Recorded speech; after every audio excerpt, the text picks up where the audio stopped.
Already.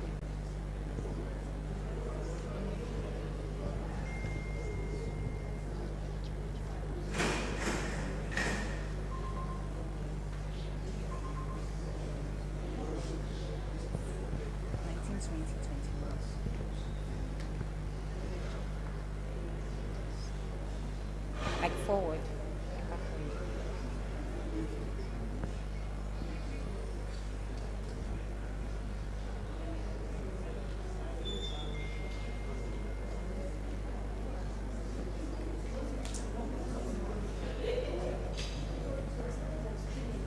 Okay.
Perfect host for today. I am Definitely. Cecilia Ibrahim. And I am Naomi Kadiri. Yes, we have many speakers lined up for today. We have awards lined up for today. And we cannot wait to bring all of those experiences and that experience to you in person or virtually. Exactly. Our amazing speakers are Kehinde Aino SAN, Perena Mimo Modu, Bankole Williams, Folakemi Jagede. and they are, sorry, start that again. Let's start that again. Continue. Just go on. Just go on. All right. So those are some of the speakers that we're going to be listening to today. And we're sure that we're going to have other spontaneous experiences that you will love. But remember that this is strictly law business. Only for what? Legal minds and lawyers. Also, alongside the conference, we'll be having an award ceremony by 1 p.m. So make sure you stay tuned and you join us as we award amazing lawyers who have made their marks in the legal profession. And of course, I think one highlight of the award ceremony for me is how meritorious these awards are going to be, because we even have a panel of judges. Yes, exactly, we do. Led by Tolulope Aderemi, I think. And we're going to be doing this the right way. It's not one of those awards that you see online, oh, buy votes or do anything. This award will be gotten by those who have worked for it and those who deserve it. So this is strictly law business, and the awards are strictly meritorious. I mean, on the side, we must give a round of applause, a special encomium to Olubusola Ajala for birthing this vision and consistently sustaining it over the years. It's been 6 years of strictly law business. That's Yes, a long it time. has. And we are still here in 2024 for the 6th edition. Right. So it takes time, transcend time, stress, COVID. In fact, this conference survived the COVID era, and it's beautiful that we can meet physically like this. It's a gift that we are grateful for. And of course, we look forward to connecting with you. If you are watching us virtually, drop a comment on the YouTube channel comment section so we can know what you're expecting for today's conference, what you're looking forward to. And as you experience today's conference, please drop all the nuggets and everything you learned, things that stand out for you, drop them there in the comment section. Also, aside from YouTube, we are there for you in other various social media platforms. On Instagram, we are Strictly Law Business. On LinkedIn, we are Strictly Law Business. And on Facebook, we are also Strictly Law Business. So go on and follow us and engage our pages. We will definitely be there to serve you with the right information that you need. And as you're taking pictures, videos, screenshots of today's conference, physically and virtually, remember to tag us on all our social media platforms because we can't wait to engage with your posts and to see what stand out for you throughout this conference. Again, we are Strictly Law Business on every social media platform. Stay tuned And enjoy the conference.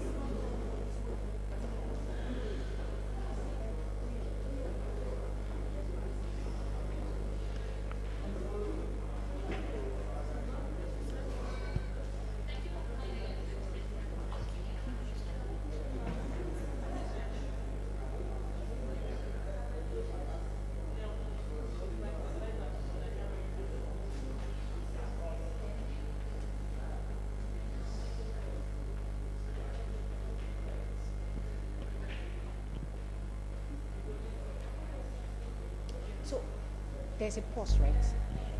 There's a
session. So keep watching and also keep commenting if you have questions, if you have things that you would like to say about any of our speakers, our judges or our attendees.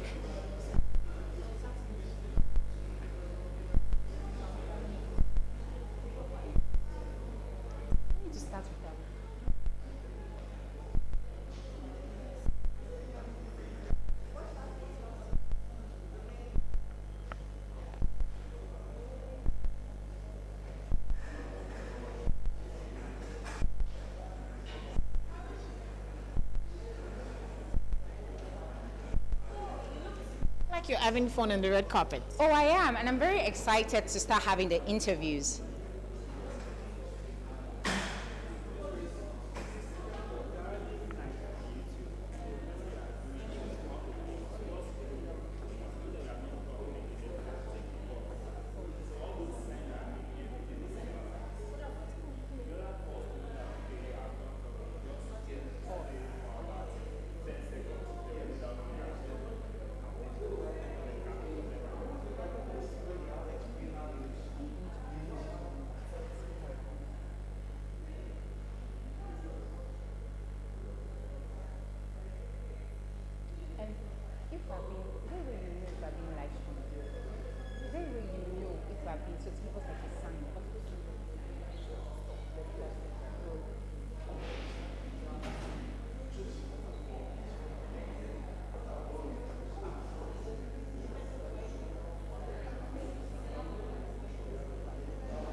Award by one. Yes, the award ceremony.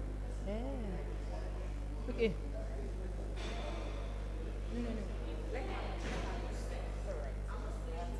Okay.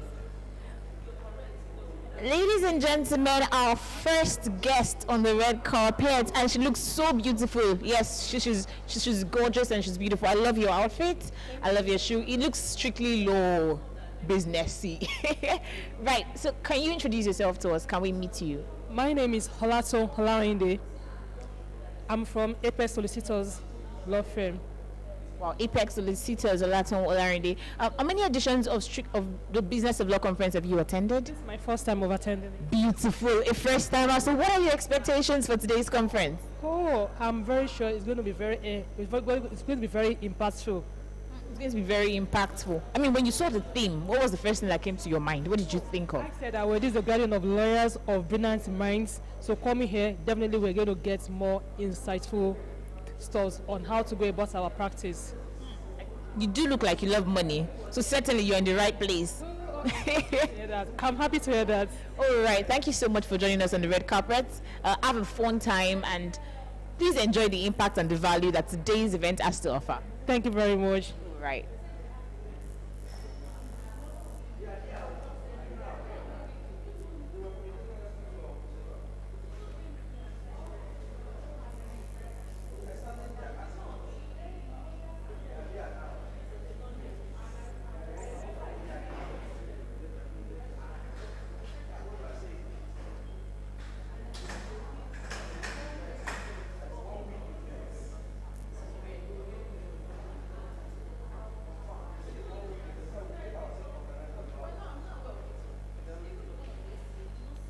So we have guests inside, we have guests on their way.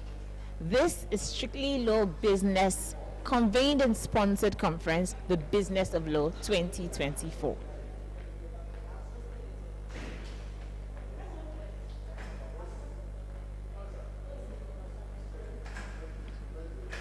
We'd also like to hear your expectations in the comment section. So what are your expectations for today's event? What do you want to gain? What do you hope to gain? Are you a law student? Are you a legal mind? Are you a lawyer? Are you a senior advocate of Nigeria? We want to meet every single person at any stage in the legal career. So please, as we'd love to meet you, drop your comments and your expectations in the comment section.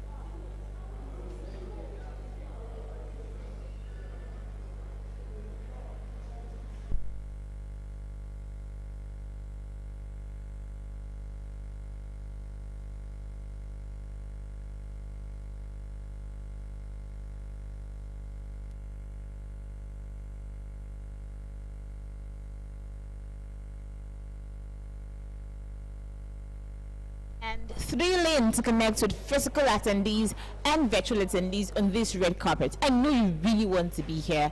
We're sorry that not everyone is here, but we believe that you also gain the best and get the best of this experience virtually.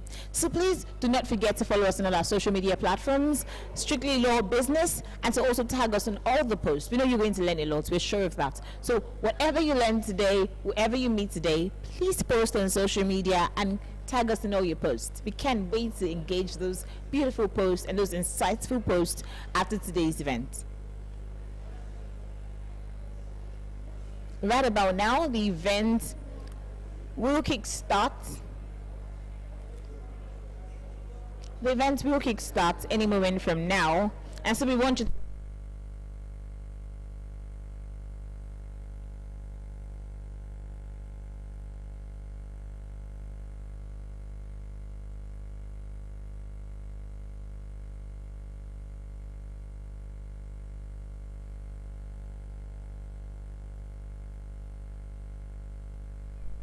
just so you know what to expect, we will be interviewing speakers, guests, awardees, nominees, and generally attendees of today's event.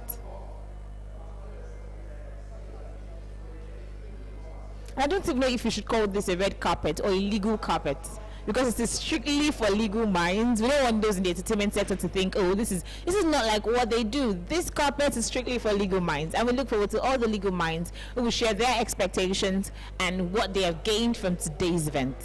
I am Titilakwe Balikis Ibrahim, your red carpet host.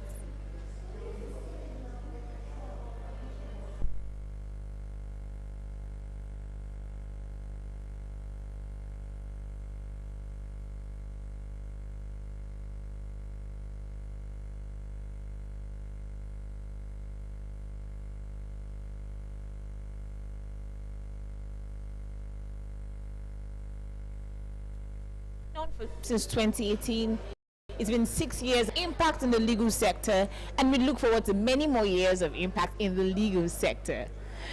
Strictly Law Business Academy is a premier business academy for lawyers straight out of the largest bar in Africa. How exciting is that? If you are a law student, we look forward to welcoming you to the bar. If you are a lawyer, well done. Thank you for holding the fort. If you are an older member of the bar, thank you for setting the legacies and the precedents that we now follow and graciously tread.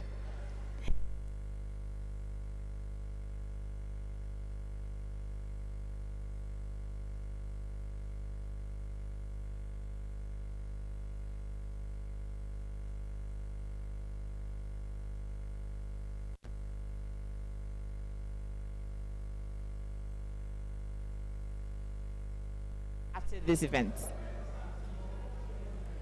And thank you so much to the media team for also holding the fort. Thank you. Special shout out to the media team.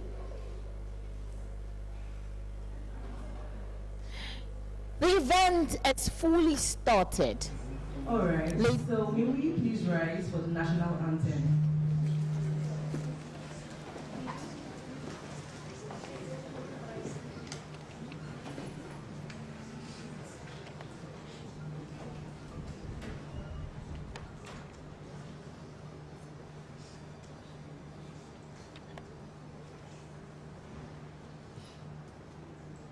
I think we can sing along, right? We can sing for ourselves while we wait for the music to catch up. All right, 1, 2, go. Arise, O compatriots, Nigeria's call obey, to serve our father's land with love and strength and faith. The labor of our heroes past shall never be in vain.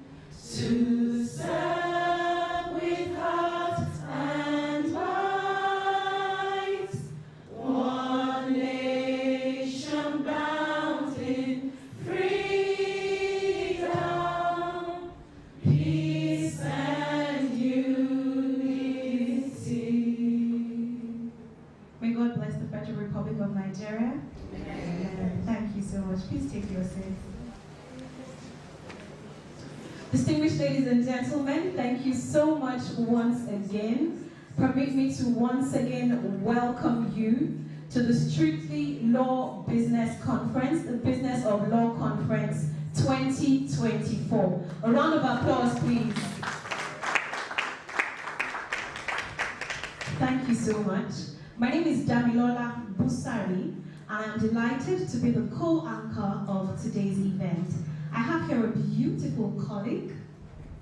Please let us know your name. All right, thank you, Dami. My name is Oluwatoyin Mojupe Asada, and it's a privilege to be here co-anchoring this conference with Dami. And we look forward to a wonderful time together this morning. Thank you so much once again. A round of applause, please. This conference is brought to you by the Strictly Law Business Community and Academy. And if you're not a part of this academy already, I'm sure that at the end of today's conference, you'd have been convinced beyond reasonable doubt that you have to be a part of us.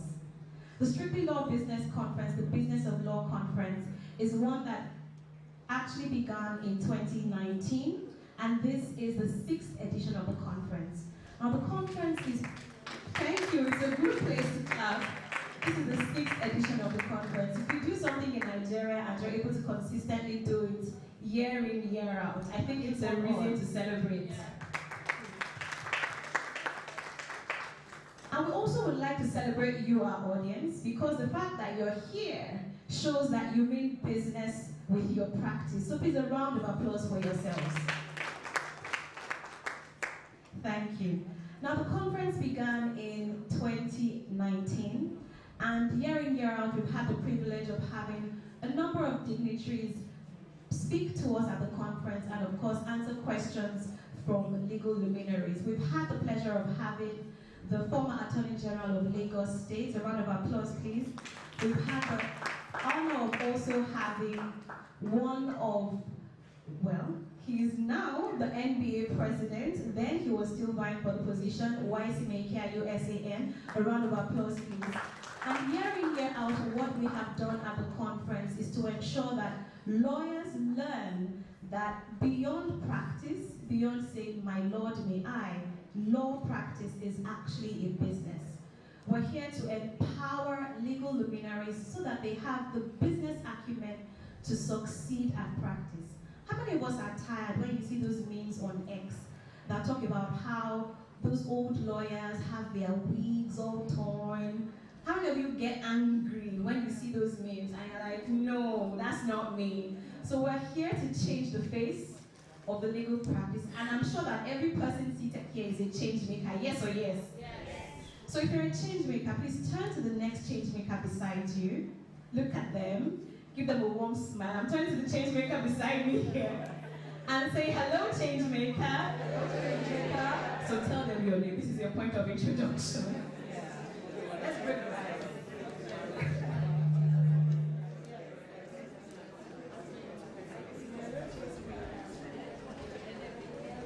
So have we had a second or two to meet people? Yes, I'm delighted. Now, if you understand how success works, you know that no one succeeds alone. And I trust that from this conference, you would also be meeting people that would help you succeed. Now, there's an interesting story talking about partnership and success. My co-anchor here, oh, by the way, forgive me, we are both proud members of the Strictly Law Business community. So when I say that without the shadow of a doubt, at the end of the conference, you would want to be a part of us, I know what I'm saying. My co-anchor here, Toyin, has a success story where in the community she met her. My partner and I, we are both members of the Strictly Law Business community, and this started and was inspired a result of what we learned and the values that we got from the community. So as time goes on, we would still intimate you with more information and success stories of the Strictly Law Business, but it's just to prepare your minds for why you need to be part of us. And this conference is just one of the very many activities that we are involved in to add value to the legal profession as a whole. So today, it's very, very, special because the world is evolving, the world is changing. There's AI, there's so many things, and the legal profession will not be left behind. To what you said about change, Albert Einstein once said, it doesn't make sense to try to change something if you don't change your thinking. To try to change a problem, if you don't change your thinking, that causes the problem. So we are here to make change. And we cannot make change without starting from our minds. It all starts from here, from inside. And that is what has inspired the theme for today's conference, which is the shifting mindset on law practice. So on that note, without further ado, it gives us great pleasure to once again warmly welcome you to the Business of Law Conference 2024. So we're going to do something together. When we say shifting mindset, you're going to say building profitable law practice. I know that we're lawyers and most time we think we're put together prim and proper. We don't want to have fun or be informal, but we're going to shatter that stereotype this morning. So when we say shifting mindset, pardon me, so let's try that. So let's go. Shifting mindset, building profitable law practices. I love something that I'm seeing in front already, and I want you to imbibe that. Somebody moved to the next change maker and looked at her and said, we're building profitable law practice. So let's do that. When you say it with us, don't just say it for yourself, but look at the next change maker beside you and let them know that we're in this together. So let's go. 1, 2, 3, go. Shifting mindset, building profitable law practices. Thank you so much. A round of applause for yourselves, please. We would like to bring up the convener of this conference. But before we do that, I know that we must be conscious of our safety, and so I'm going to share a few safety and housekeeping rules that will be our rules of engagement as we continue in today's event. Please note that if there are any emergencies, remain calm and listen to further instructions. These instructions will come via the loudspeakers here in the building. Please ensure that you dispose every liter of garbage into the trash cans that are provided and not on the floor. Please be aware that security guards are on patrol on all floors and they would foil every strange attempt at breaking the peace. In case of an evacuation, please listen to the evacuation plan that will be played via the public address system. Should there be any incident, please know that the security team and the GM would inform us when the area has been declared safe. Please also note that you are to keep your valuables. I know that it's weird for us to say that right together, but please note that you are to keep your valuables, and the management of the hotel will not be held liable for any item that is missing. And please be informed that it's the responsibility of all of us in here to ensure our personal safety. So what that means is that please look out for the person beside you, be your brother's keeper, and ensure that as you are doing well, the person beside you is also doing well. Thank you very much. Now on that note, I know that we're in the social media age. How many of us here are active with our practice on social media or with your personal profile? How many of us? I said also, so I'm raising my hand.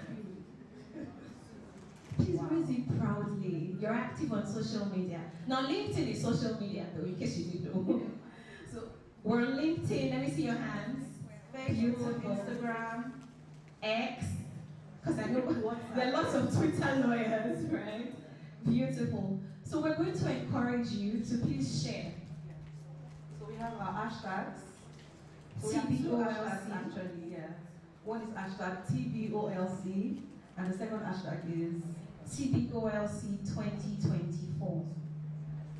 We'll re-announce them later on, but please, as you have those nuggets of wisdom dropping from the conversations that we're having today, please ensure that you share. We're also delighted to let you know that we have a brilliant lineup of speakers. Can we please put our hands together for our speakers? We have a brilliant lineup of speakers today. We have here that will be speaking to us today, Mr. Kende Aino, SAN. Can we please appreciate the learned silk? We have also Peranami Momodu. Can we please appreciate her? We have Charles Enebeli. Can we please appreciate him? Would you like to introduce the other speakers? Yeah, we also have the delectable Folakemi Jegede. We'll also be having our keynote speaker later on, in the person of Mr. Bankole Williams. And we will not be going further with this conference without acknowledging the presence of the chairman of the Lagos branch of the Nigerian Bar Association, in the person of Mr. PC Makodora. He'll be coming up shortly after the convener comes to give the welcome address. So I hope you're having a good time so far. Please just relax and be sure that you are in for a good ride. Today's conference is like no other. It's not the usual theory. Today is practical. We would have our speakers come up and share stories, share their experiences and their lessons so that we can all be inspired. So trust me, you are in the right place. Just relax and enjoy your time. On that note, we would love to bring forward the person responsible for us being here, the person who takes that mandate on her head, the business of law, the convener of the Strictly Law Biz community, Strictly Law Business Academy, and the Business of Law Conference, Olubusola Ajala. Please put your hands together. I'd like to crave your indulgence. If you can please rise as we honor her. We had said it earlier on that organizing this event 6 years back to back is no mean feat. So please, as you continue clapping, please rise. Thank you very much as we welcome the convener once again. Please keep clapping, keep clapping.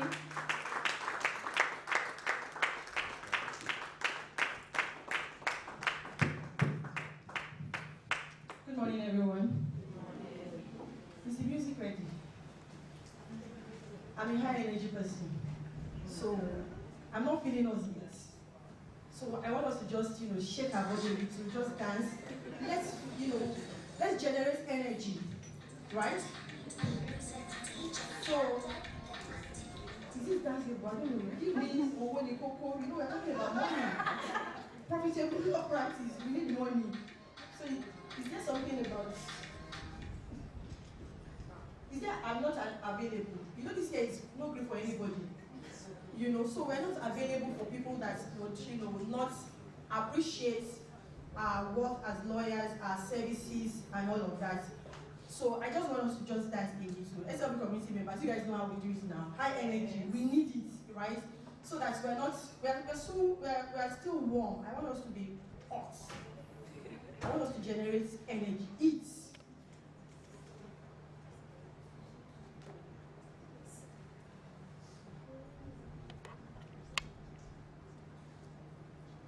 Okay. Make sure that your mommy is home. Switch off that television. Netflix on that game your phone. Sure you better shut your door. I can see the way you can let go. That you never know. No, I don't want this, but if it's not available, it's fine. I don't want this. I'm unavailable by the video, right? Yeah. That's what I want, but if it's not available, it's fine. Maybe after my speech we can then have that dance. But thank you everyone, can we have our seats? Good morning everyone.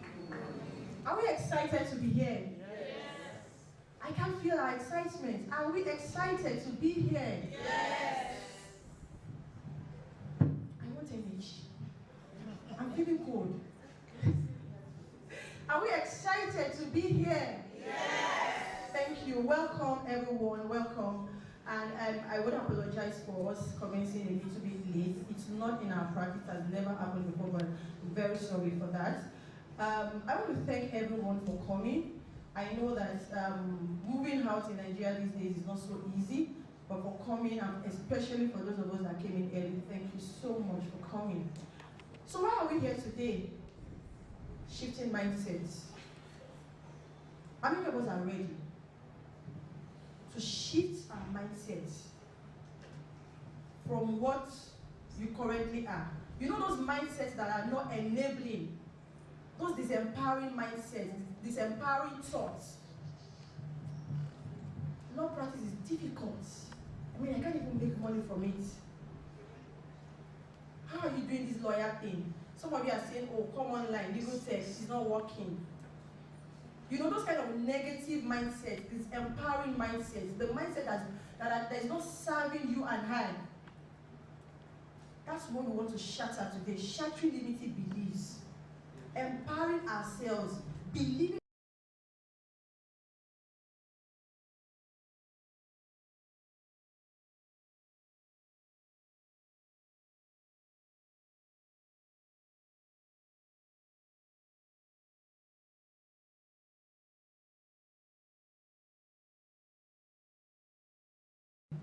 Believing that you can get those clients that would pay your fees without, without struggling, without going back and forth, arguing prices.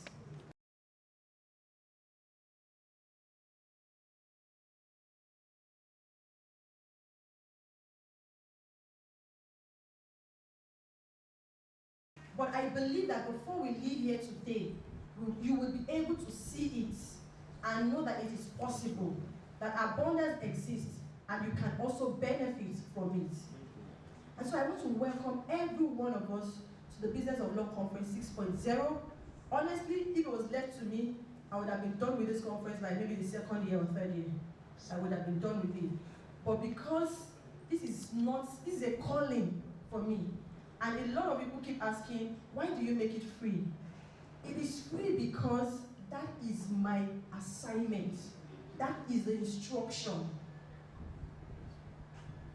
I don't know how long it will continue, but as of now, that is the instruction. Because there are a number of you who may not be able to get into the community. Some of you may not even be able to attend our academy. But I believe that the little you may get from the conference can help you, pull you up, depending when you are empowered enough to then be able to sign up for the community and the academy. How many of you know that we have the Strictly Law Business community, the digital community for lawyers? Please, can I see your hands? Oh, quite a number of you. Fantastic. So that is the instruction. That's my assignment, to make it free. Because we need a lot of you on this side of believing that law practice is a business and we can generate wealth, legitimate profit from it. We need us to come together collectively as an industry to fight against those forces, those clients that will keep pricing you. And madam, somebody will take it for, one lawyer is doing it for 50,000. Can you do it? To come together to fight against those kind of clients. to know that yes, it is possible for me to do a good job and to be well remunerated for that service I have provided. It is possible. But those foxes that are trying to spoil the industry, we need to come together to fight against them, or to even bring them to our own side of the table.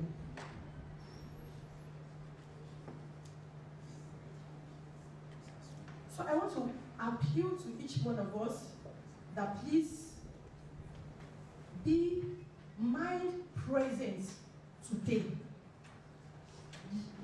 Do away with every form of distraction. Do not allow anything make you wonder. Let your mind be here. Each time you find your mind wandering, call it back. Call it back. Because it might be just one word or one sentence from one speaker that you may need. You may not need everything, but maybe just one word from one speaker is that you will need, that would be that turning around, that will give you that aha moment, that will change everything for you, personally and professionally. So please, I want to crave our indulgence, no distractions, put away your phones. I mean, work would always, be there. But today, let it be your me time, me, myself, and I, you, yourself, and yourself today, so that you can get as much as you can from today's, activities.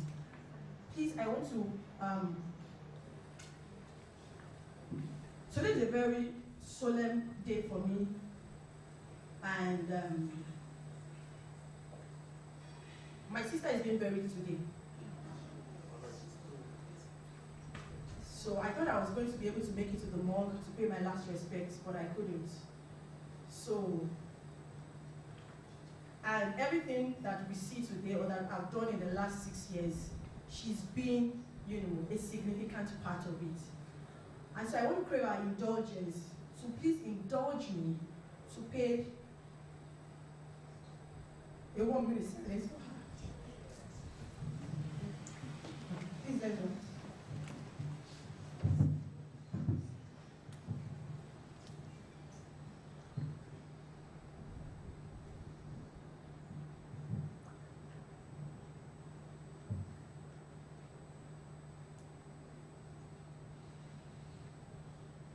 May the soul of Adeton Adeyemi rest in peace in Jesus' name.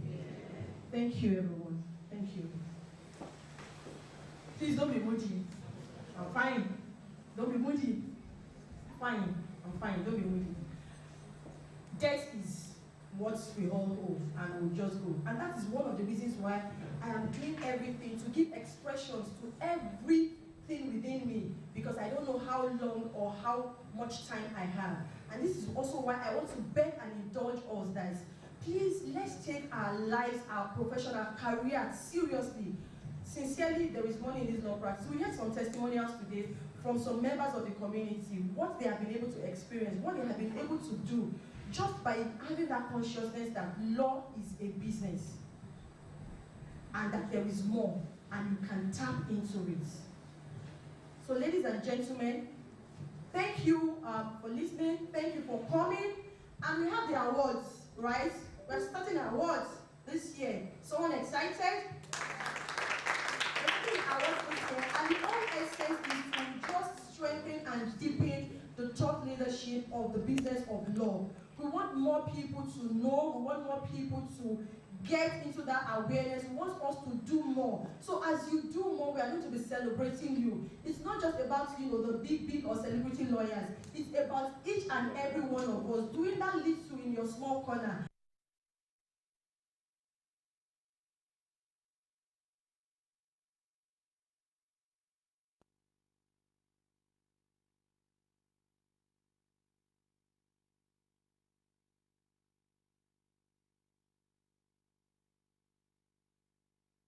Welcome, and I declare this business.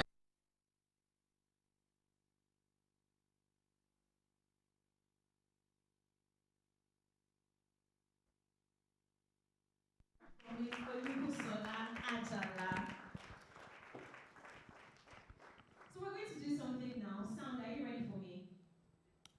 Are you ready? Sound.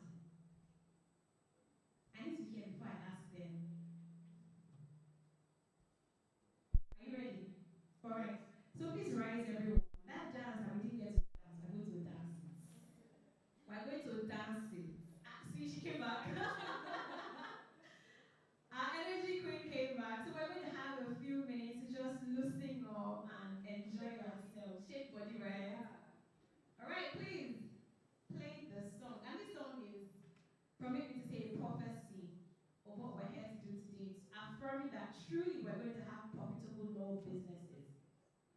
So please play the song for us. Yeah,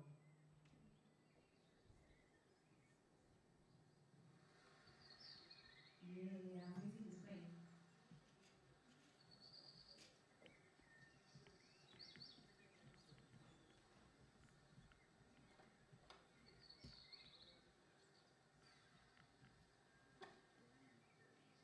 You can't hear our song yet.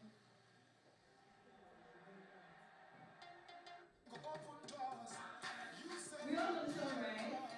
So let's.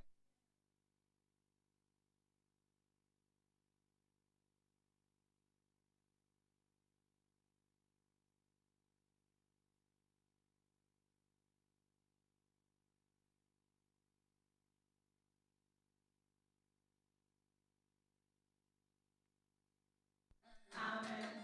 Amen.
You never open doors.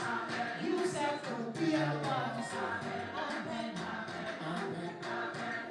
Thank you, Prophet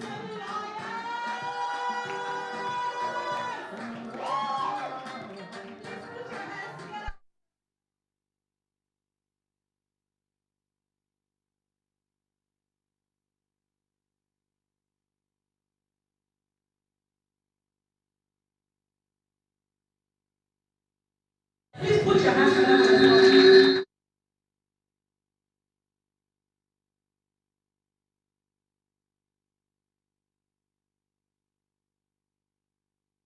It's very supportive to what we're having here today. If you looked at our flyers, you would have seen that this event is proudly supported by the NBA Lagos branch. So please put your hands together for the Lagos branch of the Nigerian Bar.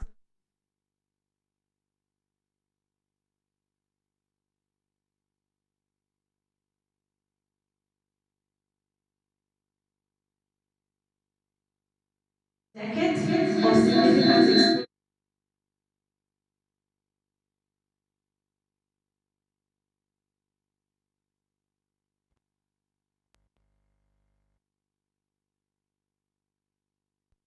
Shareholding, capital markets, contracts, fraud, white-collar crimes, and so much more. He completed a secondment at Herbert Smith Freehills, UK, and Peru. Ladies and gentlemen,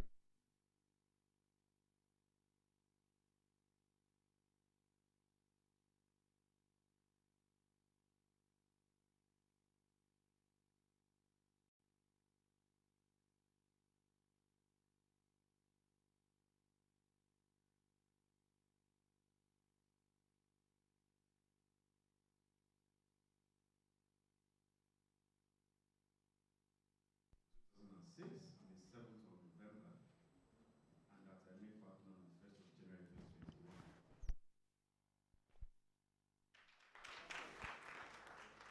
So if you do the math, I made partner about 15 years after I was called to bar. But that worked for me, doesn't mean that don't work for you. Some persons make partner in 10 years, some do it in less time. But I worked for me to get that is not work for you. So different strokes for different folks. So I've been commanded to make this opening speech. Initially, I thought I could just come here and just share my experience, but I thought, let me leave that for the experts who would come in after me. And so my wonderful colleague put up this piece that I think is nice, and I thought to just share it with all of us. And so here it goes. Ladies and gentlemen, esteemed guests and fellow professionals, welcome to this pivotal Business of Law event. Today, we gather not just as legal practitioners, but as architects of change, ready to explore the transformative power of shifting mindsets in the legal landscape. In the dynamic realm of business and law, adaptation is not merely a choice, it is an imperative.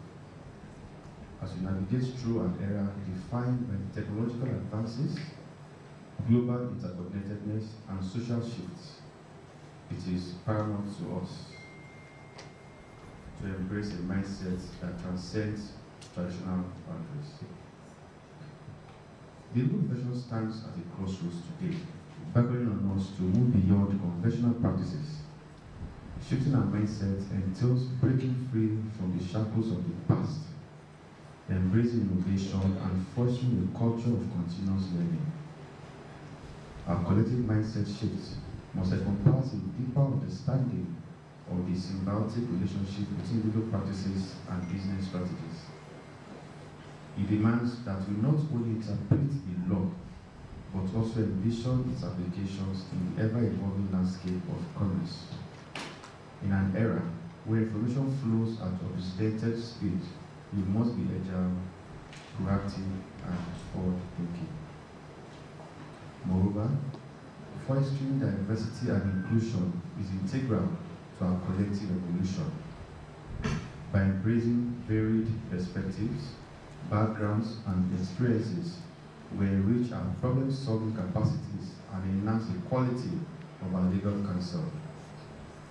This event serves as a platform to explore how diversity with the legal profession can be a catalyst for innovation and excellence. A few hours ago, we received the news of the intention of the United Kingdom to sign a deal with Nigeria to allow UK lawyers to practice law in Nigeria. This development reinforces the relevance of today's event.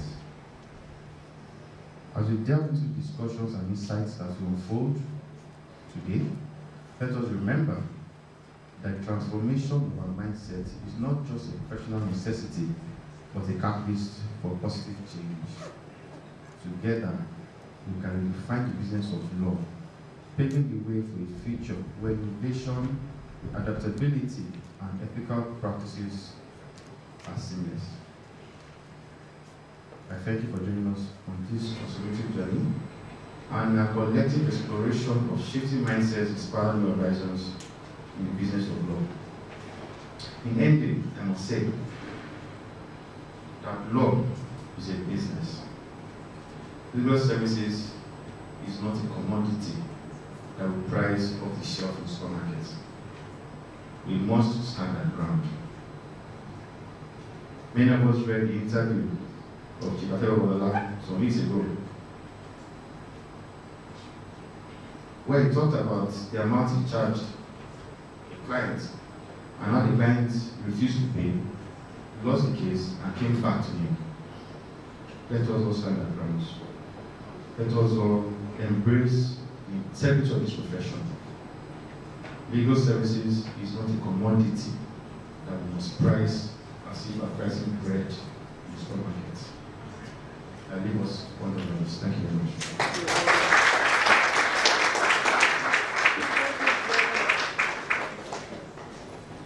Thank you so much, Mr. Chairman. Please, a warm round of applause for him once again. One thing that struck me out of everything he said was the fact that we are all traveling, like we are all jackpotting, right? And how come? Like I said, we are all jackpotting. I'm sure a lot of us here, a lot of us are processing it. Am I right or right? Yes. and that's very true. But isn't it interesting that while we are planning to jackpot, some lawyers over there are planning to come here to do business. And we say, oh, we are training our lawyers every year, but there is no brief, there is no work. So they are coming here to fill a gap that exists that we thought doesn't exist. Yeah. That is very, very, very, that's a food for thought. You need to think about it. So rather than look at the cup half empty, look at it half full and leverage on the opportunities that we have here. And that is why we are here today, to learn more so that we can do better for ourselves. Thank you so much, Mr. Chairman, for that wonderful speech. So, moving on, the next speaker we'll be having is the learned silk himself. We're going to bring him up, and his bio will be, presented to us. It's the person of Mr. Kehinde Aino, S.A.N. Please give me a round of applause. Kehinde Aino, SAN. With a first degree in political science, a law bachelor's, followed by an LLM degree in law, Kehinde Aino is innovation and visionary leadership. He redefined the practice of law in Nigeria with notable changes in justice administration when he founded the Lagos Multi-Door Courthouse, the first connected ADR center in Africa. As a lead partner in one of Africa's leading law firms, Aino Blackson, the core competence of Kehinde Aino include mergers and acquisitions, corporate finance, litigation, international commercial arbitration, and mediation, which has resulted in a number of cross-border representations for a wide array of clients in Africa, Europe, and the MENA region. Kehinde Aino was recently conferred with the rank of the Senior Advocate of Nigeria in 2023. Ladies and gentlemen, let us make welcome Kehinde Aino, SAN, to the Business Law Conference 2024. The Business Law Conference 2024.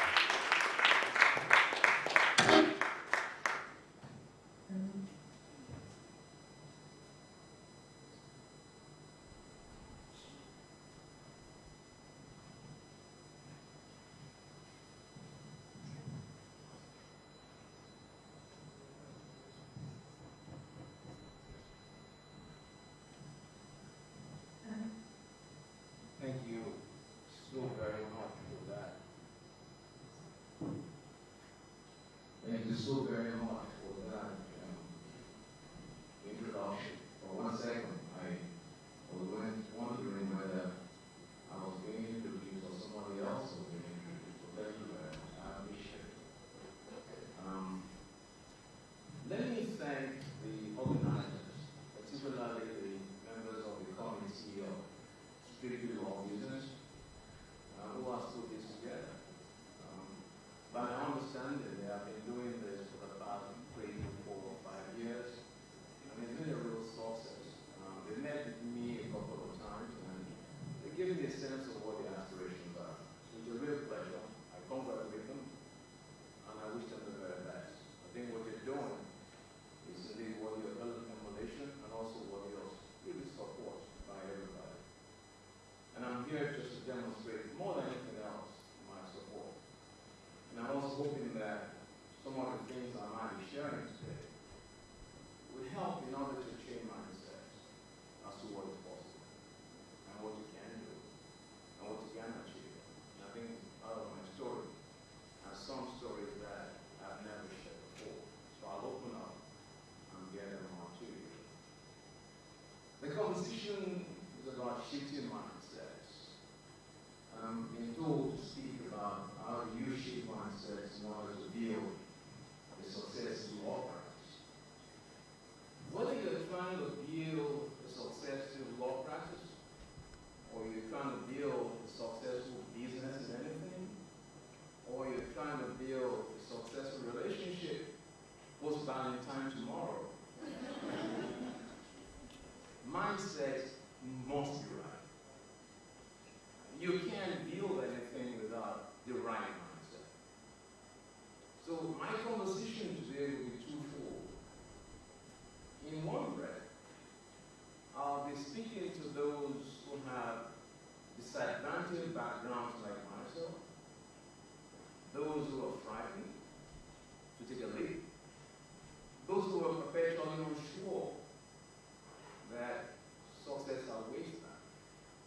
who are afraid of failure, I want to invite them to my world, that they should not be afraid to fail.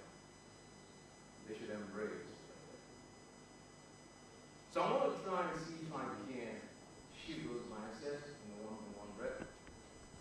On the other side of the divide is that I want to challenge those already useful, positive, and set mindsets.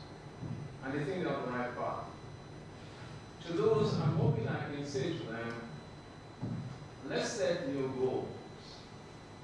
If the goals and the aspiration you have set does not scare you, then it's not a goal yet. It must scare you. It must be similarly outlandish. Some people should call you crazy. Some should call you insane. Until they do, then it's not yet a dream. You've got to set up that mindset. To that end, therefore, it does mean that the whole essence of a mindset in man is a continuum. It's not a position, it's not a sport, it's not a point. It must always move, it must shift. And that's the reason why I think the very topic, by calling it shifting mindset, is what I posted. You must shift the mindset, perpetually. There is not a point in which you say, yes, I have arrived. You don't arrive with mindset. You move it perpetually. And ensure you think they're right. So when I was then thinking about the way I want to situate my conversation, I decided on what I call the pimples syndrome. Pimple syndrome is what I would use in order to situate my storyline, my presentation today. Pimples is not referring to the bump, the inflammatory bump on your nose, which we all get scared of, particularly when you're about to take photographs, you're going to a wedding, or you have a date and then the pimples pop up at the wrong time. For those who have pimples today and they have a date tomorrow, don't worry about it. Hopefully by the time I'm done today, it will disappear. But I'll tell you what, I don't want my pimples that I'll talk about today to never disappear in your lives. Embrace it. Just embrace it. Own it. What then is my pimples syndrome? P stands for purposeful passion. I stands for integrity and character. M stands for money.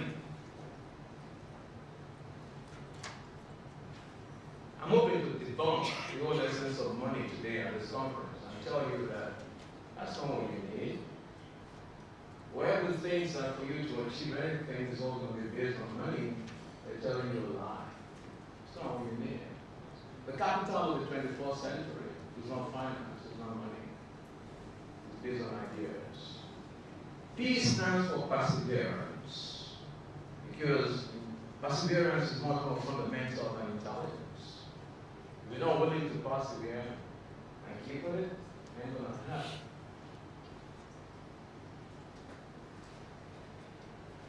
L stands for leadership, and when I guess is lonely on the top. It's not referring to leaders alone. It's lonely anyway. It's lonely at the bottom. Nobody's going to associate with you. Is there lonely in the middle? Lonely at the top? Oh, come on. Don't give me that. They're all over you like white on rice.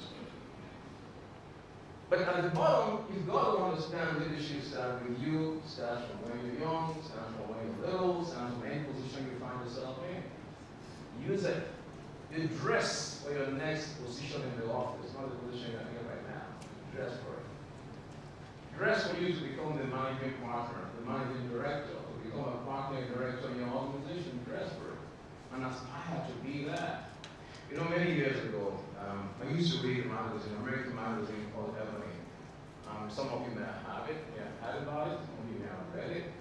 Ebony was a magazine I used to read, and I liked it so very much. And I I remember there was a survey that was done in the army in which we gathered together a bunch of young ladies in their early 20s, 21, 22, and then I said to them and asked the question and say, will you date, now you're a graduate, will you date a guy who's like a janitor in your organization, like a gate man, will you date him? Will you go to Valentine with him tomorrow? If I could ask that, somebody really asked, I mean, would you like date the gate man? Would you like go to dinner with him tomorrow? Yes or no? Oh, come on, give me a break. Yes or no? Hey, come on.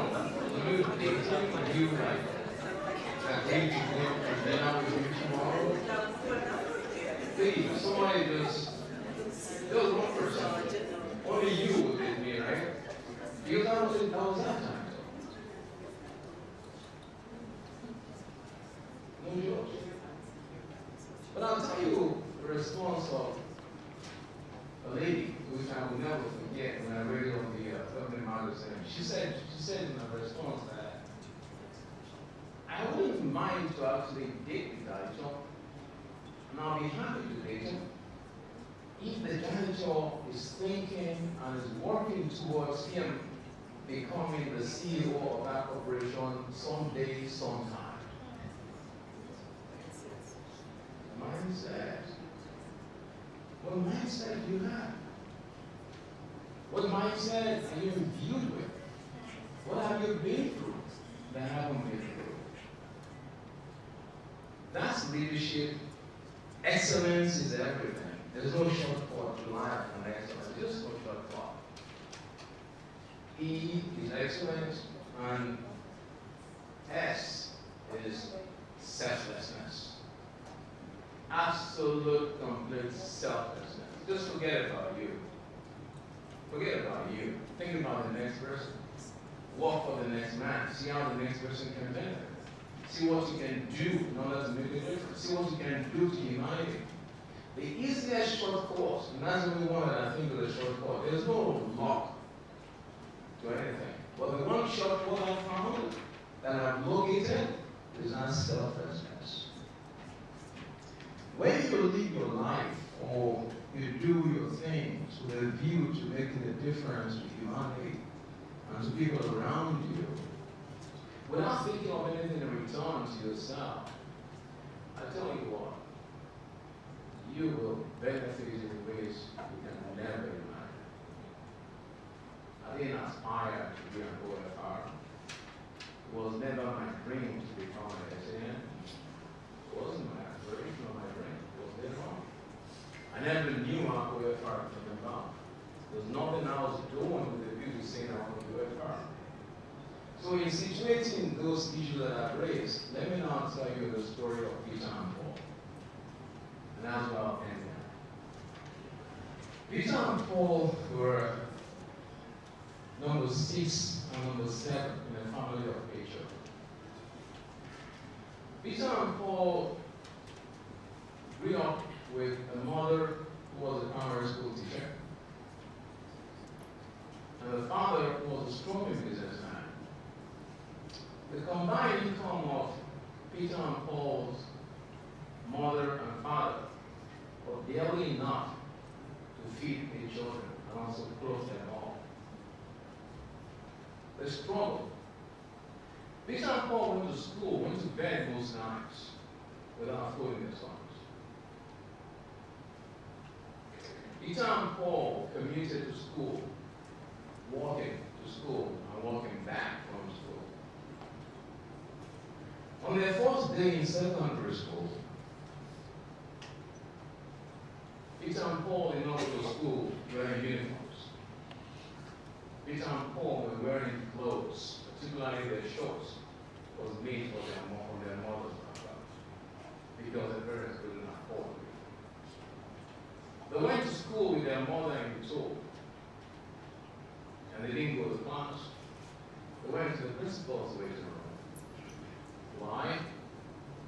Their mother needed to speak to the principal to allow Peter and Paul to be in class with an understanding that the school fees would be paid we deferred on paying installments. Peter and Paul were barely 10 years old. They waited for their mom in the room. When their mom came back, they couldn't understand what was going on. They were just there with their mom. So when their mom came back from the principal's office, they have recollection, not of the conversation they had no understanding, but they remember so well that there was tears welling up on their mother's cheeks. But they remember that. That stayed with them for as long as they lived. Fast forward, Peter and Paul did very well in that secondary school. They became a role model for all the students. Teachers would make reference to them and what they were doing. They left secondary school. Peter and Paul grew up. They went to university with difficulty, of course. Paul became an architect. Peter had a first degree, and then he had a second degree. It so happened that Peter had then studied law, and he had a master's degree in law. In going to law school, and while he was studying law, don't forget what I told you about the family history. Peter practically saw himself through university. While he was in law, he was doing a lot of media jobs. Most of his friends never knew. And he kept doing those media jobs so he can keep himself in school. When he was done with university, as an undergraduate, he went into law school. Law school was a lot of difficulty, but Peter survived. Peter came out and became one of the top 5 students in his class. He did pretty well. When he got out, Peter decided that what he would like to do, because like I said, he used to read a lot and watch a lot of films at the time, movies. And Peter said he would like to set up a law firm with nothing, absolutely nothing, not a dime, not an uncle, not relative. Like he said, this is the way to go. But Peter went ahead and said, I would like to set up a law firm, he said. Similar to the likes of political champs, Arthur Anderson, and all of the political decisions. So Peter went for it. Peter took an office, a tiny little office. It was given by a very interesting family friend who was like a mentor to him. As it turned out, the family friend tossed him out after a short spell and just gave him 30 days to back get the premises. Peter Brown. But Peter went and then took another office. The other office he took was just like a 1.5 bed office. So Peter then took on that office. That later then became his office and also became his home. He was sleeping in the office in order to make his dream come true. He had no money. The only book he had access to was Companies and Allied Matters Act, 1990. That was the only book in his arsenal. That was the only library he had. But Peter was ferocious in his determination. He kept at it. Soon after Peter got married, he kept his family in Ibadan. He used to commute every weekend. Go to Ibadan and come back. He had only one car. He managed to get a car. He got a driver. The driver would bring him to Lagos, drop him off, and then take the car back to his wife and use that kind of escape. And then he would just go around. So Peter had no car. Peter was up in the process. But Peter kept at it.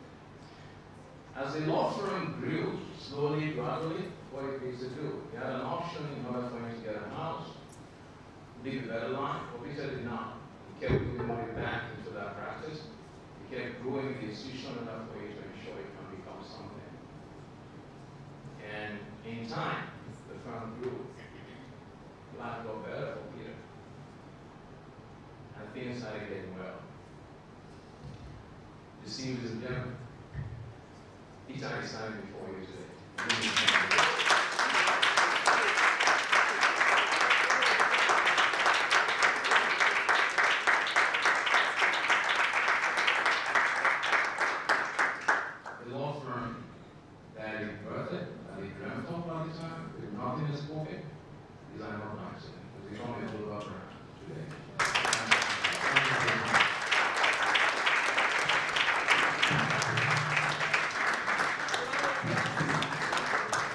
A round of applause, ladies and gentlemen.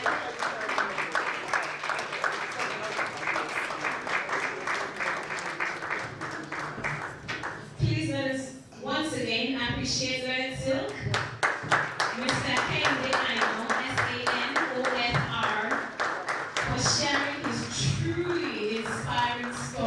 girls. You may please take your seats. Thank you very much. And that's what today is going to be like. We're going to be hearing various stories that will make us believe that the impossible is possible, and to help us shift our mindsets so we can build profitable law practices. If that young man whose parents could barely get him through school and he had to fend for himself is today a senior advocate of Nigeria, truly everything is possible, anything is possible. Do you believe? Do you believe? So today, as those questions pop in our minds, I just want you to situate yourself between everyone's stories. We're going to have a few minutes for question and answers after we listen to everyone's stories. And if you will look at the flow of how our speakers will talk to us today, they are going to be sharing their personal stories. So it's not you saying just the prim and proper them, you saying the successful person, but you're going to hear a bit of the sad times, the hard times, but it will definitely leave us with something, perseverance and belief that it is possible.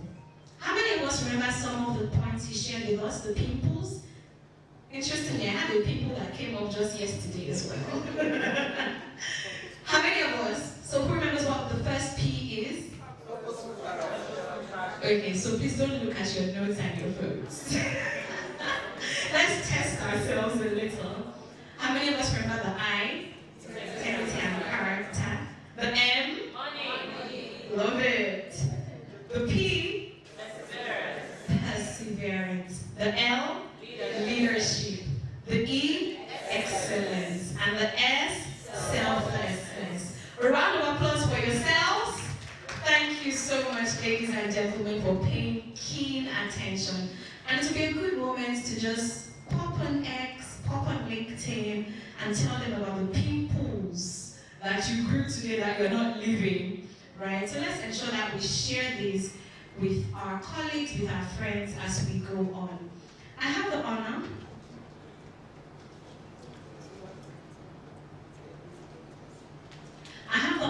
of welcoming our next speaker, Ms. Perenami Momodu, who is a consultant at Gately Legal.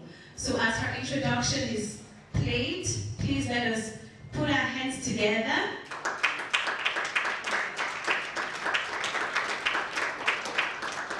Please let's put our hands together as she comes forward.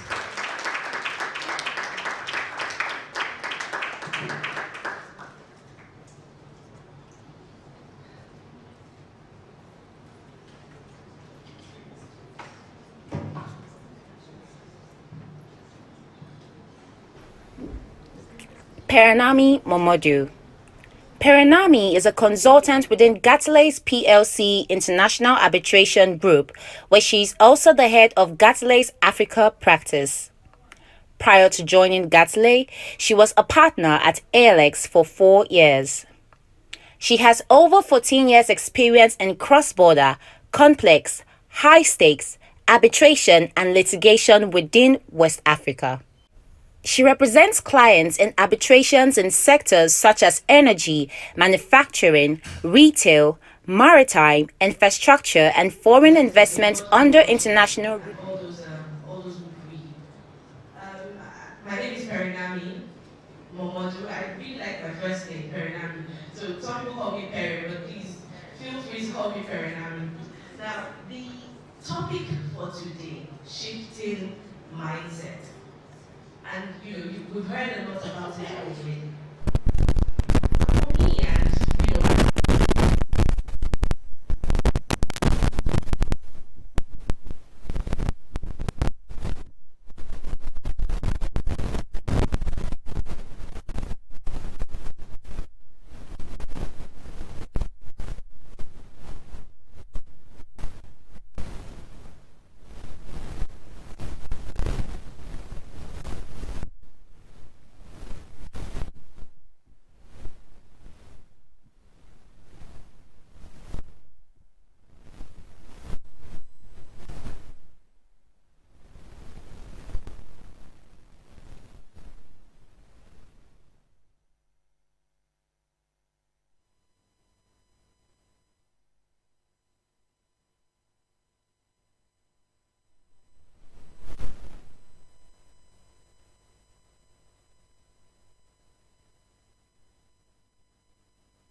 law firm, that was my Chambers. I'm a disputes lawyer. So that day I just come out of court. And the lawyers on the other side, from a big law firm, a senior lawyer from Bangwa and Budaru, and she looked at me and she said, you know, I think you should leave that firm. Not because that firm is not good, but I think you can actually do better. And at that point I was like, well, I'm doing the litigation that I love to do, you know. I mean, what exactly did she want from me again? But I listened at that point. And I thought to myself, you know, maybe there's something she's saying that I'm not seeing. Of course, I was young at the bar at the time, you know.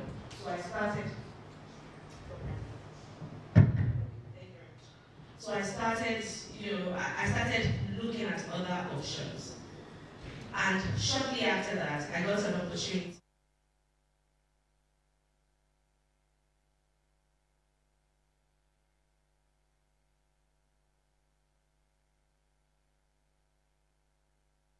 Up until recently.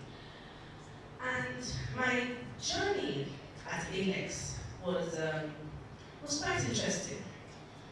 I say so because, you know, we had the chair when he was speaking, talking about making partner. I was fortunate. I was one of those people at Alex that made partner very early. In fact, at the time I made partner at Alex, I was the youngest. There's never been any younger partner, you know. I made partner when I was 10 years. It was sort of a record for us at the time at Alex. You know, but how did that actually happen? In 2006, I didn't think I was going to make, I didn't join Alex to make partner. It wasn't, you know, I just joined, like, let me just go to this law firm. They said they are doing the good things here. Let me just try it out. And in 2006, and as many women here would resonate with this story, I just had my second child and I was knackered. I was done, you know, with the whole career, the whole running up and down. Everything just seemed too stressful for me at the time. You know, navigating motherhood and a very, you know, hectic career, right? And I went to meet my boss at the time, Mrs. Adekoya. And I was like, well, Mrs. Adekoya, it's been good, but I'm not doing anymore. I can't keep up anymore. You know, I've got family, this work is too stressful and all that. And she said to me, and she was like, well, why? What do you want to do? And then I'd gotten an in-house opportunity at the time. And you know how they always say, which is not true, by the way, they always say, oh, in-house lawyers, they're not doing much. Hey, in-house work, don't worry, you go and relax there. By the way, it's not true. The in-house lawyers will tell you that sometimes they're even busier than some of us in law firms. Sometimes they're just as stressed. So, you know, but I had that thought at the time, and I thought, look, going in-house was going to be an easy way out for me. So I went to meet her, and she said, well, you're not going to go in-house, you know, we're going to find a way around this. And I was like, well, I'm stressed, I just want something that would make me relaxed and all that. And she was like, no. And what she did for me, and the reason why I mentioned this is so that we value relationships and we value those ahead of us, we value mentorships, right? So, and she was like, no, you're not going to leave and go in-house. I don't see you as that kind of person. I think, you know, you're a dispute person. I think you should remain in that dispute space. So instead of allowing me to go in-house, she gave me an even tougher challenge. She made me partner. Now, for somebody who was already stressed up, you then made me partner. I just thought, Cuckoo kill me now. This man just wants to finish me. You know, but for me, that was the change. It was such a pivotal moment in my career. Because, like I said, I was young. You thrown me into the deep edge of a partnership at a top-tier firm, right? So I started, you know, navigating that. But it's important to note that even the journey to partnership, it wasn't a walk in the park. Of course, a lot of work had gone into it, which is why I had mentioned before that I was knackered, I was tired, I was stressed up. There's a lot of work that had actually, gone into that along of late hours, I must confess, But having said that, she threw me in there and I had no choice. I had to swim, right? It was either, you sink or you swim. And I had to swim. And for me, it wasn't the easiest journey, but I was able to do it. Now, another thing that it did for me was it sort of made me bored.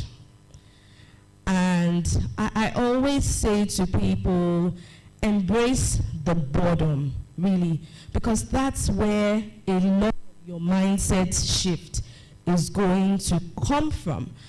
Now, I had become partner, I thought, okay, I've been there, I've done that. What am I going to do again? Am I going to become partner for the next, 30 years of my career? What really was next for me? And I was very happy in that role, I'll be very honest. But it just felt like there was something more, and this is where the mind shift comes in. But at the same time, I was bored, right? So I started thinking, what can I do? Where can I go? I don't want to go in-house because I'm a disputes lawyer. And, I would also be bored in-house. And I know that I had said embrace the boredom. But for me, I just started thinking, what more? What more? What more? And then, we had the COVID year. And of course, we all know that in that year, a lot of things happened. We lost a lot of people, but even at that, there was just like a shift worldwide in terms of how we work and how we, carry out our activities. And so I started thinking, but do I even have to continue working in Nigeria? What can I do differently? And so, and by the way, I'm not a jackpot person. I'd never wanted to for many reasons. I mean, I have commitments here, so much going on. So for my personal reasons, I wasn't ready to relocate, and I did not want to relocate, at least not now. So I started thinking, but how can I work in a truly international way? How can I broaden my expertise? How can I deepen my knowledge? How can I raise my tax bracket? Very important. How can I grow really without leaving the shores of Nigeria, having made partner? Because for us in law firms, once you've become partner, like, it's like, what else, right? So, having made partner, what else can I do? So I started looking for opportunities that would allow me have a truly international practice while also maintaining my roots, maintaining my Nigerianness, remaining really in Nigeria. And again, mindset. Now, because I started thinking about it, I started looking for it, I started talking about it. Now, unconsciously, I was talking about it. I didn't even know I was talking about it. It was recently somebody was like, you kept on saying this thing. It didn't even occur to me. But I kept on telling people, I'm actually looking for an opportunity that will allow me, work from here, earn the big bucks, and I'm still able to do the kind of disputes that I'm doing. And lo and behold, I got the first opportunity. This is a very big international law firm. They reached out to me, and they were like, well, we're looking for somebody to head our arbitration practice, in the UK, blah, blah, blah. And I was like, okay, can I work from Nigeria? And of course not. How are you going to head the practice and work from Nigeria? So I thought about it. I was like, no, I'm not ready. So I left that. I got the second one. Again, the same trajectory. Oh, you have to move abroad. You have to do this. You have to do that. And I was like, no. And then I got the third one, the same thing. You have to move abroad. So at that point, I sort of gave up. I was like, maybe when I'm ready now, if I truly want to do international law, maybe I'll pack my bags and I'll go. But I got the fourth one. And we started the conversation, and I was like, well, it's going to end the way the rest have ended anyway, you know. But interestingly, they agreed and said, well, you can work from anywhere you want. What you're going to do is you're going to be a consultant in our arbitration practice, and you will head Africa practice. And for me, I thought, wow, that's a big role. Heading the Africa practice is not just a Nigerian role.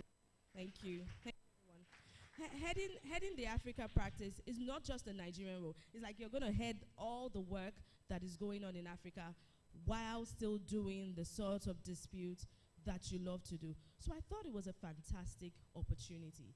Now, when it was time to take the opportunity, it was difficult.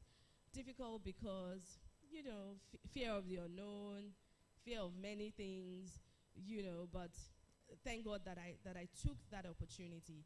And so, you know, for me, that's my story, and it's a story of authenticity.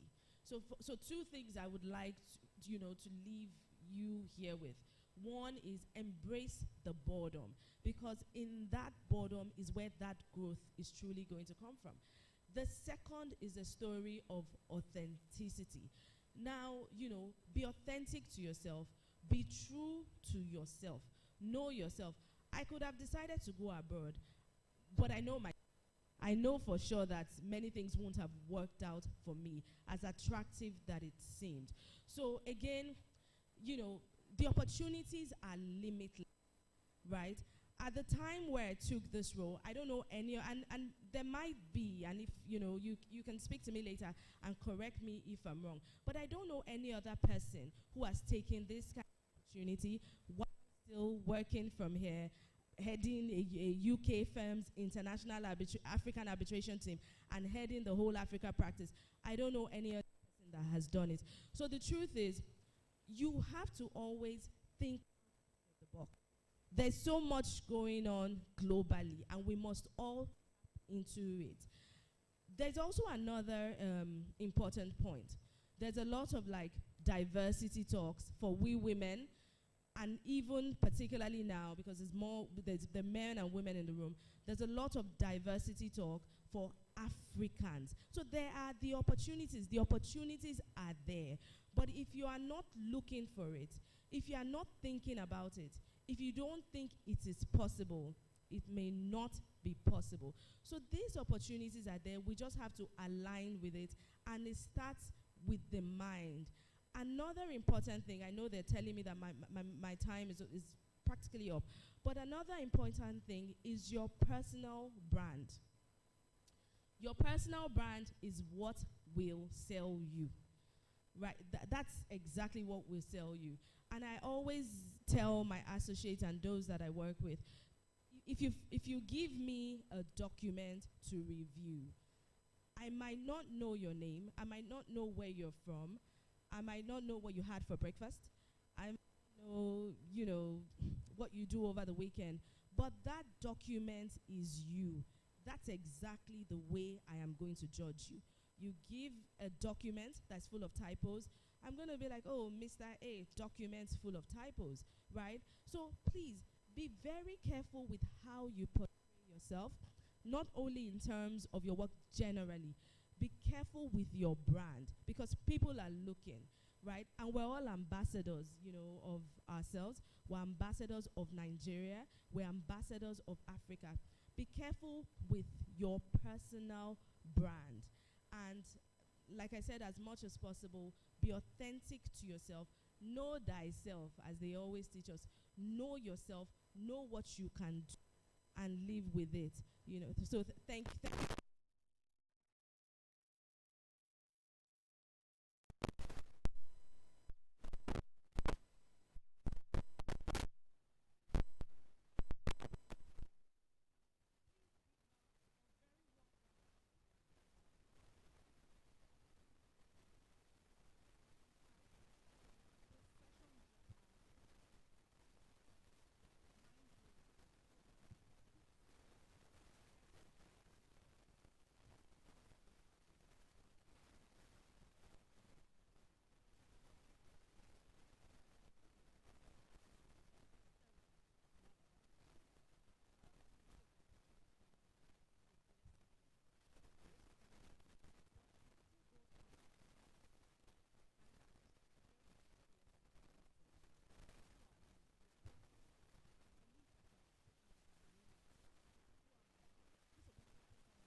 to live but a letter of hope unmasked to our grief. When we do not know who we are and what we can deliver, we tend to do what is lesser and rate ourselves like no partakers.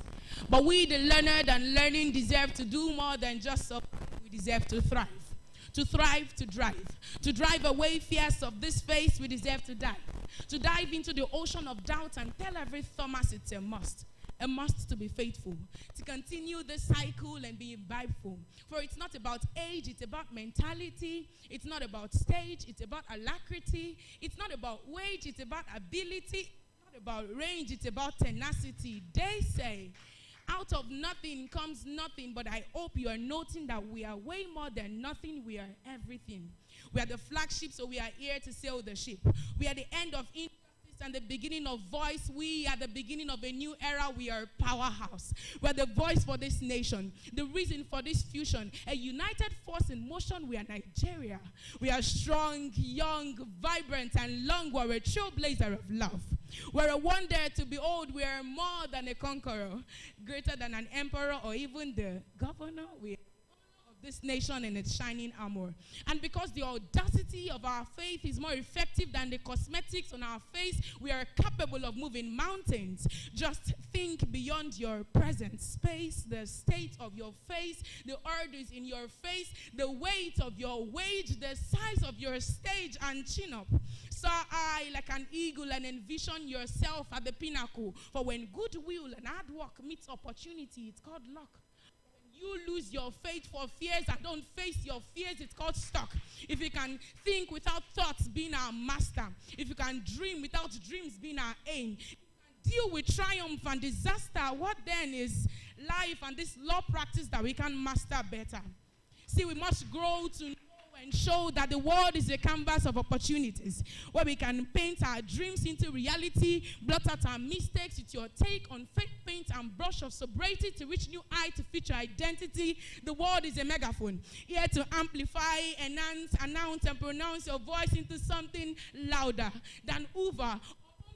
The world is a big speaker, so while you use it to make the bed of your future softer, remember,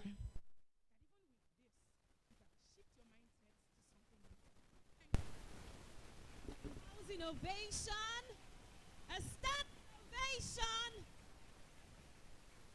for Ayomide Aino. Think we just love the way she pronounced her name? Please keep clapping for this phenomenal young woman. Wow. How many of us had a few goosebumps as she? That was a charge. A round of applause for Ayomide once more. I love it when I see young people doing amazing things. And a few things we should know about Ayomide. She's, should we say, our younger sister, because she's also on the path to becoming a lawyer. She's a law student. She's a compere. She's a certified beautician and a fellow of the United Nations Millennium Campus Network. So truly, that is a phenomenal young woman. We celebrate you, Ayomide. Thank you for dazzling us and waking us up. Thank you so much, Ayomide. And it gets hotter and hotter, right? It gets hotter and hotter. We've heard the story of the man whose parents could barely take him through school, and now he's an SAN. We've heard the story of the woman who was ready to throw in the towel, and then she made partner from fire pan to fire, right? And we're going to hear many more phenomenal stories today. I'm going to be welcoming our next speaker, Mr. Chukwudi Enebeli. Please permit me to read his introduction, even as we continue to welcome him. Chukwudi Enebeli is a partner in the dispute resolution arm of Convenor LP. Chukwudi Enebeli MCIR is a partner in the dispute resolution arm of Convenor LP, a leading law firm with offices in Lagos, Abuja, and Port Harcourt. His key areas of practice are commercial dispute resolution with focus on insolvency, debt recovery, and labor disputes. He is also involved in arbitration, criminal litigation, and election petitions. He is a member of the International Bar Association, the Nigerian Bar Association, the Chartered Institute of Arbitration UK, Business Recovery and Insolvency Practitioners Association of Nigeria, BRIPAN, and associate member, Risk Management Association of Nigeria. He has served the NBA Ikeja branch in several capacities, most recently of which is chairman of the NBA Ikeja Law Week 2022. He is also a notary public. Ladies and gentlemen, please make welcome Chukwudi Enebeli to the Business Law Conference 2024. Ladies and gentlemen, please give a warm welcome to our next speaker, Mr. Chukwudi Enebeli.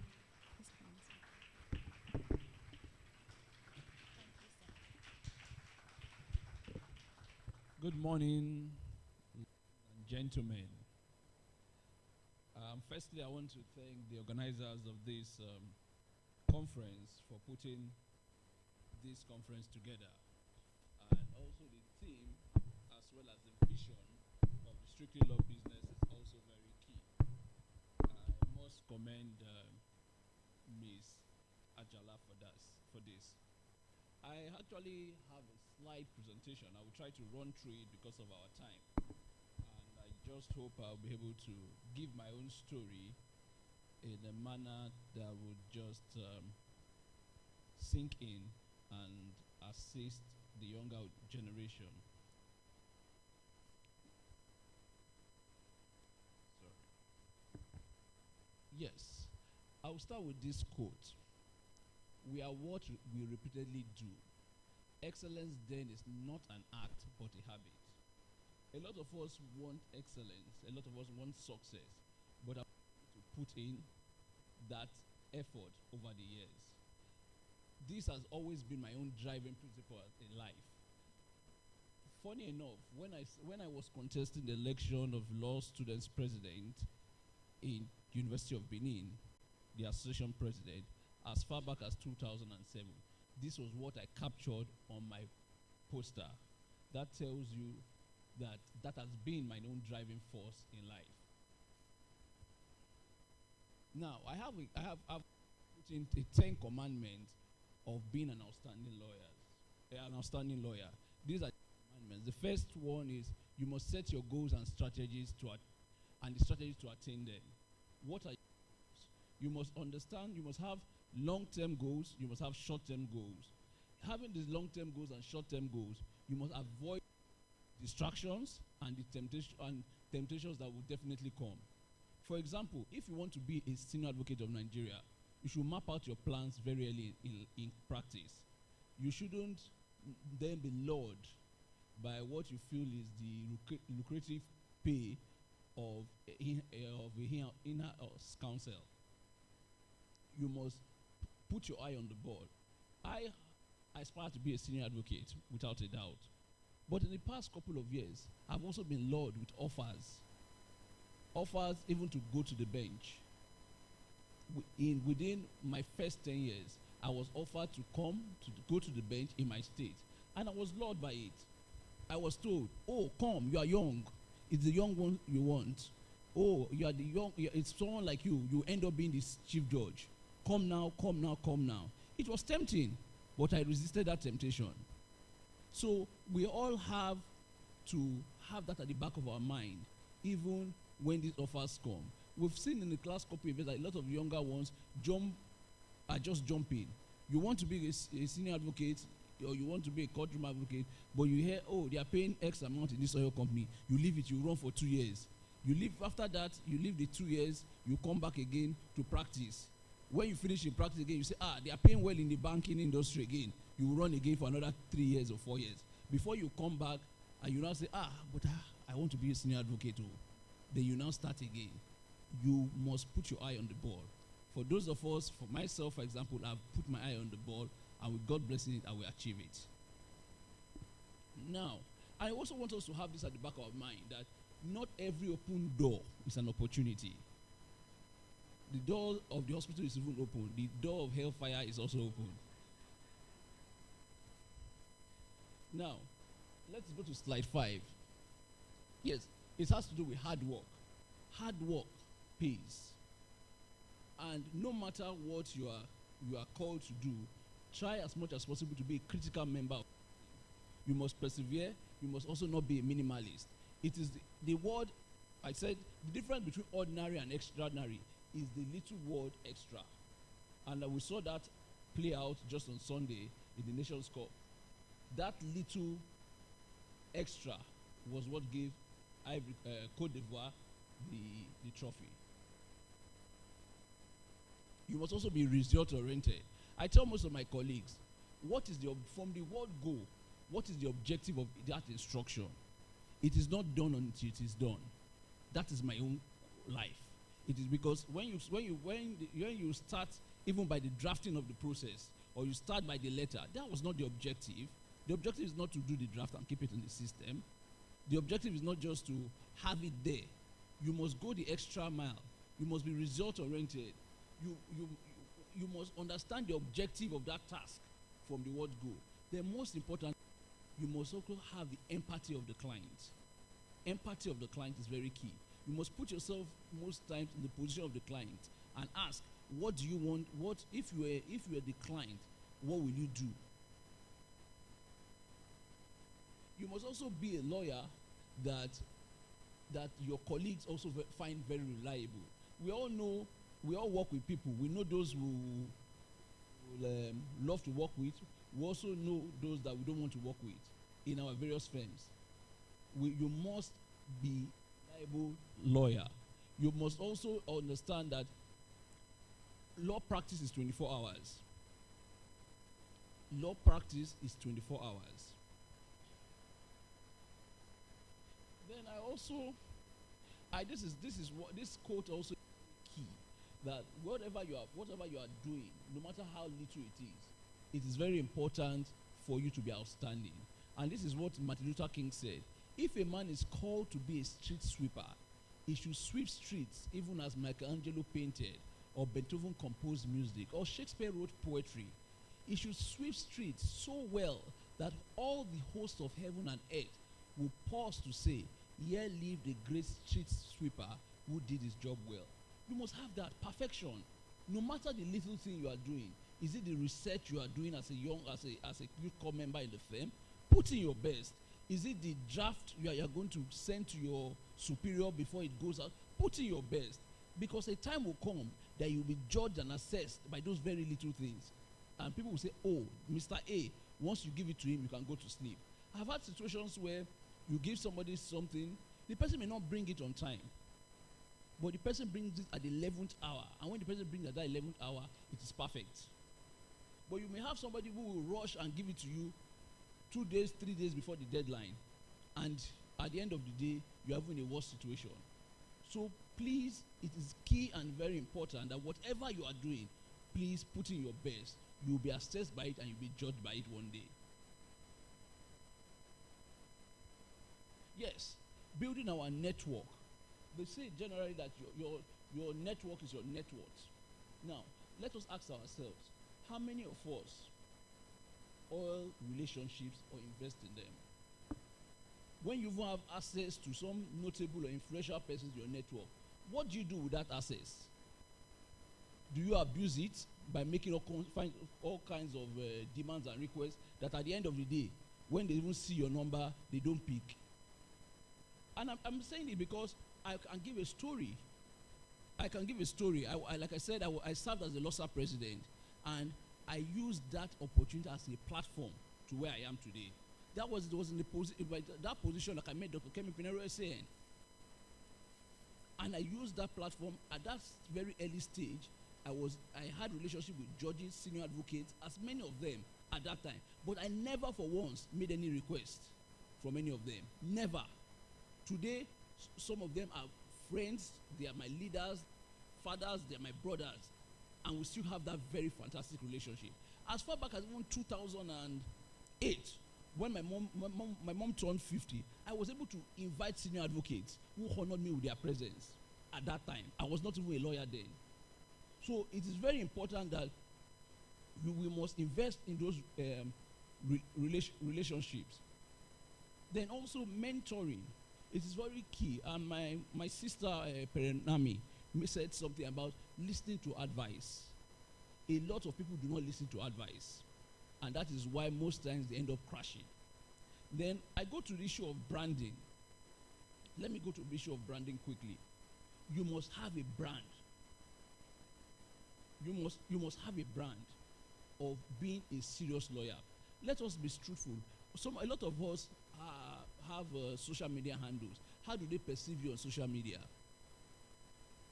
Within your family, as little as your family network, how do they perceive you? Are you the clown of the family? Are you the jester of the family? You must position yourself and put yourself out as a serious lawyer, even in your dressing. I had just about a month ago, I had the opportunity of I appeared against a lawyer who happened to be 4 years my junior. And when he came to court, he was wearing practically a checkered suit, a great checkered suit. Looked very tardy, very shabby. And I called him. As God will have it, he was there with his senior brother who happened to be his client in the case. I was against them. And I called him. I said, look at you. Do you know, I called the senior brother. I said, do you know a lot of people will make something from practice? Some will never. I said, look at the way your brother is. I asked him then, how many years are you? He turned out to be 11 and 15. He said, it's 11. I said, you are like this? He said, yes. I said, how many years do you think I am? He said, you are over 20. I said, you see your problem? I told him, I said, look at the way you are dressed. You can look, if I was a client, I will not pick you. I said, look at my junior of 2 years at the bar. I said, if they line all of you up and to pick a lawyer, I will never pick you. I will not pick you. So he has a reputation which over the years will speak for him. Is it a good reputation? Is it a bad reputation? I went ahead to tell him, I said, look at the way you are dressed. Look at even your integrity in this case is questionable. I said, 5 years down the line, 10 years down the line, I may be called to constitute a team. I don't want our level of non-senior advocate, I could be called upon to constitute a team. But I said, I will never pick you if I'm called upon to constitute a team. But I have people who have appeared against, who are non-senior advocates, that if I'm supposed to constitute a team, I know that they fought a good fight, even in that case. I will pick them. I said, but I will never pick you, and I'm telling you to your face, I will not pick you. So what I'm just telling you, trying to tell everyone about is that you must position yourself and put yourself out as a serious lawyer. That is what I have done over the years, and that is what I'm still doing, and it has paid me seriously. Now, then I've come to also know that a lot of people are very disloyal. Loyalty is 100%. It is not 99.9. It is 100%. Loyalty pays. You must be loyal to your boss, your principal. You must also be loyal to the firm. And let us ask ourselves, how did you leave your last employers? You can ask yourselves quietly, how did you leave your last employers? A lot of us are very quick to judge seniors. A lot of us are very quick to condemn. Even when you have an issue with your employers or your boss and you have to leave, you must not burn bridges. You must not burn bridges. Your employer may be wrong, but I also take it as one of my guiding principles that God Himself will not put the rod or the cane of the elder in the hands of the younger generation. It is not your duty.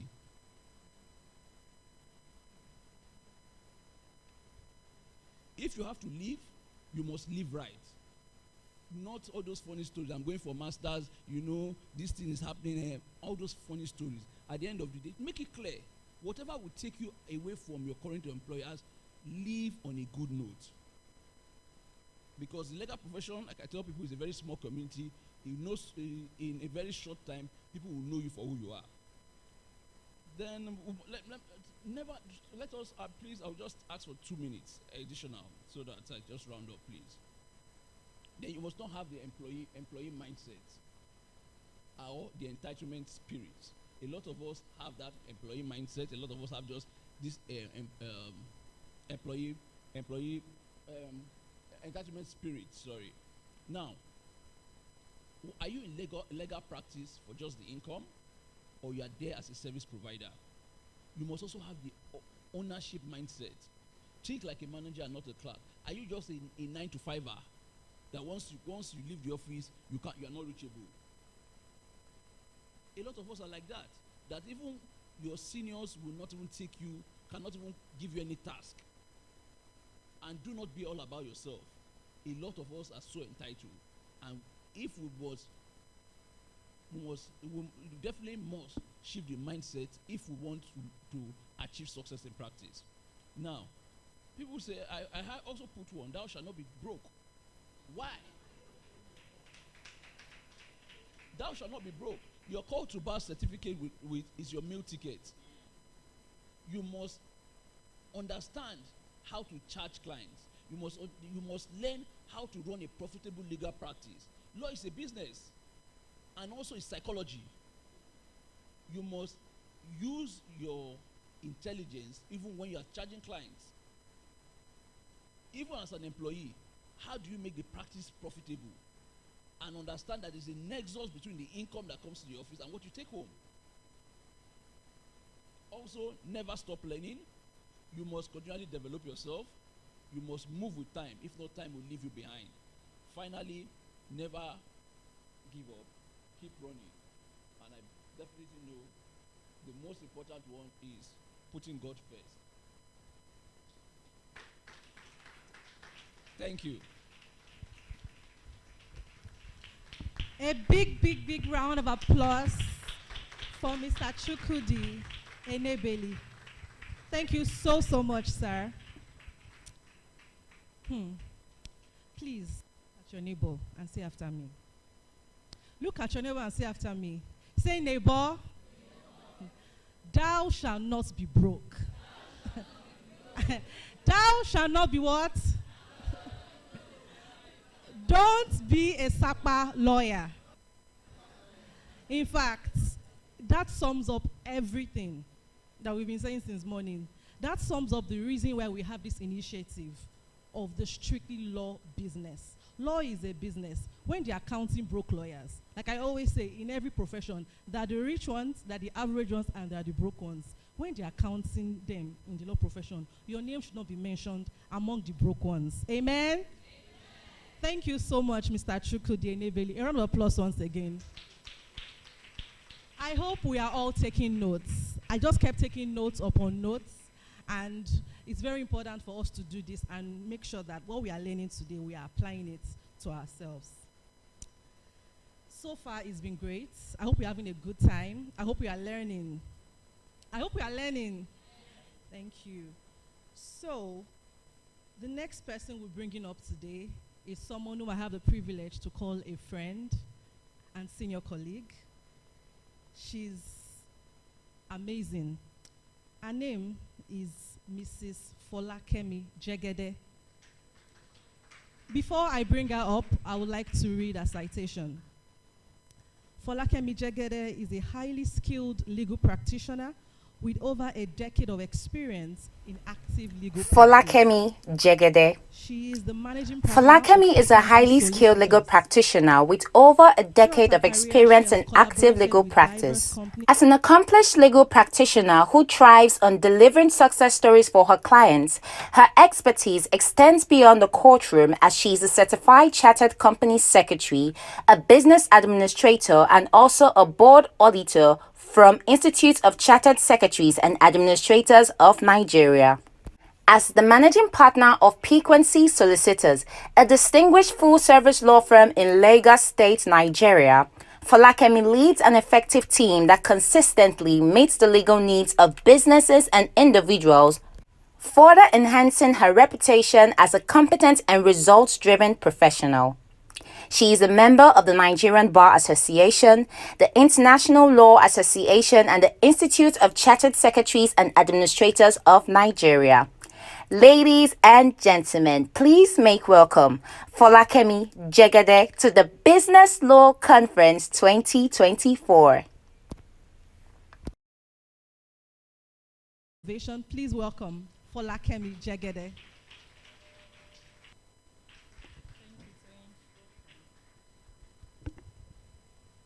Thank you so much. I appreciate the Street Law Business for this honor to be standing here. I'm also proud to be a member of Street Law Business. Good afternoon, profitable lawyers. Mindset though. Good afternoon, profitable lawyers in the house. Yes. You know, this particular theme is so strategic and it's so good for me to be sharing my journey with you. So, Folakemi is a young girl, feel like after 14 years, new in Lagos, a new wig, a new wife, in a new city of Lagos from city of Akure. So down the line, you will know that over the years, I am here standing after going through different challenges that you can relate with, and I'm building a profitable law practice. And this is my journey. I'm going to be discussing how I've emerged from one version to another, and you can pick your own from it. So I came into Lagos looking for a job like you, like everybody, and I couldn't get in. And it's not like I am sound. I'm a person of value and growth, so I know what I wanted, and I don't want to settle for anything outside law.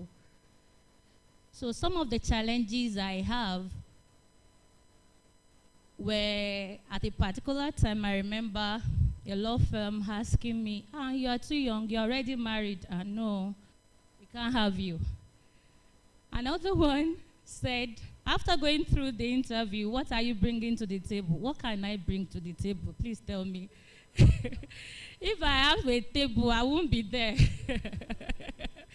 You know, a lot of people were fortunate to enter the big laws. You've heard people speak today.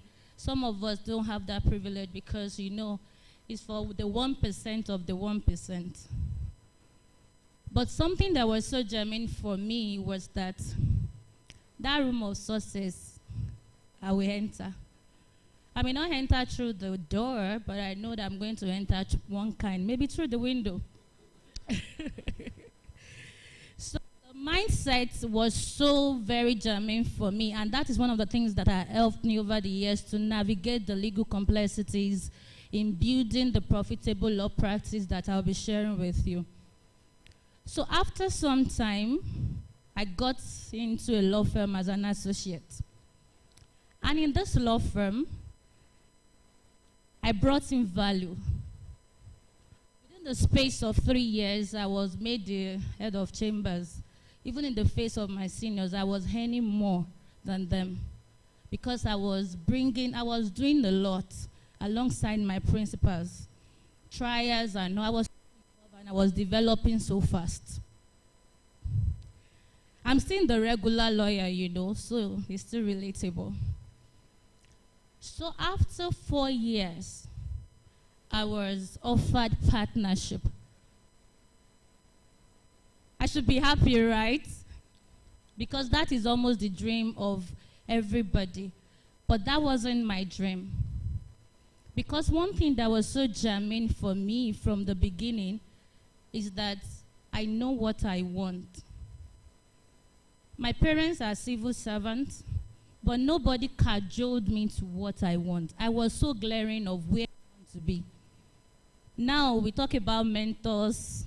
I did not have any then, you know, but I have an understanding where I'm going. How I'm going to get there, I may not know, but I have the understanding. So I did not take it.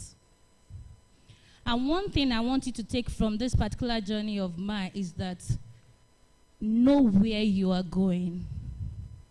You cannot live in vacuum. You cannot be complacent. And don't settle unless. So 4 months thereafter, I resigned and I started my own law practice. See, in Lagos, starting law practice is not easy. It's not Hamblast Chaser, so law practice, real one. I started it, I registered my firm. At that time, website was the more of the tech, so I did my website. But I also know the particular class of people I wanted. I understand the demography of my clients that I wanted. I like big things, so I know that I can't be working from home. I needed an office space. Not any other office, in a good place that it's accessible, that they can come and feel like, be like, say, this person gets sense. Sorry that I'm speaking vernacular, but you know, I just needed an office space. But financially, also there was a restraint. So I leveraged on the innovation at that time, which was co-working space. And if you're familiar with co-working space, you know that you have every other thing all put together. The only thing that is maybe small is your mini cubicle.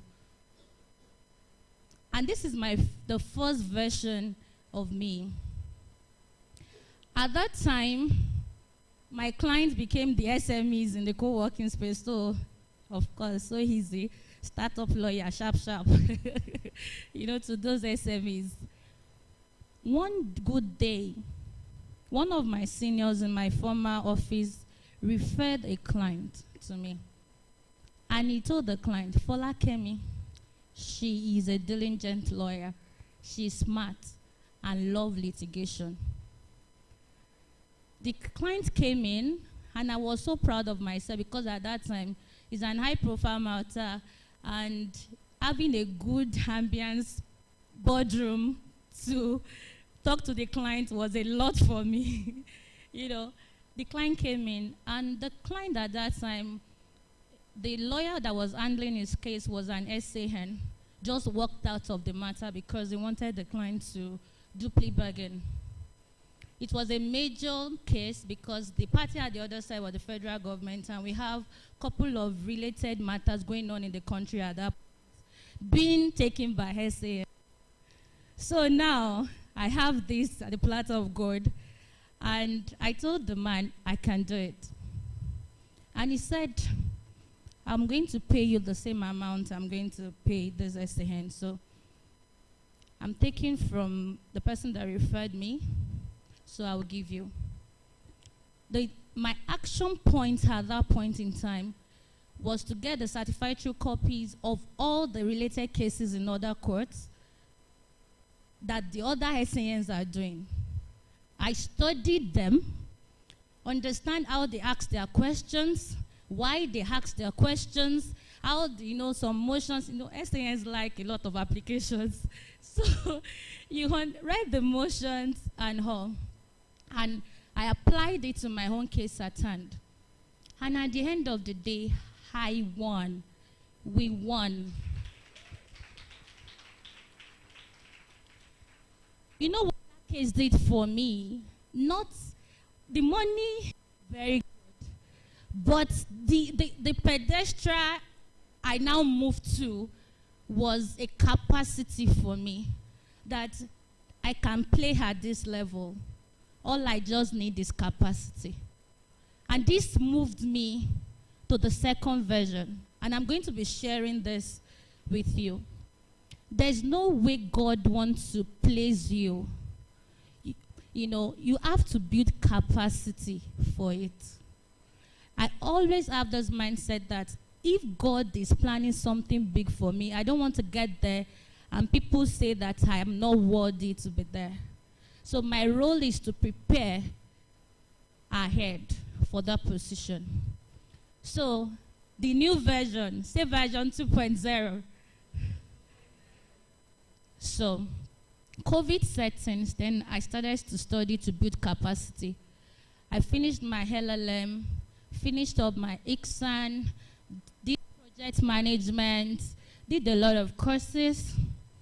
Then I got a scholarship to Lagos Business School.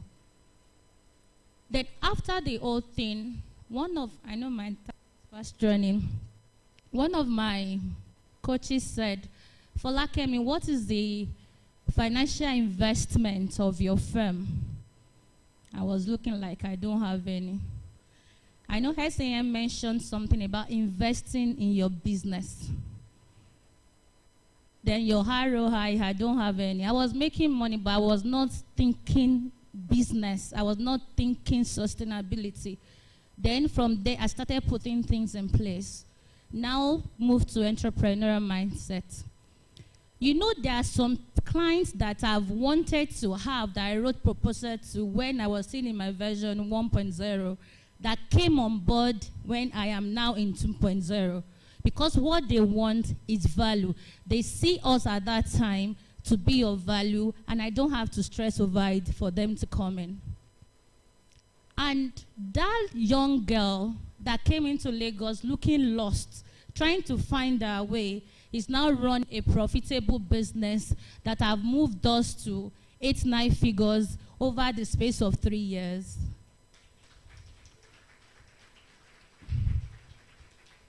And what is the lesson I want to just pinpoint before I round up? The first thing I want you to understand is exposure.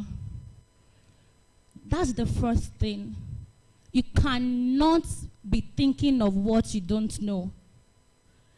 Exposure makes you to understand where you want to go. And exposure right now, for me, it can be whether you travel, how you read, people you meet, mentorship, community. I joined SLB in my version 2.0, and it has been so impactful. So exposure comes in different levels because it will guide your mindset. Then the second one is setting your goals, long-term and short-term, and assess whether you are growing and making profits. See, money is good. And when you are doing it intellectually and making it, it makes you to sit well. It gives you boldness, you know. So you cannot just like I'm a lawyer and you are poor. I want my children to look at me and say, I want to be like mommy one day. That is the joy. Then the third one is you must be client-centric focused. Why am I saying this? The clients that have joined us in Frequency Solicitors, I can tell you with boldness that 90% of them are still with us. Why? Because as they are growing, we are growing to meet their needs. That means we are building capacity to meet our clients' needs. That it is very important that you are growing and focusing on the needs of your clients. When we talk about money, it's not angels that will bring money to you. It's people. So what are you going to do if you hang clients that you are not keeping? You should continue to build relationships with your clients. Before I round up, I'm going to share 3 things that is important. I call it 3 Ps. Can you call it 3 Ps alongside with me? And, you know, I can relate a bit with what SAN said and with my 3 Ps. The first one is process. The second one is progress. And the third one is perseverance. You know, the word of God says that as long as the earth tarries, seed and harvest will not cease. As far as you continue with the process of growth, it is sure that progress will come. What you need is perseverance. I hope I've been able to do something for you. Thank you for having me. A round of applause for Mrs. Jegede.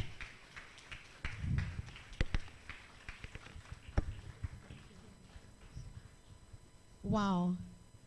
If there's one thing I've heard a lot of today, is that money is good, though. Money is good, though. But it doesn't just happen. Mrs. Jegede said something. She spoke about building capacity. A lot of us have big dreams. We should have. But what's the work that we're doing to get us to bring that dream to reality? So as much as we're dreaming big, we're attending conferences, I believe we should be doing the hard work as well. A round of applause once more for Mrs. Jegede. Thank you for sharing your story. And today is a day of stories. You can recall the stories we've heard today. The young man whose parents couldn't take him through school. the young lady whose boss said, Madam, that time you want to give up is the time I'm going to throw you into the deep end. So many stories that would resonate with us and that I believe would shift our mindsets till eventually we begin to build profitable law practices. So please turn to the profitable lawyer beside you. Turn to the profitable lawyer beside you and share with them one thing that you have learned today. I'm not going to tell you what to say. One thing you've learned today. I can almost hear, don't be a Sakpa lawyer from here.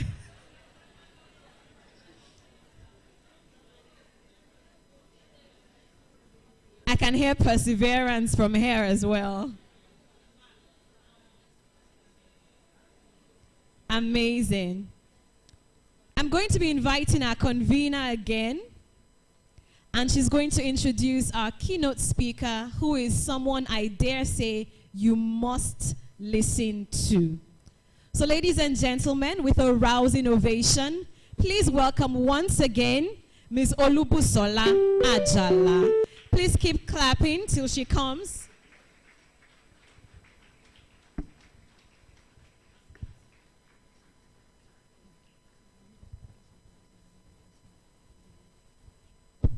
Hi everyone. How has it been so far? Very nice. Good. But I don't want us to get lost in the moments, the excitement.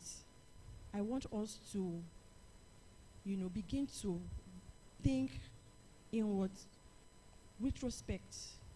What's the lesson here for me? What can I do with what I have heard? There's an important aspect of Folakemi's story. Maybe she didn't remember.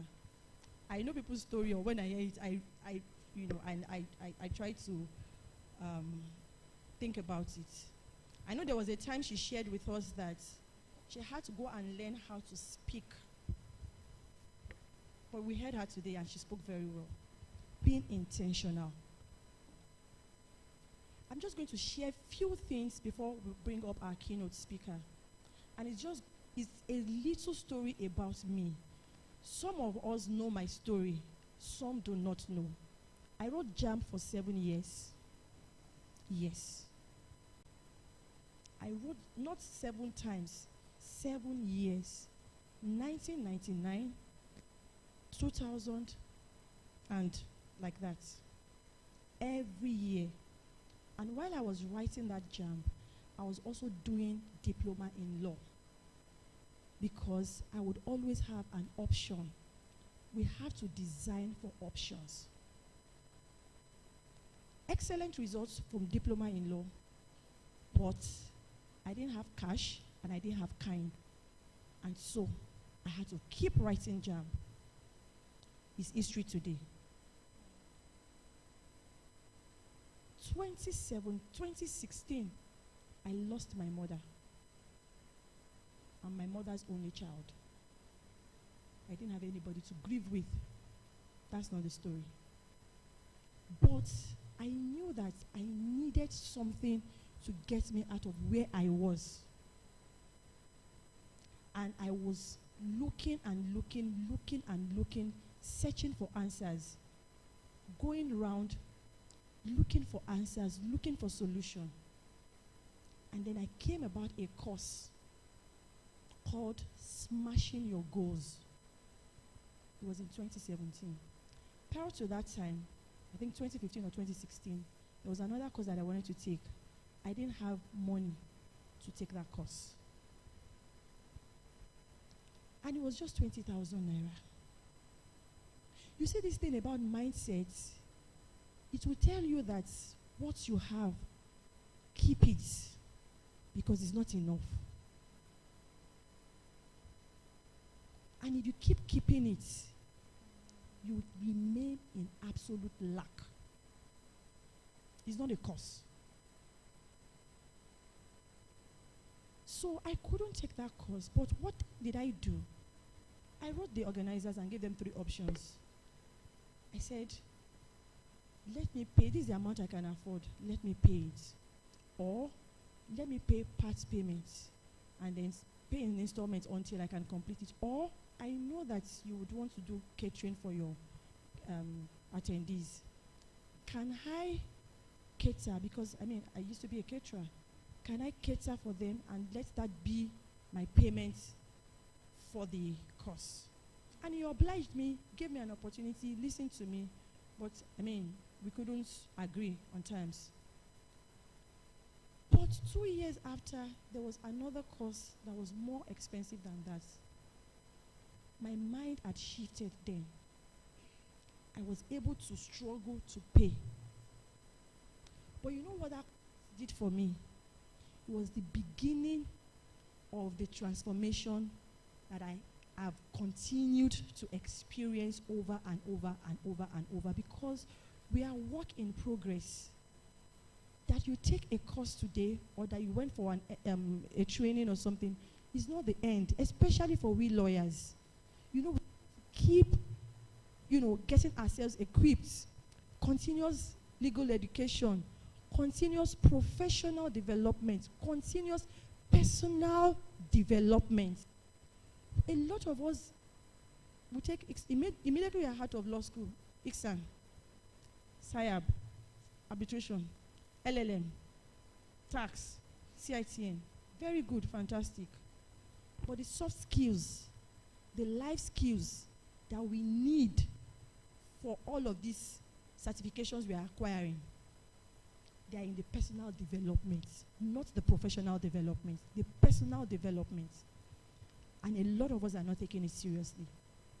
So I took that course, Smash Your Goals, in 2017. I think it was February or May, I can't remember. And some of the things, when we finished that course, we were told, okay, write out, create a vision board for yourself, create a personal affirmation for yourself, write out the things you want to achieve.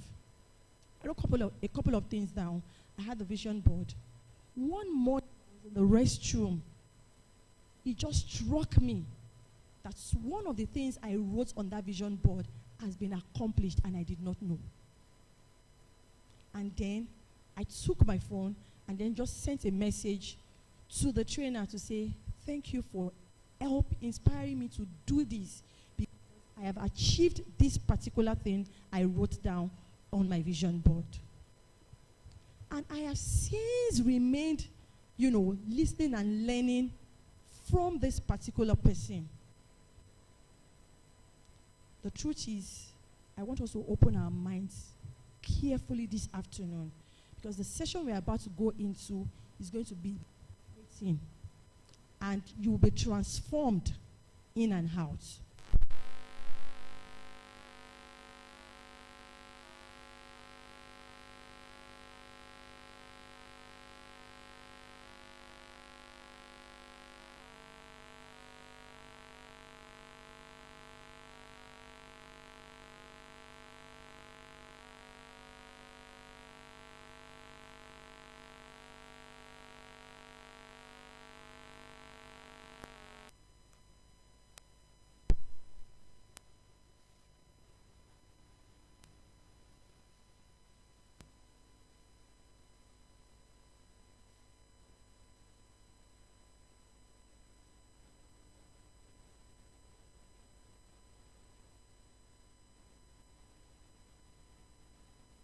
That went on within me. I am still work in progress. If you think that I have achieved anything, I'm still work in progress. And so I keep learning and learning. It is so much, I'm so much grateful to Capo for, granting this opportunity to speak with us. Because I think that for us as lawyers, we are too fixated on this our law thing, that we don't go out to listen or hear other things. So today is going to be really, really transformational for us. Please put away all distractions. Put away all distractions. If you are using your phone and I see it, I will seize it. Ask XLB community members. They know me. They know me. If you are using your phone, I will seize it. Because the truth is, my mandate is to ensure that this legal industry does well. We move to the next level. We cannot be providing solutions, services to businesses and they are growing, and your law practice is nothing to write about. How dare you be the one helping people, legal risks, legal management, giving them protection. Their businesses are flourishing. They are counting millions, billions, declaring profits, dividends, and then you are begging to feed.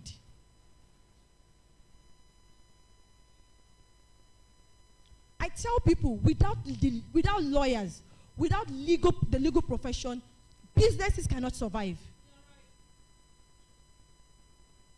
So how dare us help these people, enable them, empower them, and we are beggars.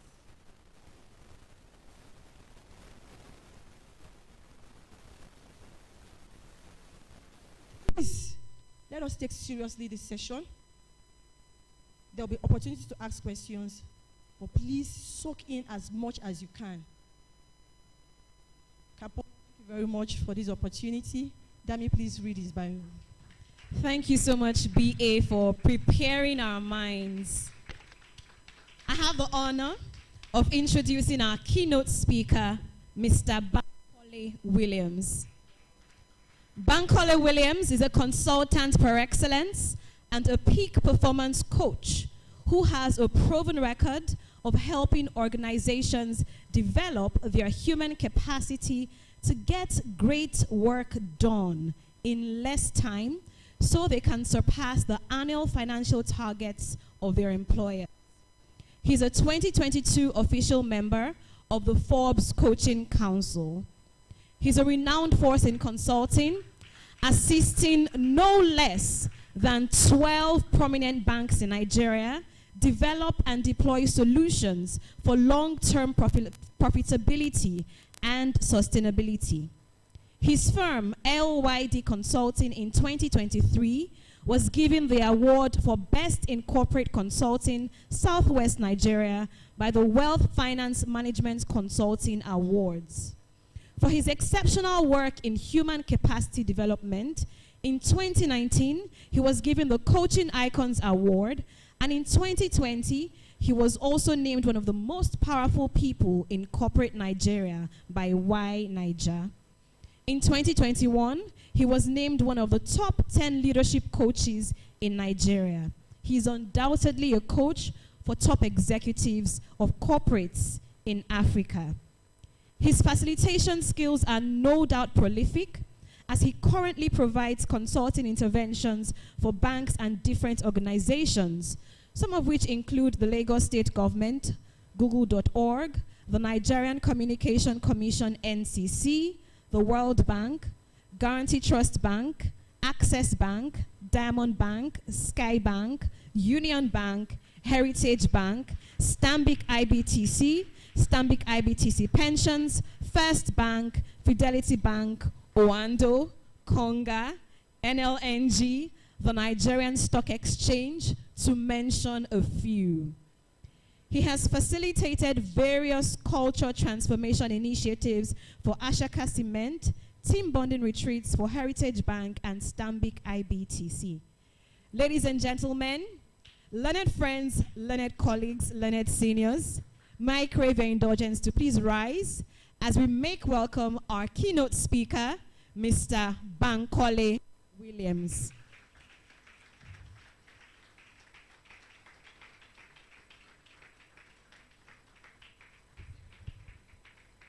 Okay, please have your seats, everyone. Good morning, everybody.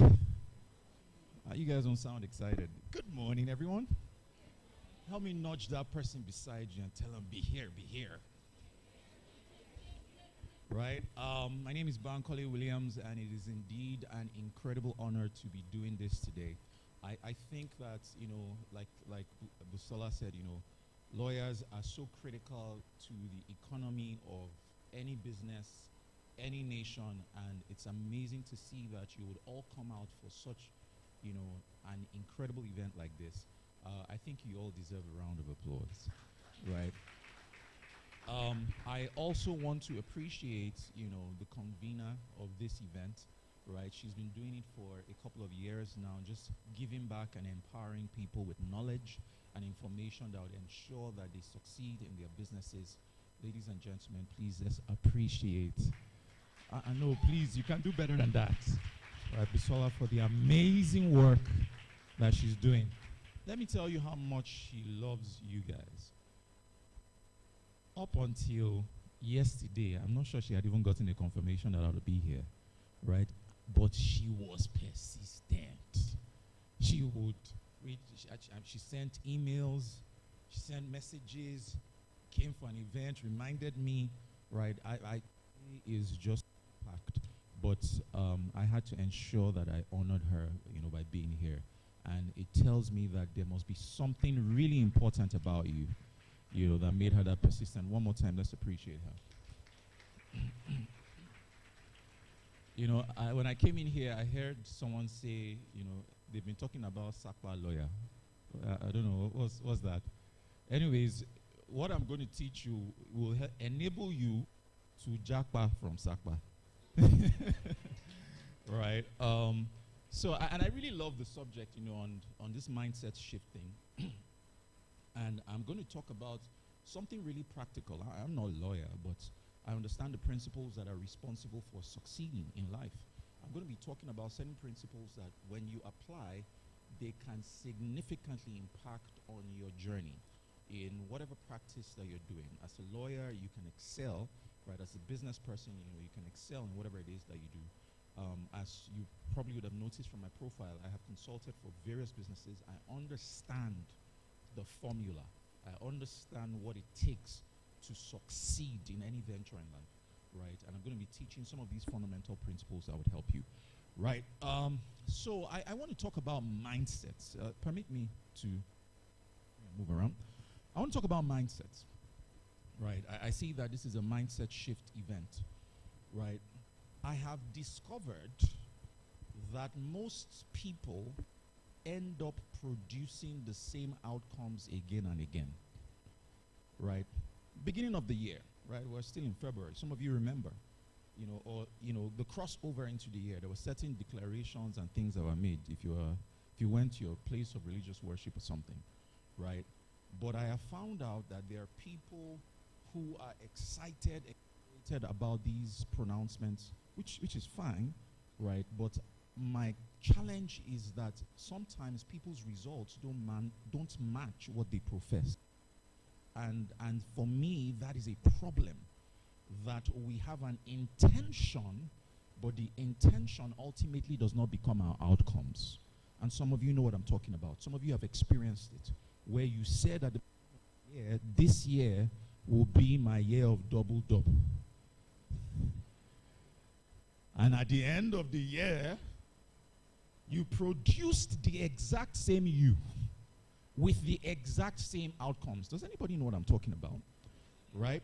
And I see this repetitive cycle, right? It keeps happening time and again. So people have an intention, but they don't have the matching outcome, right? And this applies to individual, practices. It applies to your legal profession and things like that. And I find that the fundamental reason why people keep producing the same outcomes is because of one thing that's in our theme today. It's because of a mindset. Somebody say mindset. It's mindset. It's a mindset. Mindset. Sometimes, I like to be very practical. And I say, for instance, I do not know a society, I don't know a nation, right? And I've traveled far and wide. I don't know a nation that has people that pray for abundance like my country. Top 5 of people's prayer lists, I can guarantee you, abundance is there. I be a lie. If abundance is not on your own, please lift a hand. You're maybe in the minority, right? So people are praying for wealth, yet a few years ago, Nigeria was described as the poverty capital of the world. We have an intent, but we don't have the matching outcome, the matching results. There's something wrong. There has to be something wrong. We have to be able to hack and find out what fundamental principle could we be violating that is ultimately responsible for the results that we're producing. And I'm telling you, it is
predetermines a person's what?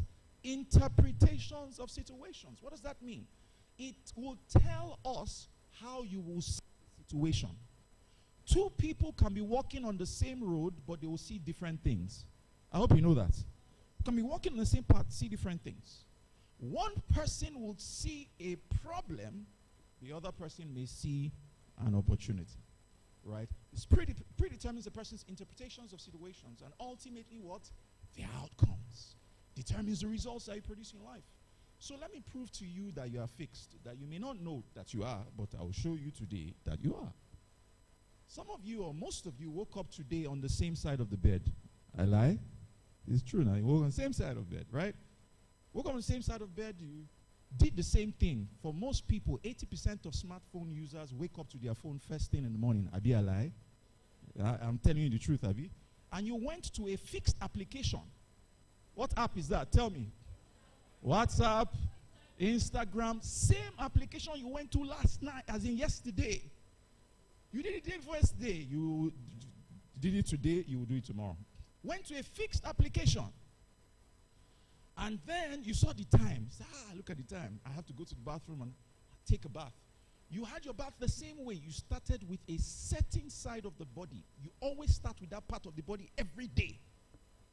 Spent approximately the same amount of time to have your bath.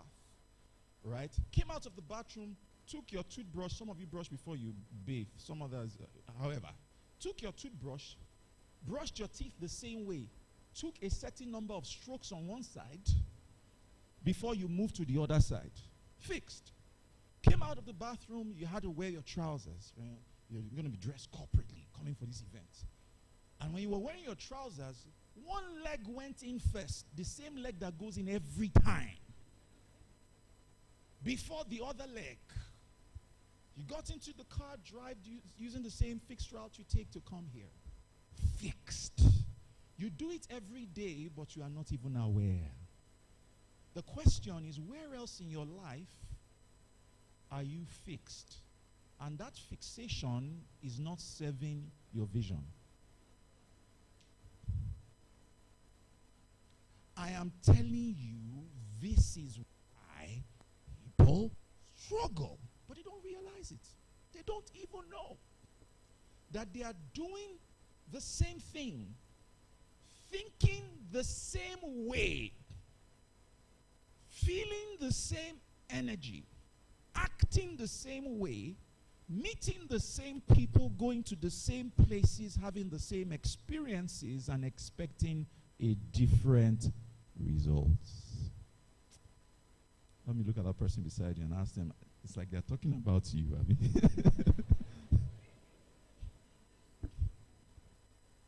Fixed. Fixed. Fixed.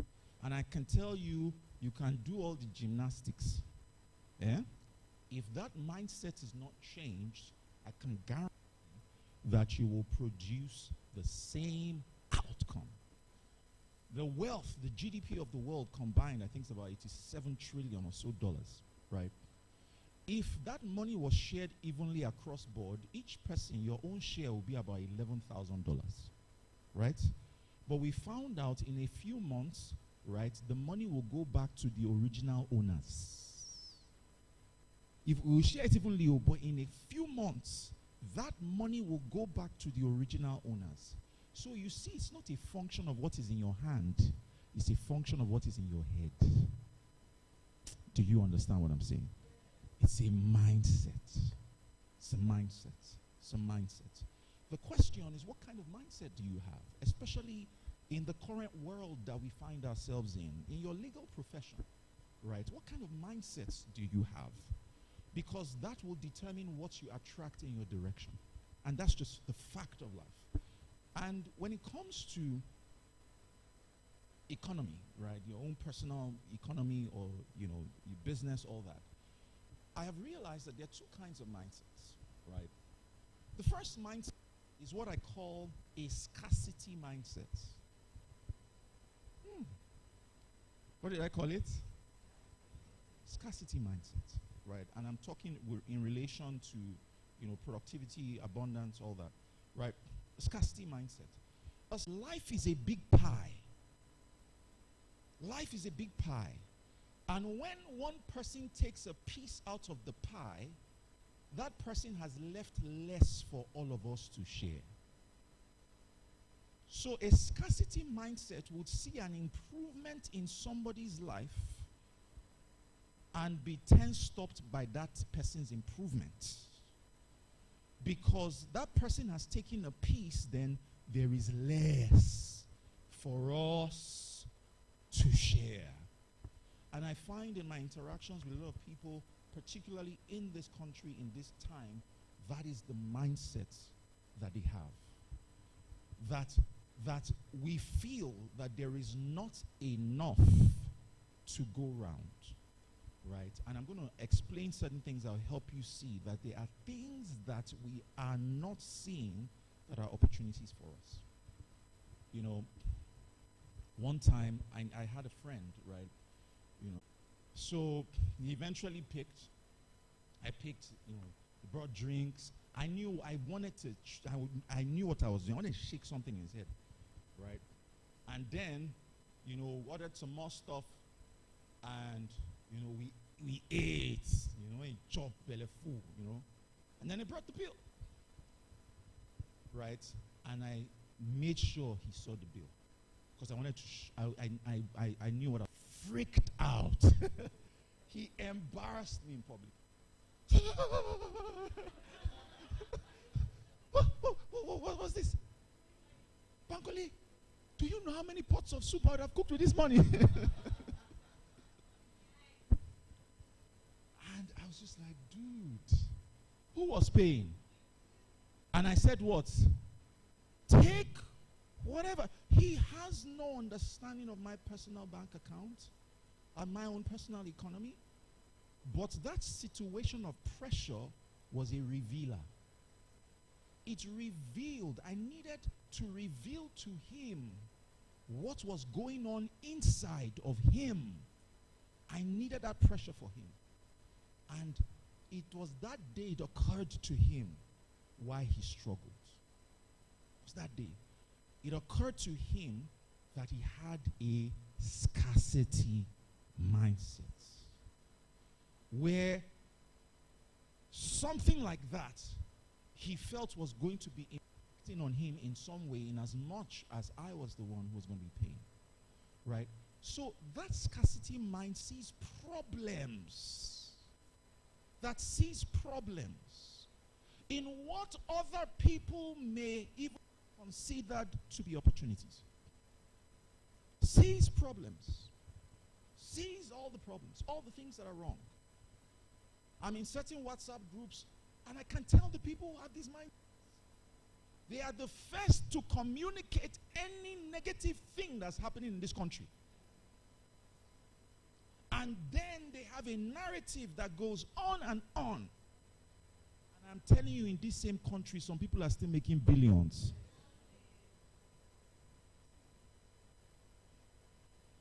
Let me tell the person beside you, shine your eye.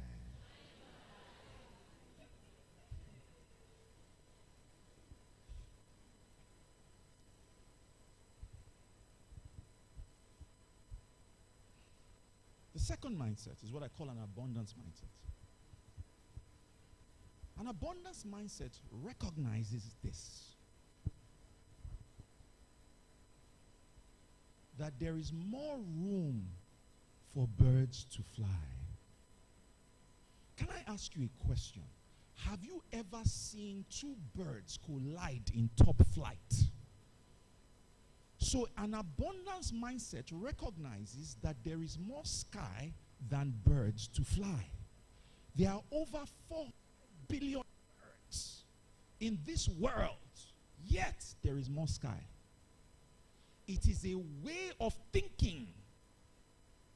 It's a mindset. And I'm going to prove it to you.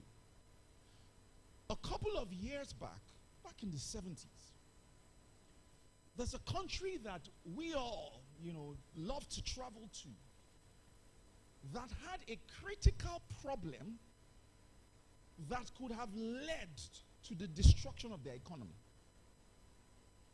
And that country is the country called Dubai. Dubai was a desert. Hear me what I'm saying, guys. You know, if I had the time, I'd have shown you pictures of what it looked like back in the day. The Sheikh of Dubai had a vision in the midst of scarcity.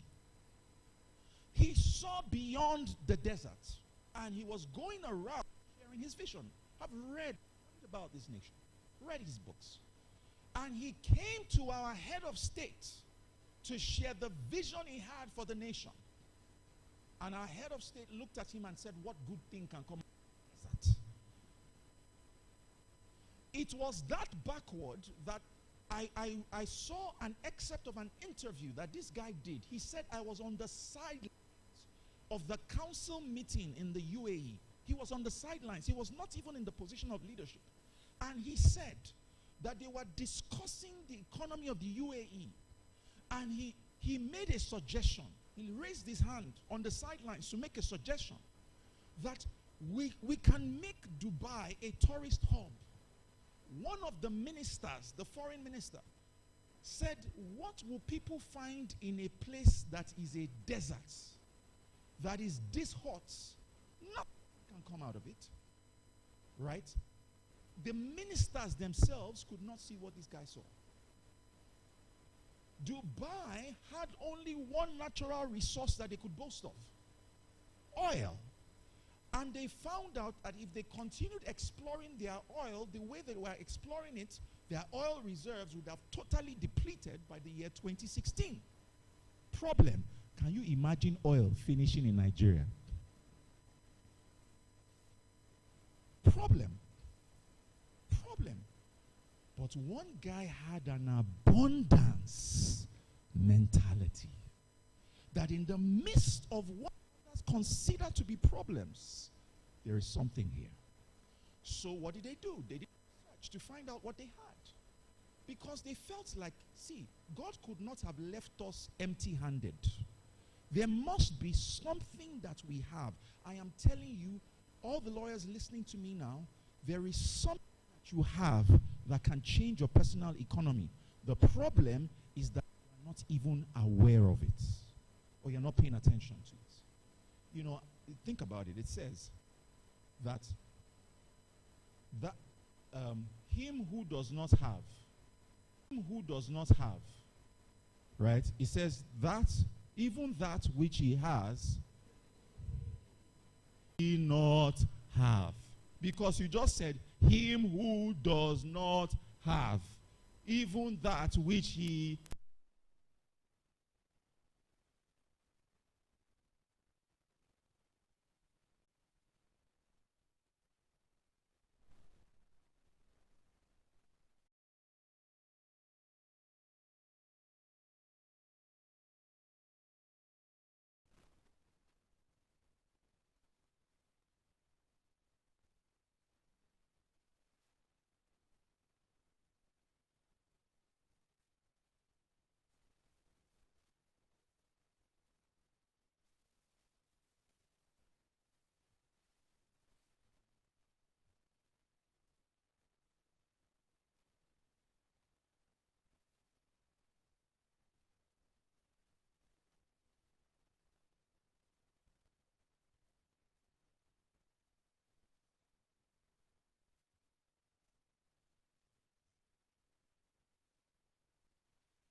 everything changes. When you change, if you really change, if your posture on the inside changes, everything changes, right? And it's basically just teaching people how to reinvent themselves so that they can live a wholesome life, you know. So Busola had mentioned that, you know, she would like me to share with you guys. It's happening on the 2nd of March at Alliance Francaise in Ikoyi, right? We can only take 150 people into that room.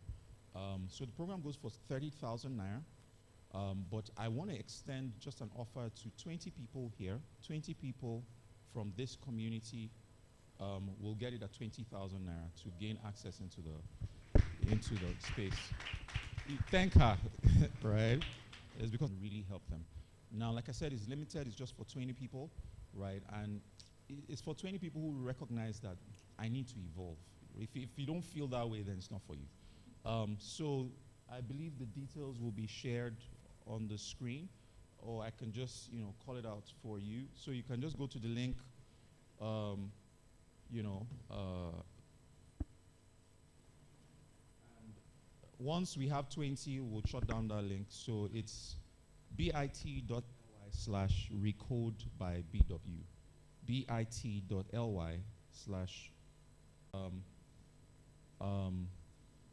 or, you know, two things. You can make a transfer to a certain account which will be shared, and then you send an email. And once we have 20, you know, sorry, we would have to, you know, turn back all the other people. What'd you say? How? Come again? Okay, so maybe that's what. Yeah. Maybe we can do that. Maybe first 20 people or so to write their names. Yeah. Yeah. With E, then E.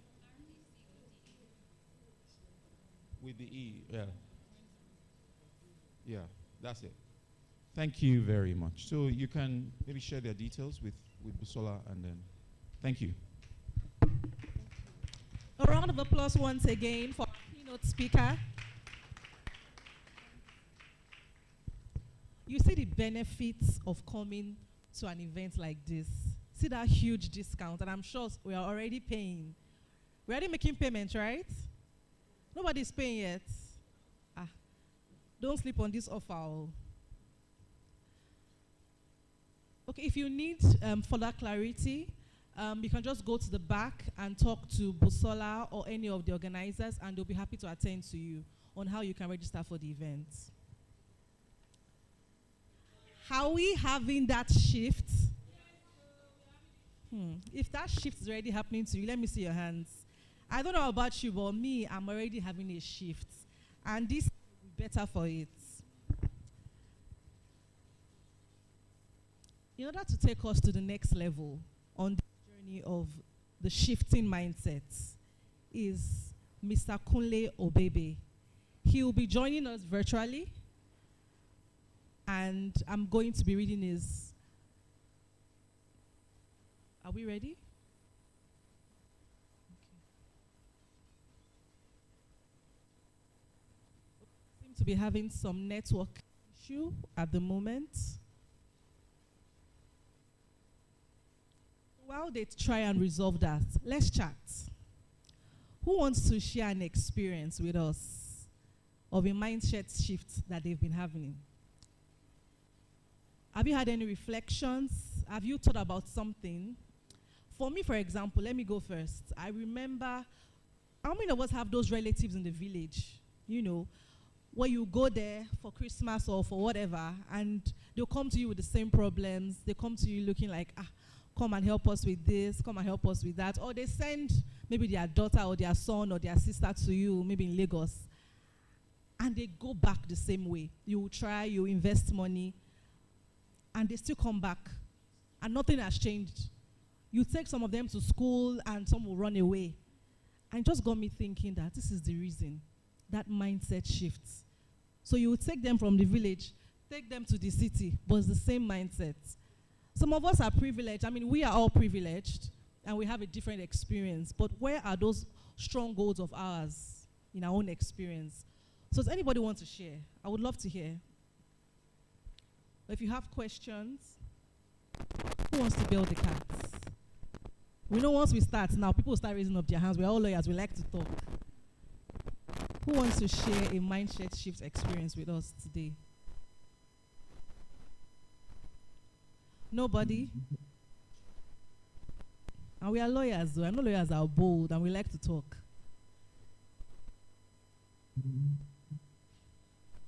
If you want to share a mindset shift experience, maybe you've had in the past, or right now in this meeting you've been thinking and you want to just share your experience, you can just come forward and Dami here would give you the mic. Okay, so I'm going to rescue you. Okay. It appears that no one wants to volunteer themselves. I can see my friend Ruth. Oh, amazing. I was going to decide that I'm going to volunteer I them. can see you chatting. If you don't want to share with us, I will volunteer. Sorry. Okay, so we have a first hand. Please rise. Oh, great. Please, a round of applause for our first. Please, let's encourage him. So at the beginning of this program, remember we made a promise that at the end you would definitely want to be a strictly law business community member. And of course, the person that was bold enough to speak is a strictly law business community member. All the way from Ibadan. Thank you so much. Something happened in my mind while our community member was speaking. Okay. Mrs. Fola came in, and when she mentioned that when she needed to start her firm, she needed to have a physical office that could match the type of clients that she wanted. And why she said that, and she did not want to work, she did not want to do the work from home thing and the rest. And it dawned on me that one of the things that shifted my practice in collecting consultation fee in Ibadan, right? And collecting consultation fee, and also in my counseling practice, was my office. My office. The moment clients asked, "Where is your office?" and I tell them, "Cocoa House."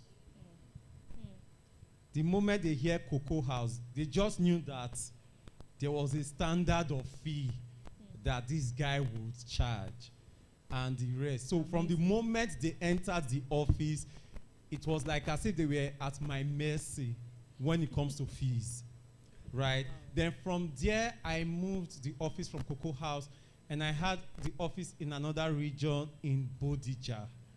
So the moment people knew, where's your office, the law office was still in Cocoa House, but I moved my counseling office, because I'm also a counseling psychologist, to Bodija.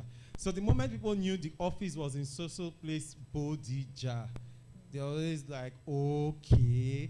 And every fee I gave to them, they always agreed to pay just from that office standard. Amazing. A time came, because of developmental things, I decided to switch to working from home as an individual, although the office is still running. So I would usually not hold physical meetings. But when she was taking that session, I asked myself that, no, I need to switch back. To be able to switch up to the fee I want to be collecting now, I need to switch up again to physical services. Thank you so much. You didn't introduce yourself to the general house. We know you, but let everybody know you. My name is Earl Allright. I'm a lawyer and also a counseling psychologist. Thank you so much, Earl. Please, let's a round of applause for Earl, please. Thank you so much for sharing. And you know the interesting thing about what you've shared, Earl, is the fact that you had your own mindset, but you shifted the mindset of your clients.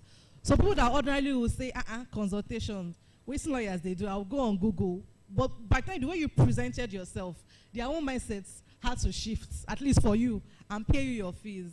And that's amazing. Does anybody else want to share with us? It's too quiet in here now. Wow.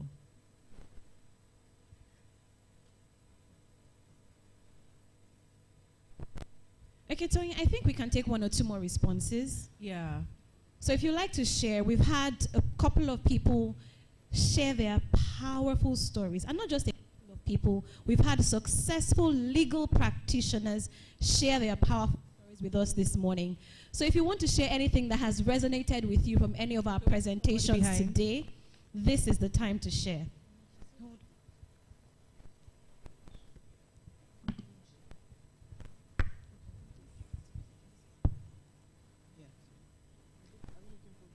Hello, everyone.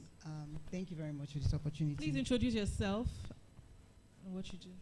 Okay, my name is Osita James. I am the managing partner of Black Crest, a startup-focused law firm. So when Mr. Bankole Williams was speaking, I found what he said about how Dubai just had three things that they could work: the sand, the sea, and the sunlight. I found it very interesting because he talked about the abundance mindset, and it sort of resonates with me because I operate in an industry that is very competitive. You have full service law firms also operating in the same industry as well. So it's more like a reminder that even in the midst of competition, there's still like a potential for opportunity, even with increasing competition. So thank you very much. Thank you so much for sharing. And that also reminds me of what the chairman of the NBA Lagos branch shared with us, that even as we think there's so much competition for lawyers, in the UK they are trying to come down here to get clients. So there is no scarcity anywhere. Thank you so much for sharing. A round of applause for him, please. Let's clap for him now. Are we tired? All right, so it appears that finally we can move ahead. All right, so like I said earlier, Mr. Kunle Obebe will be taking us to the next level of this conversation. And before he comes up, let me read his citation. Mr. Kunle Obebe is recognized as the foremost Nigerian lawyer in immigration, employment law matters, and is frequently sought after as local counsel for large international companies. Kunle advises individuals and Nigerian companies on issues relating to regulatory compliance with reference to expatriate Nigerian employee work authorization and corporate commercial law. He is a certified global mobility specialist and a regular speaker at Nigerian and international conferences on employment and emerging corporate immigration issues in Nigeria. Kunle has published 3 books titled The Nigeria Immigration Law and Practice, first and second editions, and The Expatriate Employment Handbook. He is the managing partner and chair of the firm's immigration and employment law practice groups at Bloomfield Law Practice. Ladies and gentlemen, please make welcome Kunle Obebe to the Business Law Conference 2024.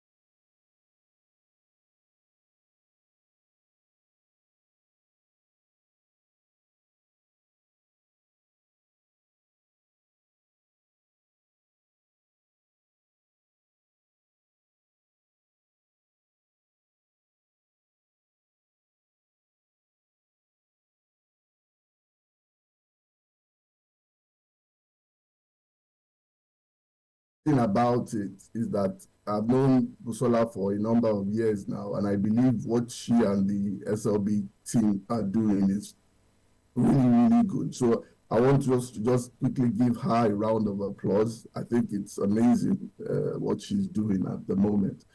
So I'll just want to share my story. I'd like to divide it into 3 parts. Basically because I feel that there were 3 points in my life that I had shifts in my mindset. I think I'll start off with the first part, which is when I graduated from the university. So I went to Ogun State University. Shout out to anyone that went to my alma mater that's in the room. When I finished from, yes, and I came out with a 3rd class. I always like to mention that. So it may sound funny for some people because it's like the trend for a lot of people now that, oh, once they don't get a 1st class out of law school, they feel depressed or they feel sad. I came out with a 3rd class because I wasn't serious in the university, and I'm happy to say that because a mind shift happened after I graduated from the university. I sort of hit ground zero when my father passed. That was in 2000. when my father passed, and all that weight of responsibility came on my shoulder, and I had no choice but to sit up at that time. Unfortunately, I didn't go to law school with my classmates. I eventually went a year after, but the good thing about it was that if I had gone to law school, I would have been in law school when my father passed, and only God knows what would have happened at that time. But a mind shift happened at that time. I knew that going to the law school was another opportunity for me to make a difference with regards to my grades, because I knew that the third class that I got out of out of the university wasn't going to cut it. And eventually I got into law school, and I put in all. I think we were the first set in Enugu campus of the law school at that time. And it was quite interesting because I ended up in a room with a very good friend of mine, Mayowa Olabi, and I always like to share that story. I think there's this, I'm not sure whether it's a trend, but a lot of University of Ilorin students, they tend to cram a lot, and I wasn't used to that kind of reading, so I started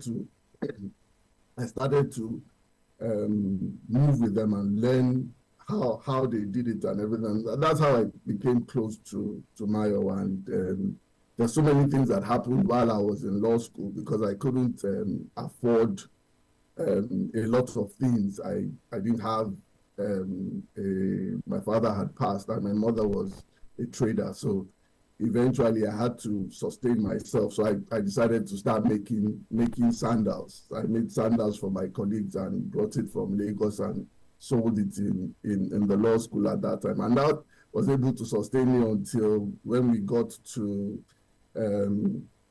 December, and I decided, I'm not coming home because I really want to prepare for the exams, but I didn't have money. I'd run out of money, and at that time there was no GSM. So in a sense, I was on my own. So I had to resort to, if you know, 001, 010 with the feeding. But I was able to get through that with the help of my friends, and the Ekiti State bursary came in through at some point as well. And that was what got me through that period. And eventually, we did the exams and passed the exams and came out with a second class lower. Our set didn't have a first class because of what happened. But what really kept me going at that time was the resilience that there was so much challenge that I was going through at home, but I couldn't really think of that. I had to put all my energy into the exams, and the good thing was that I was able to do well in the exams. Now the second part, I think the lesson there for me was that you no matter what you may have gone through in the past, no matter where you may have started from, that doesn't really matter. I can resonate with Mrs. Jegede's story, coming in from Akure and starting her law practice, trying to get a job in one of the A-list firms. Even if you don't get a job in one of the A-list firms, that's not the end of the world. What I believe, it's not the beginning of the journey that counts. I think it's as you progress and as you move on in that journey, because we are still on a journey. So the second part of my story will have to do with when I finished from law school and I was called to the Nigerian bar. I started my practice with Deji Shashegwanko. Some of us may know him from his popular publications. I worked with him for 7 years. I was actually in the litigation department. The litigation was actually my first love. It's still a love that I have, but I've moved to other practice areas now. So the lesson that I got from working with the Jishashego was I did just litigation. It was just purely litigation that I did for 7 years. And in that 7-year period, I was able to rise to become the head of chambers in the litigation department because Mr. Shashegwan of blessed memory was involved in the publications part of of the business. But all that period, what happened was that I had an employer mindset. Although I was an employee and I was earning a salary from the business, I was always looking at opportunities for us to see how the business can grow. And I believe this applies to some people that are, some lawyers that are in the room at the moment, and some other lawyers that will listen to this later. No matter the law firm you work with, you have to have a business mindset. You have to think of, oh, how are we keeping the lights on? How are our salaries paid? How do briefs come in? It's important you begin to have that ownership mentality even while you are an employee, because it's the same. The Yorubas have a saying that it's the same way you treat other people's business that you will treat your own, and that's the truth. The truth is that if you don't have that ownership mindset from the beginning, when you start your business, it's that same mindset that you will carry, that employee mindset that you will carry into your business. So I always, and that's the good thing about what Busola is doing with the SLB, trying to change the mindset of lawyers, not to think of law as just a profession alone, but as a business, because that's the only way that you can thrive. So the third part is when I left, and this is my journey towards owning my practice. So I left the Shashagdon after I'd worked with him for about 7.5 years, and I joined an advocate law practice for 6 months, and after 6 months I left and started Bloomfield Law Practice. Some people ask, where did I get the name? Because there was at some point people started to question, why are you not using Kunle Baby or Adekunle Baby and Co or something? The name was divinely inspired, and it's something that resonates with me from when I was a child, seeing a picture of a garden that was blooming at that time, and that's where the name Bloomfield came from. I know a lot of other law firms now have started that. There's a trend as well where they don't use the name of the partners in the firm. So that's where my journey started from. And as I said, my first love was litigation. And when I started, I reached out to, so I have a file in my office which has all the letters. It's interesting because I always like to share this, has all the letters that I wrote to almost all the banks in Nigeria, almost all the insurance companies. Some of them I hand delivered those letters at their offices, and none of them wrote back. None of them reached out. None of them. So, and I was thinking, oh, this is, how is this business going to, how is this law firm going to thrive if I'm not able to get the clients? But an opportunity came. And I always like to say this, for all of us, there would always be that opportunity that comes. When that opportunity comes, first of all, you have to seize that opportunity. The second thing is you have to be ready to pivot. I mentioned it that I did dispute resolution for 8 years. And the opportunity that came was not dispute resolution, although it came from a facet of dispute resolution. While I was with Deji Shashegbo, I used to write a lot of appeal briefs. And if for those of us that remember or recall, there was a time that the UK embassy, if you apply for a visa and you are refused the visa, you can actually appeal the decision. That means you prepare an appeal and you send the documents in. And a lot of times they usually grant the visa appeal and your visa will be issued. That was the specialization I had. I had quite a number of people that used to reach out to me then and say that, oh, they had an appeal. They had a visa refusal and they wanted to appeal the decision. And because it was something I had specialized in, writing appeal briefs, it was easy. It came easy to me. So when I set up my law firm, I put it on my website that I'm able to assist with immigration. But the immigration that I had in mind at that time wasn't the same thing. It's not the same thing that I do now. And when the opportunity came, someone saw the website and they reached out. So the question I'll ask us in the room now is that how many of us have websites? How many of us have looked at our websites? Are they up-to-date websites? Are they websites that people would look at? Because your client is in China, your client is in the UK, your client is in the US. If not even now that the Naira is, the exchange rate, the Naira is falling. One has to look at the world that your client could be in any part of the world. Look beyond Nigeria, look beyond Africa, and begin to grow that mindset. So that in itself was what led to me being in immigration. So from being an immigration law firm, I think I need to talk about also how we moved into from a sole practitioner to a partnership. I had two of my partners that bought into the vision, Dr. Ayodele Oni and Mr. Adedoyinfun.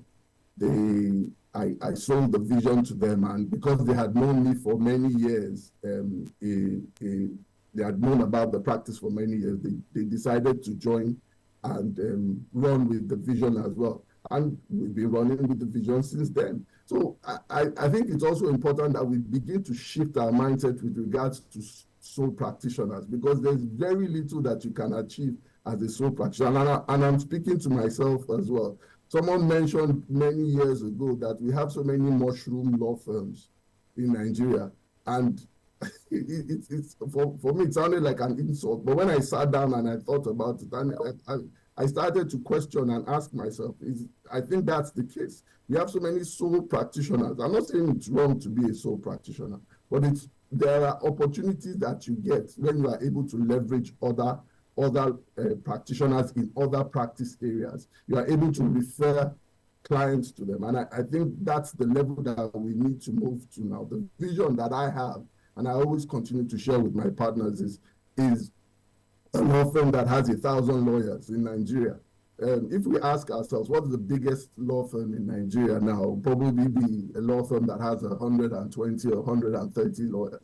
But in South Africa, you have law firms that have 500 lawyers, 750 lawyers. So why can't we have that same number of lawyers in a law firm? And I believe that Bloomfield would be one of the law firms that has 1,000 lawyers. So it doesn't necessarily have to be lawyers in Nigeria alone. It's a global law firm at the end of the day. So once we begin to have that trajectory of a mindset, then you know that, oh, there are things that you can do as a partnership that will make the firm grow faster, that will make you earn more. So the question I ask people is that, would you prefer to have 100% of the grape or 20% of the watermelon? So if you look at the perspective, you have an understanding that a partnership at the end of the day would allow you to go and leverage the opportunities there are in the market. So because of time, I think I'll stop at this point. But thank you very much once again, Busola, for allowing me to speak. I believe SLB is doing great things. And the time is coming. So I'm not sure if this is first virtual speaker, but I'm sure there's a point when you would have speakers from all over the world. You have lawyers speaking from global law firms, speaking to Nigerian lawyers, because that's the only way that you can have a mind shift. Without that kind of exposure, then all we continue to have are mushroom law firms where you have 20, 10, 5 lawyers. So thank you very much.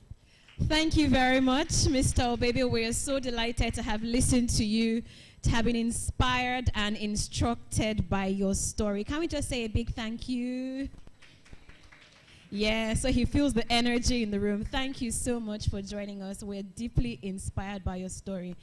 And I believe that everyone's story today has told us that truly it is possible. What are your dreams? What are your hopes? What are your asks? To re-invite all our speakers, we're going to be having a question and answer session. I'm sure that by the time you've listened to their success stories, there are some things.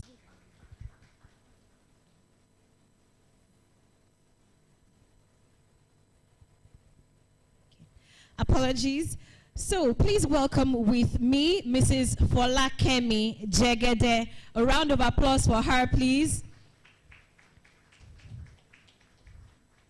Can we also please welcome the Learned Silk, Mr. Kende Aino, S-A-N-O-F-R.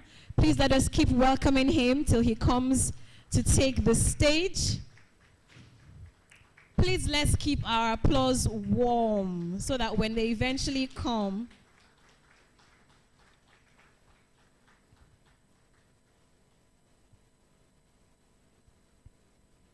okay, a round of applause for Mrs. Jegede. Thank you so much, ma'am. Please have your seat. Thank you, ma'am. A round of applause for Learned Silk. Please keep it coming. And of course, we have on the call still moderator for this Q&A session, Mrs. Modupe Olushoga. Please let's put our hands together for her. Please let us put our hands together. Thank you.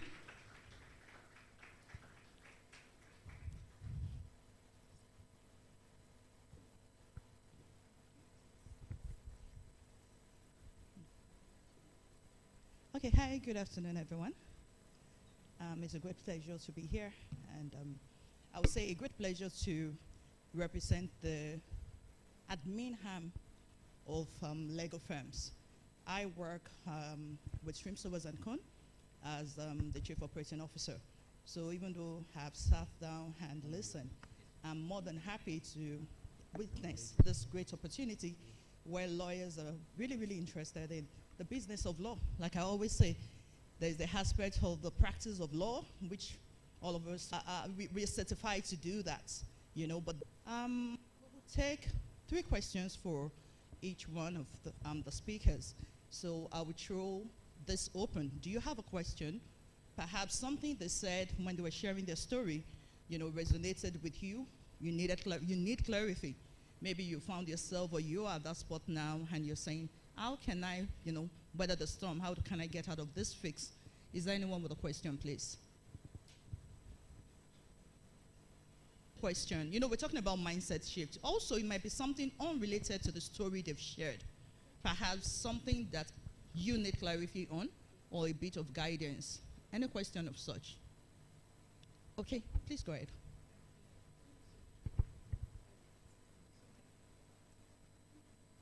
Excuse me. Good afternoon, everyone. So thank you so much for the audience. My question is, as a 400 level law student, before I chose to study law, I thought, I used to see lawyers as people who are all-rounders, people who could, you know, practice, like, the ideology I had was that when you graduate, when you become a lawyer, you can practice, you practice in every area of law, you do everything together. Like, it's just a thing for lawyers, and that is what the law profession was all about. So I didn't know that there was something called maybe specification, or where you have to now start choosing which area of law you want to practice in. So when I got to 200 level, in 100 level, they just told us to face our books. But in 200 level, I started having my friends, my classmates asking me, so what area of law do you want to practice when you graduate? And I'm like, I don't even know. I don't even understand that there is an area of law where I have to specialize in. And I started asking seniors too, but I just realized that people just try to just find their way along the way. Nobody really knew what they wanted to practice in.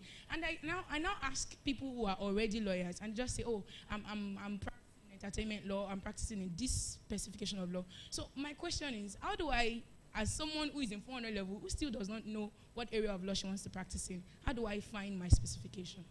Okay, thank you for your question. Thank you. We have another question. Do we take everything at once, or one after the other? One after the other.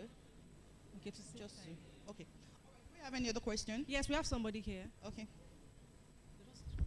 Mine is mind-boggling, so I don't know if you'll want to take the others. Okay, but I'll just rush through. My name is Nachiwa Andem. I'm a senior assistant at Lukano Ibodi, and I'm a construction lawyer. So I have a question for Mr. Kulio Baby and the Learned Silk. So I'll start with Mr. Kulio Baby. So we're talking about our stories, mindset. I don't know if you can, have you gotten to a crushing point? Bloomfield, starting up the process, have there been, if you can narrate a crushing point where it seemed as if you should just pack your bags? And I'm saying that question because there are lots of lawyers that are facing the crushing moment. I don't know if I'm saying what you're saying. So we believe you can give us some real practical story that would encourage us. Now, the second, the Leonard Silk did a very good job creating the Lagos Multi-Door Courthouse.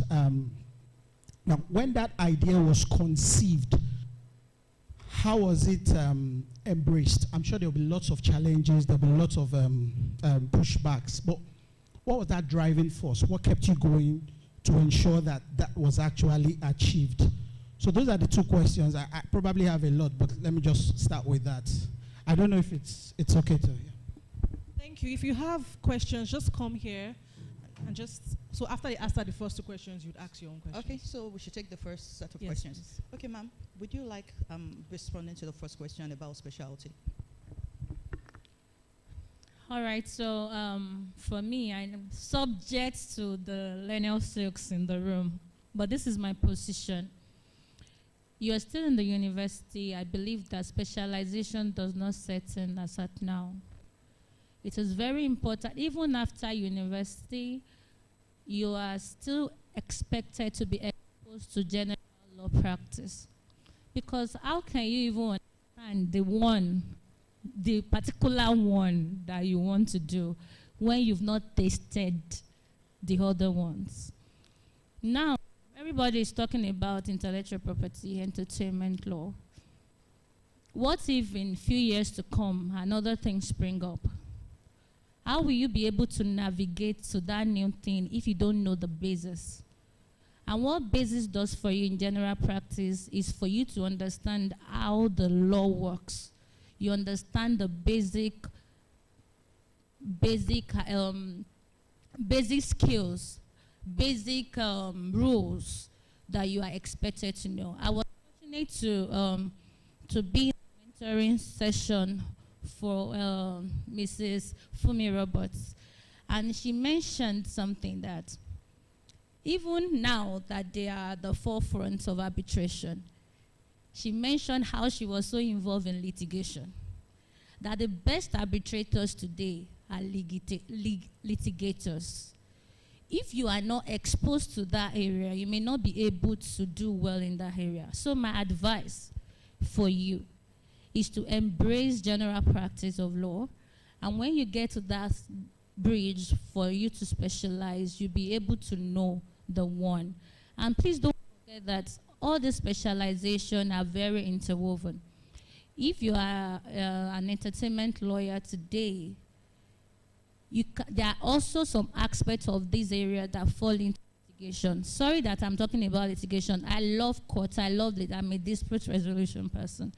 So, and for me, with my area of expertise, I've been exposed to almost every aspect of law. Court across, oil and gas, maritime, intellectual property, entertainment law, and even the ones that is not even related to law. Do you understand? When it comes to business advisory.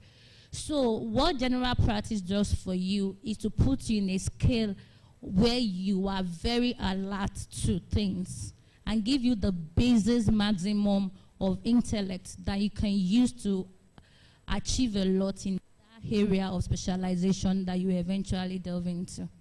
Thank you.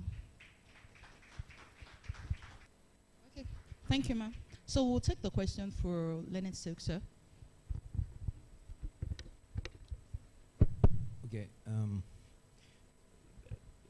Let me try to flip back for just a minute before I address the twin questions which my learned friend asked, which is the question around crushing point and also the question around the challenges setting up the Lagos Multi-Door Courthouse. But before I do that, in the course of the session which we had before, there was a presentation about the fact of being broke. And the statement was that thou shalt not be broke. You will be broke.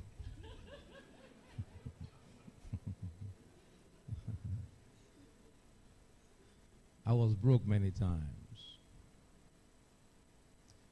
There were times there was no money to do anything. There were times when it was difficult to pay salaries of staff. At the time the firm started, there was a lady called Margaret who was my secretary. There were times I couldn't pay her salary. There were times it was difficult for me to pay rent. There were times it was difficult to change my shirts. There were times I could not go on dates for dinner. Valentine is tomorrow. I'm scared. I can't even afford flowers. So if anybody gives you the impression that it's all going to be smooth sailing, then you don't belong in this room. You don't belong in this setting. You've got to be willing to embrace it. What you should be careful about is two things. Number one, don't sweat it. It mustn't show. Let me explain. Law practice is, in California they say you have to fake it till you make it. Law practice or the business world is, I'm not sure the numbers, maybe 70% panache, 70% voice, 70-80% presentation, 80% your outlook and the way you present yourself, the way you totally put yourself together. It's about being neat and being articulate. But the sweat must never show. But you know what? You're broke. But nobody must know how broke you are. The client must never know how broke you are. Don't be afraid of being broke. Don't let that worry you. Don't fret over it. It's about your response to when you're broke. It's about your response to it. How do you do that? So, well, broke world. I've been broke many, many times. And there are times I'm doing some projects in which I'm throwing money at them. But like I said to you before, there's nothing I have been part of or have done in my life. And I've had to bootstrap many things. And because I've had to bootstrap many things, those things have not been started on the premise of the fact that I got stash of money lying down somewhere to get them done.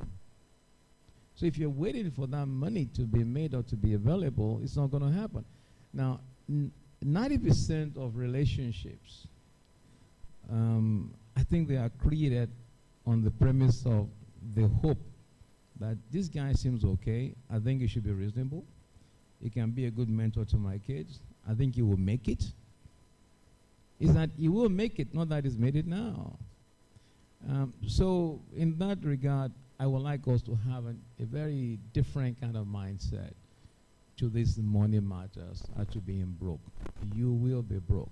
No, I'm not cursing you. Please, don't misunderstand me. But you've got to break it to make it.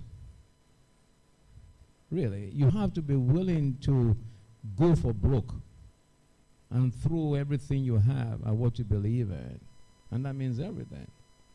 But don't worry, you will come back. It might take time, but you've got to wait for it. You will come back. But don't panic. Clients must never see your sweat. Don't look how broke you are. Walk into the room with confidence. Walk into that setting with definitive assurance as to what you're all about. The real worth is you, is not in your pocket. The biggest poverty that you should worry about is the poverty of your mind and not the poverty of your pocket.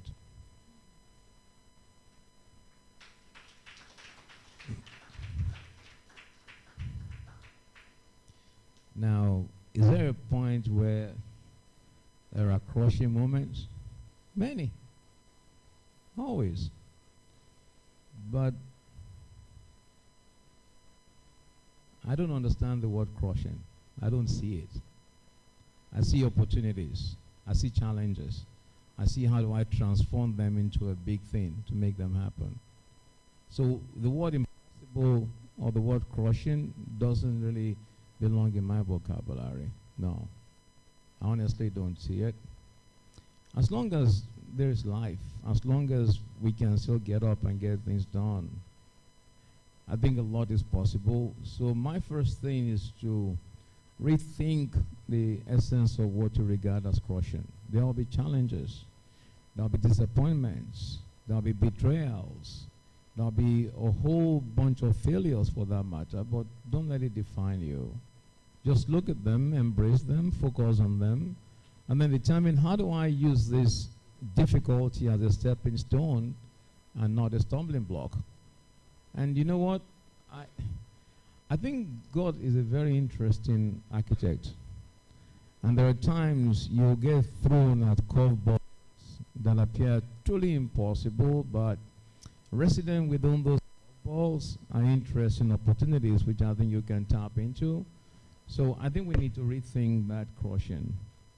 Now, to that end, were there challenging times with the Lagos Multi-Door Courthouse? A whole great deal. That's a story for another day. And it's a very interesting and exciting story. It's a story I could have time to talk about. It's a story I wish I could write about. Because in the first place, and this is important to understand, it took 6 years for the judiciary.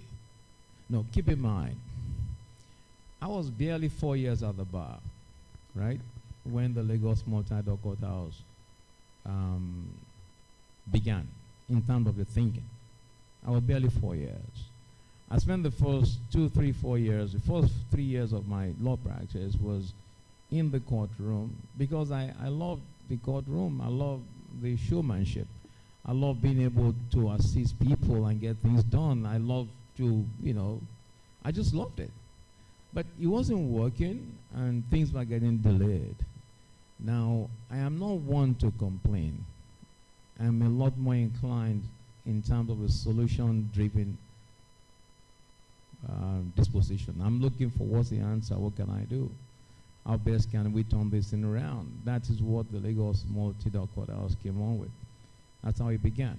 But in order to get it started, it took 6 years. Why? Because the judiciary were totally against it. They thought, what does this mean? We're not going to agree to it. And I went through 3 different chief judges in Lagos State.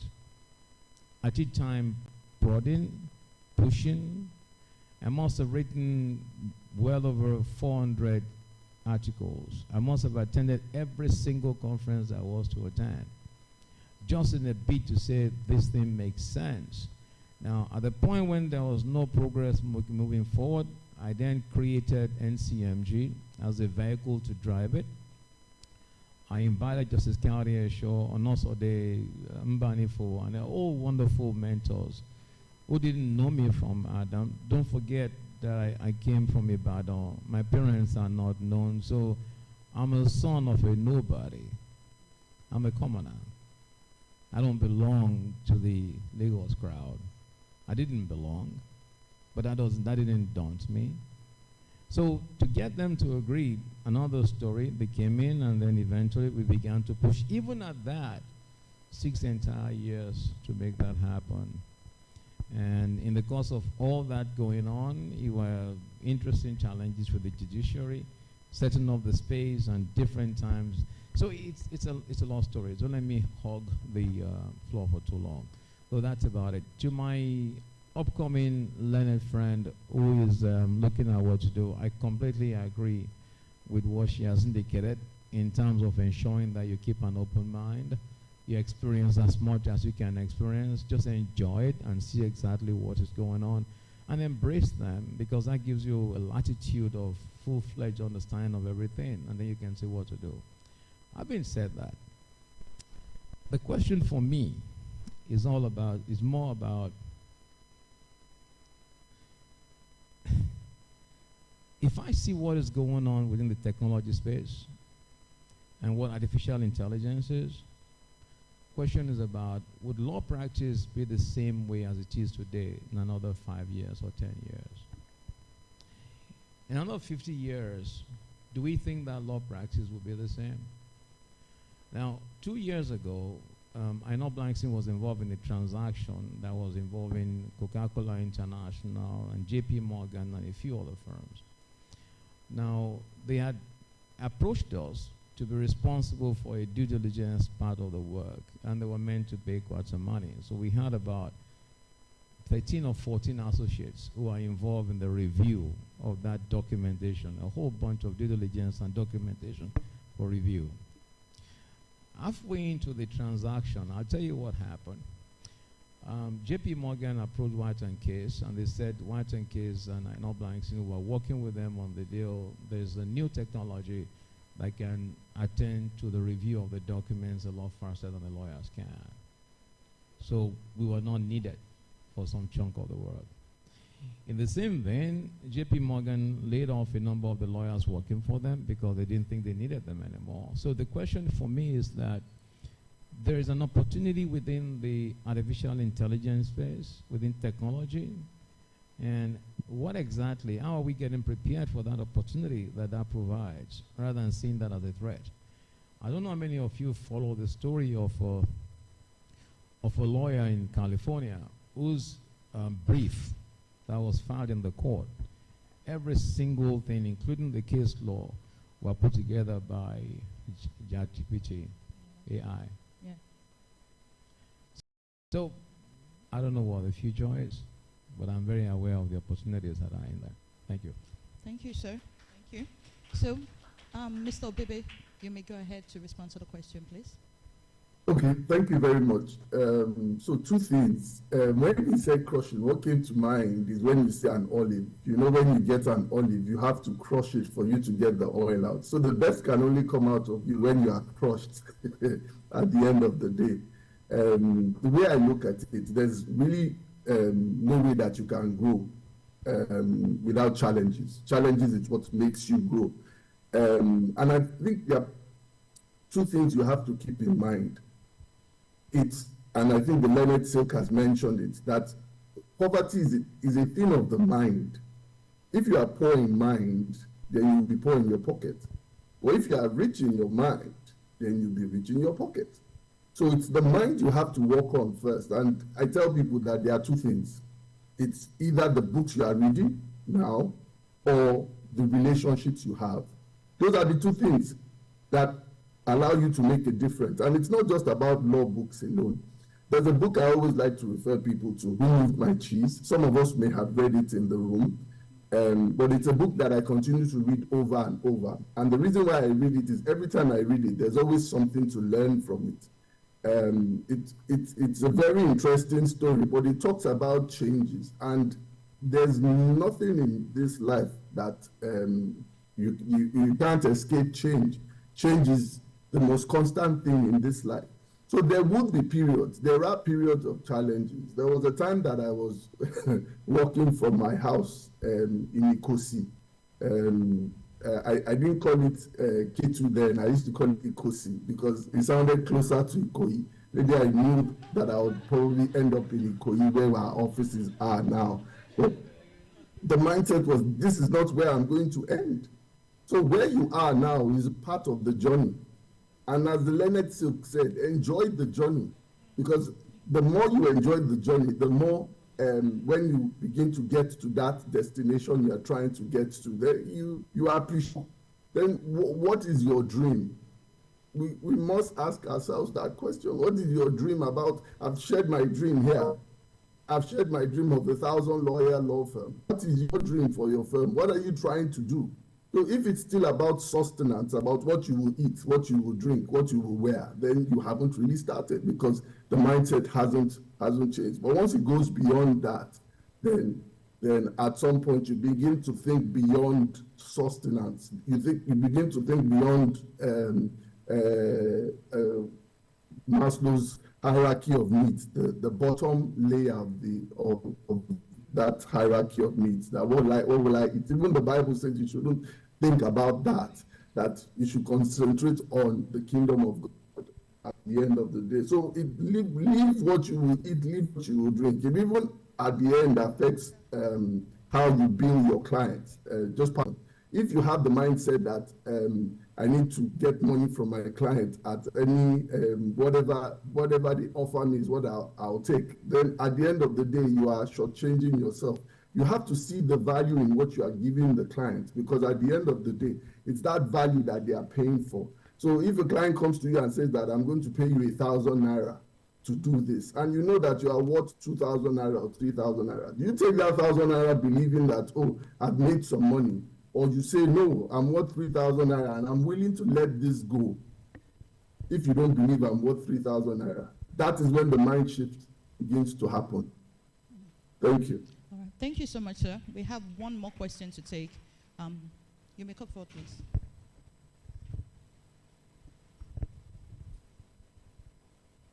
Thank you very much. Good afternoon, everyone. My name is Uchechi Anyanile. So there is this thing I feel we need to have a conversation about. We've heard these inspiring stories. When I was in school, I was very, very passionate about law practice. And my dream was, and still is, to set up my own law firm someday or be a partner in one. And that is why, despite several pushes, colleagues telling me, go in-house now, do this one, do that one, I still, for whatever reason, I don't know why, my desire, my interest is not even there at all. But strangely, there's something that has been happening lately to me. I feel like I've lost passion for law practice. Yet I don't even want to go in-house. I still want to be here. So in the course of your career, building your firm, or when you were working for other people, were there points where you felt like you lost your passion for law practice? Then what did you do to resurrect it? Because it's something that is a real issue and nobody talks about it.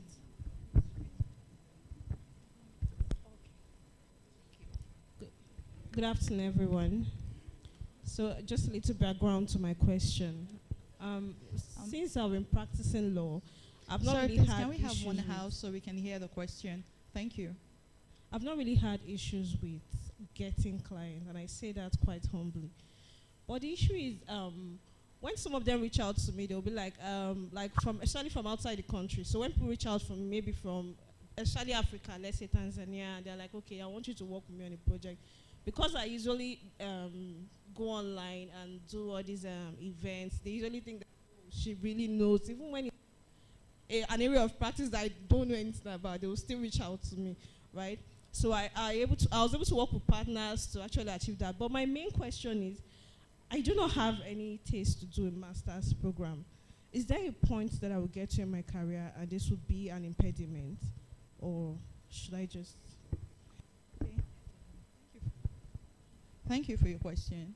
Okay, so regarding the first question about, I think I'll call it burnt out, being burnt out, experiencing a burnout.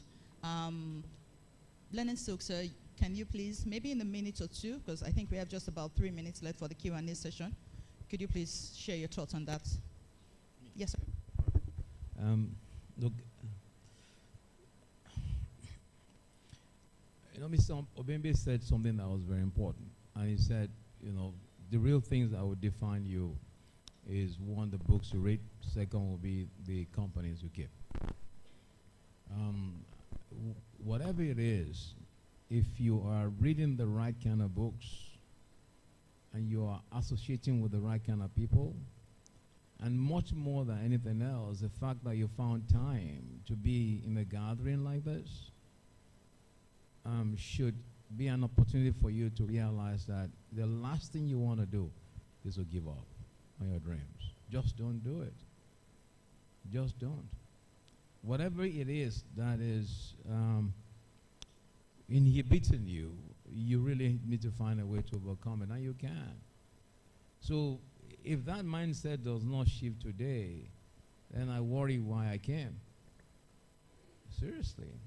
Now, were there times when I was in doubt, where there were needs? Of course, there would always be doubts. But don't allow those doubts to define you. Everybody has a past, but you can't afford your past to imprison you. Everybody is in doubt.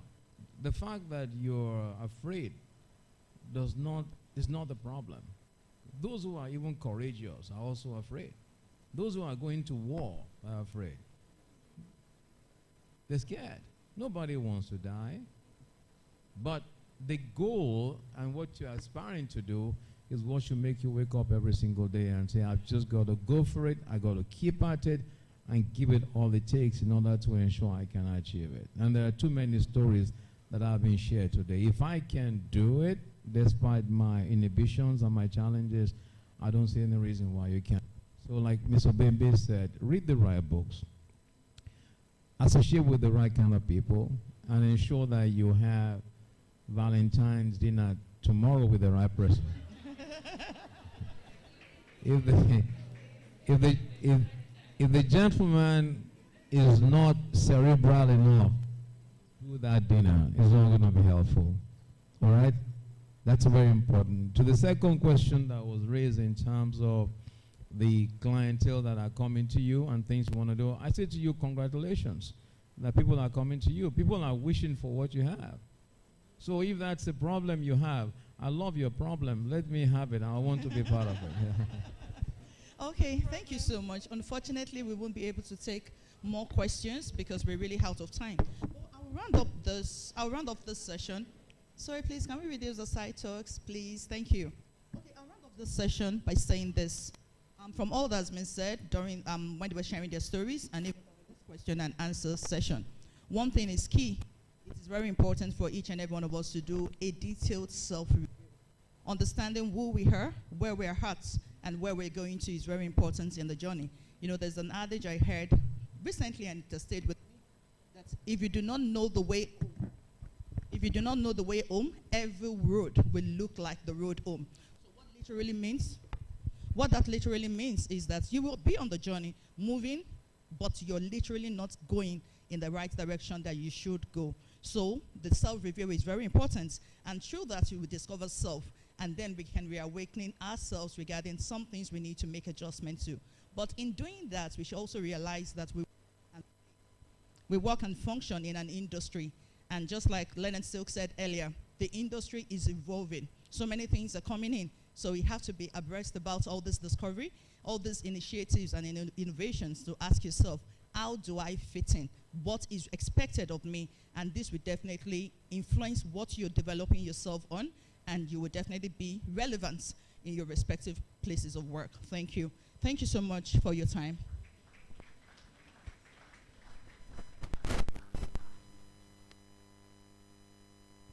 Thank you so much to our distinguished panel. Thank you so much for doing justice to all our questions.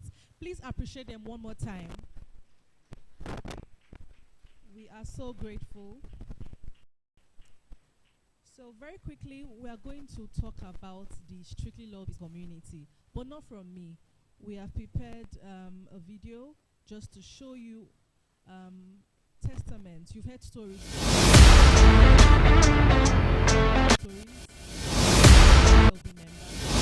And in the next few minutes, we'll be sharing with you testimonials from the SLB community members. I hope the audio team is ready.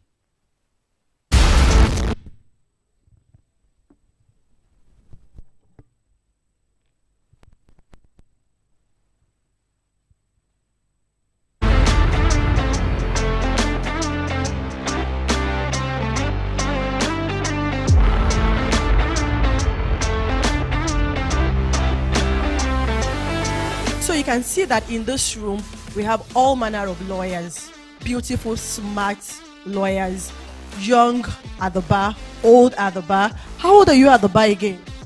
20 years at the bar. Wow, fantastic.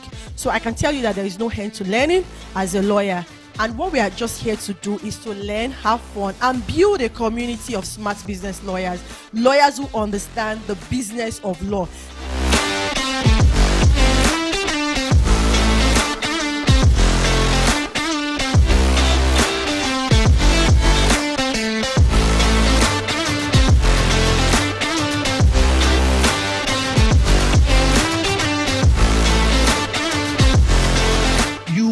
might have the best solutions in the world.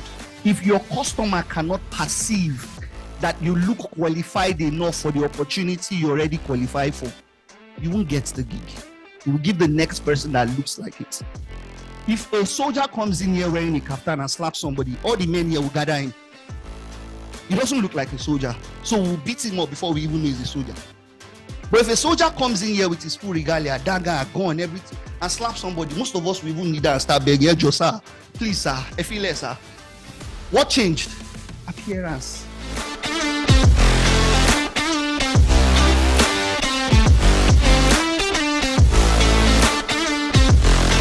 I think fundamentally what I've enjoyed the most is how practical and down to earth the training and the opportunities in SLB are. It has been an immersive 360 degrees experience. Trust me, this is full business school experience. It was really experiential. Opened my eyes to a whole lot of things that have to do with marketing.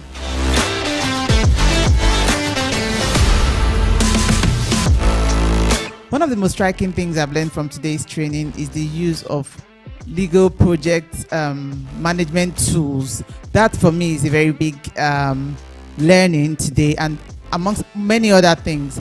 We learned about using AI for our businesses. We've learned about business development, branding, marketing, executive presence. If you say, I'm a lawyer, I'm available to help everyone, then nobody really sees you as focused, or there's no audience that feels like she's our own. But if you were in property law or you were working for this type of property people, on and on, when you pick a small bucket of yours, you are celebrated faster within that space, you're renowned faster, but it does not mean that you don't take other opportunities. So they say you can be a generalist, but your marketing or your branding should be specialist in nature. You should be focused on one particular type of problem you're trying to solve.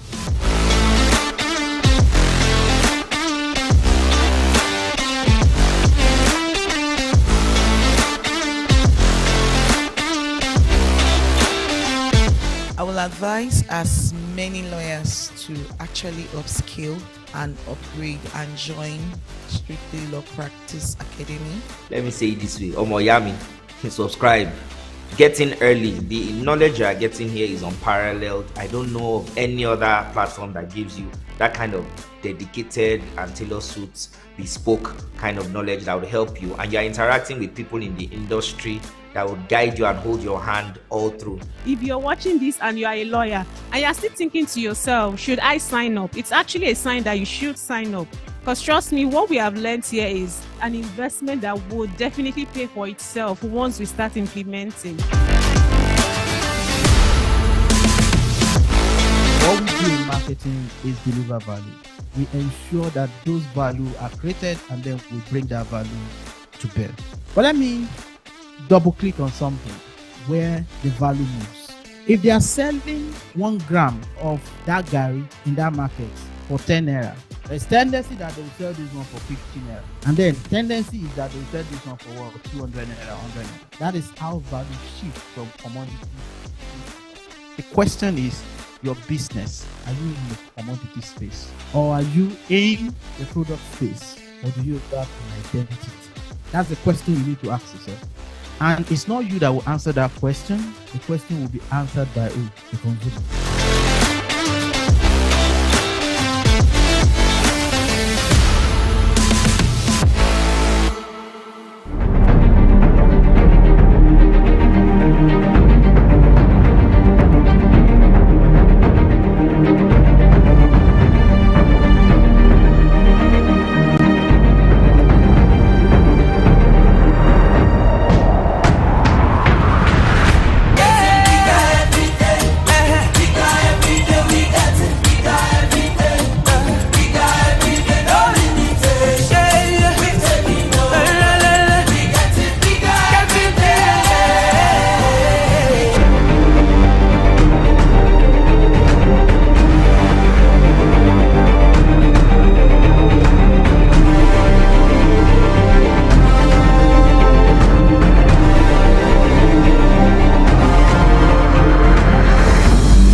practice. So it goes beyond learning the law. We have people talk to us on digital marketing, learning to be a digital lawyer. It helps you be a fully rounded legal practitioner. Not only do we have in-house presentations in the community as well, we have facilitators that come in every 2 months to speak to us. And the way we do it, you know how NYSC camp was? That very early in the morning, they wake you up, they take you on drills on the parade ground. How many of us remember that experience? So very early in the morning like that, we wake up and we have impactful sessions. We've had sessions on executive presence. We've had sessions on AI and legal practice. So many sessions. This is what I would call a tip of the iceberg. And we're not just big on you building your practice. We're big on building relationships as well. Within that community, I can tell you for a fact that we go out for one another. We go all out for one another. We attend one another's weddings. We attend events that you do. It's not just you. It's actually a community in every sense of the word. So this morning, I believe the link will be up shortly on the screen. I'm inviting you to join the SLB community, the Strictly Law Business community, and that will definitely help you on your journey to building a profitable law practice. Now, not only do we have the community, you saw the first video, we have the academy as well. Keynote is school in every sense of the word. We know that as lawyers, as legal practitioners, we must be committed to continuous learning. And so we have the academy that I think about twice or thrice a year organizes sessions to help us learn integral things to build our legal practice. I'm saying again to you, you should be here because after shifting mindset, we've heard a lot today. Come into a community that would help you then do the practical aspect of things. Thank you very much. So how many of us have I been able to convert? How many of you are going to be dancing with me in the next hangout? As you can tell, I like to dance, right? How many of us are going to be dancing with me in the next hangout? Amazing. So let's have the link up, please. I'm happy to welcome my learned friends, my learned seniors to this profitable community. Right now, we're going to be having a presentation from Prindex. Please make welcome Tolu Bawa Allah. A round of applause for Tolu Bawa Allah. Please keep clapping. Gets to the front. Please keep clapping till he gets to the front. Thank you very much.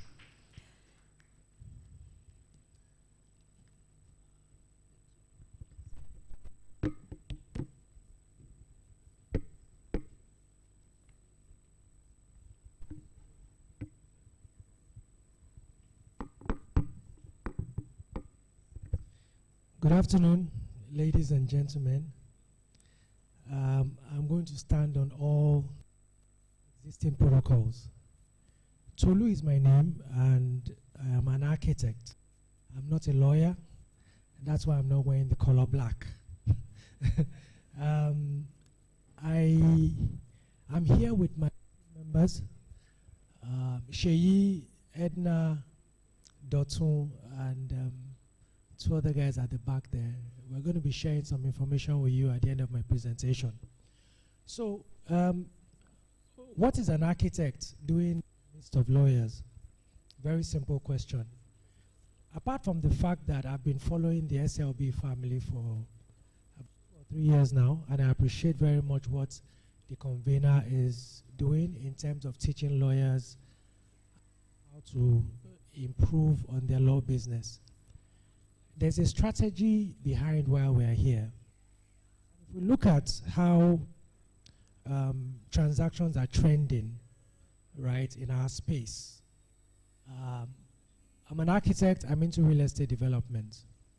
I'm sure that a couple of you might have had real estate development transactions, and everybody would have this saying that there's quite a lot of, malpractice, fraudulent going on in that space.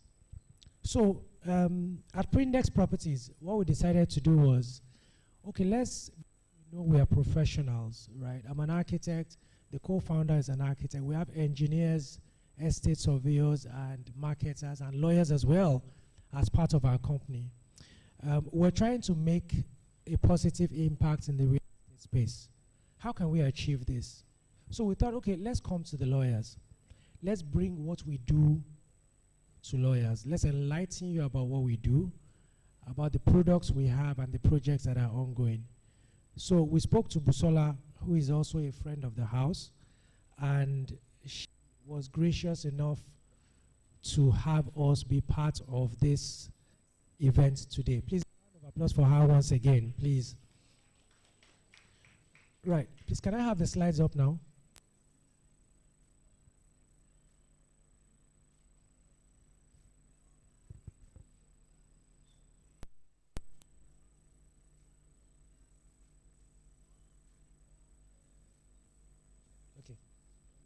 Yeah, so while we're waiting for the slides, I'll give you a quick background about Prindex Properties. So we've been in business for almost 20 years.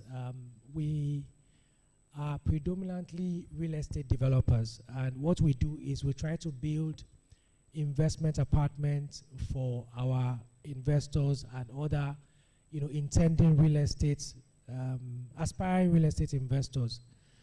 So one big strategy why we're here is because a lot of people, whenever they think real estate, they think about big money.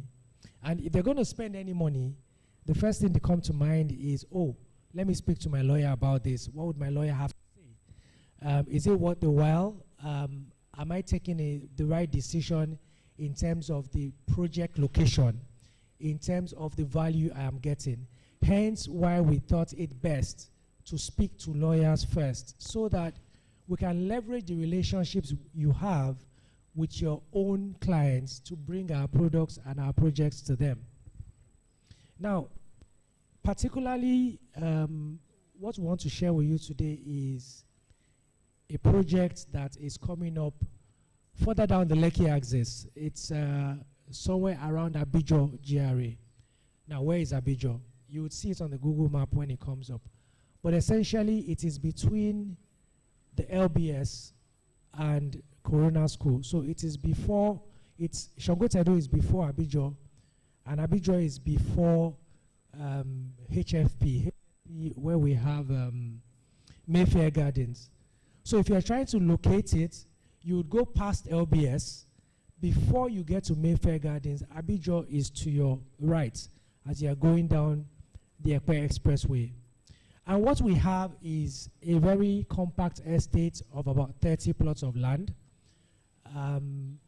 In terms of features and benefits, what we're going to do is to make sure that we deliver on, first, the perimeter fence of the estate. Our slides are on now. So please, can you go back to the first slide? Yeah. Okay, the second one. Yes, so as I was saying,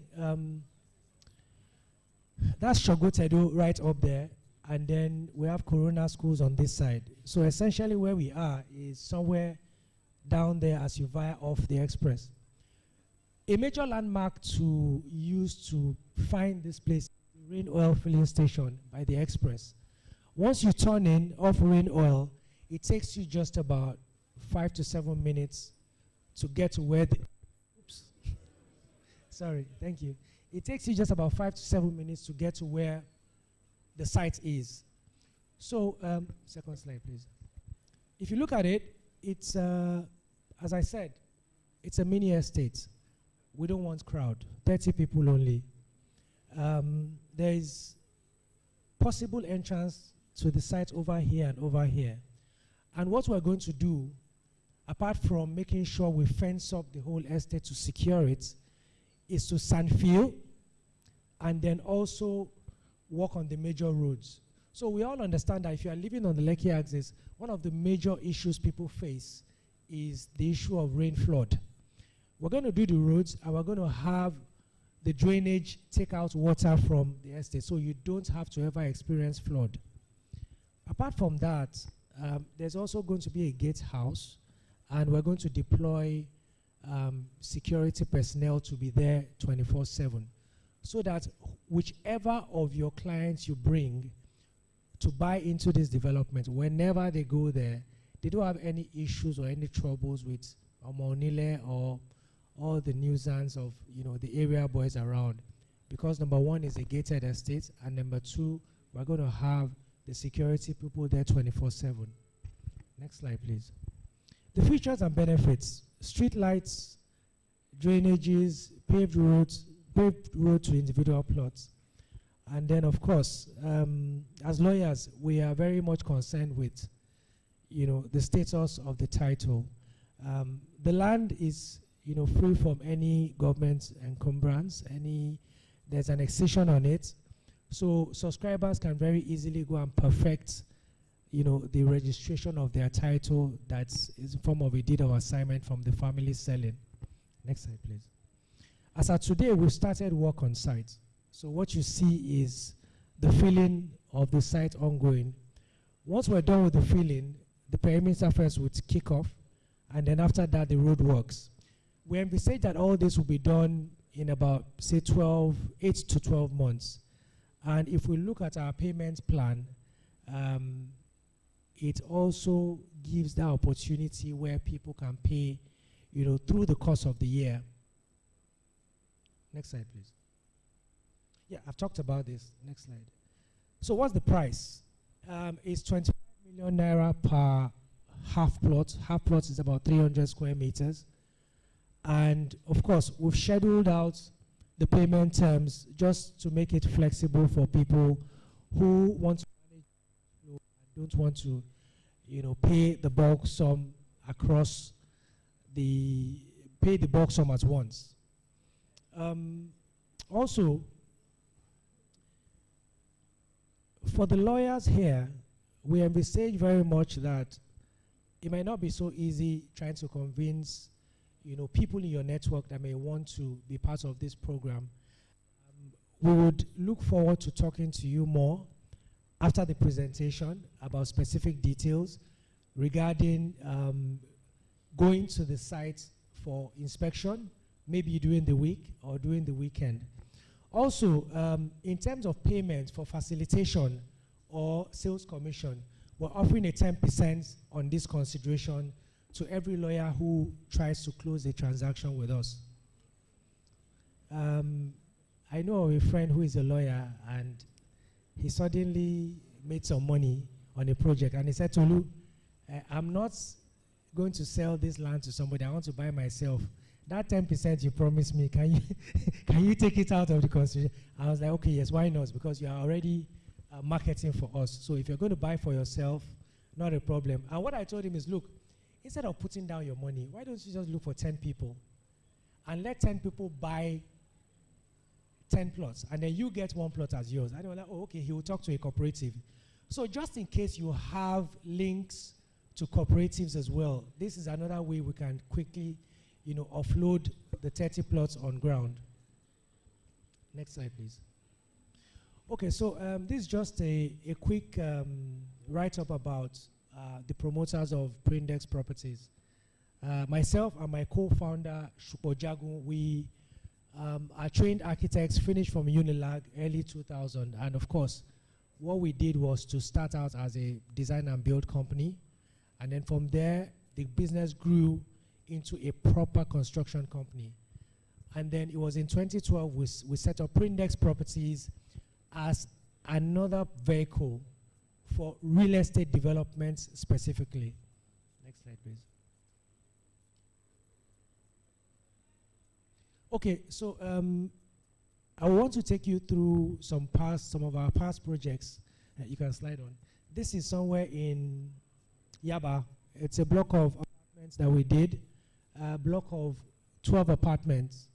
The project was completed in 2022. As I said, our business model is very different. So we target real estate investors and we sell apartments to them. And once that's done, we stay back to take on the property management responsibilities, meaning that year after year, what they expect is rental income from these properties we've built for them. Slide, please.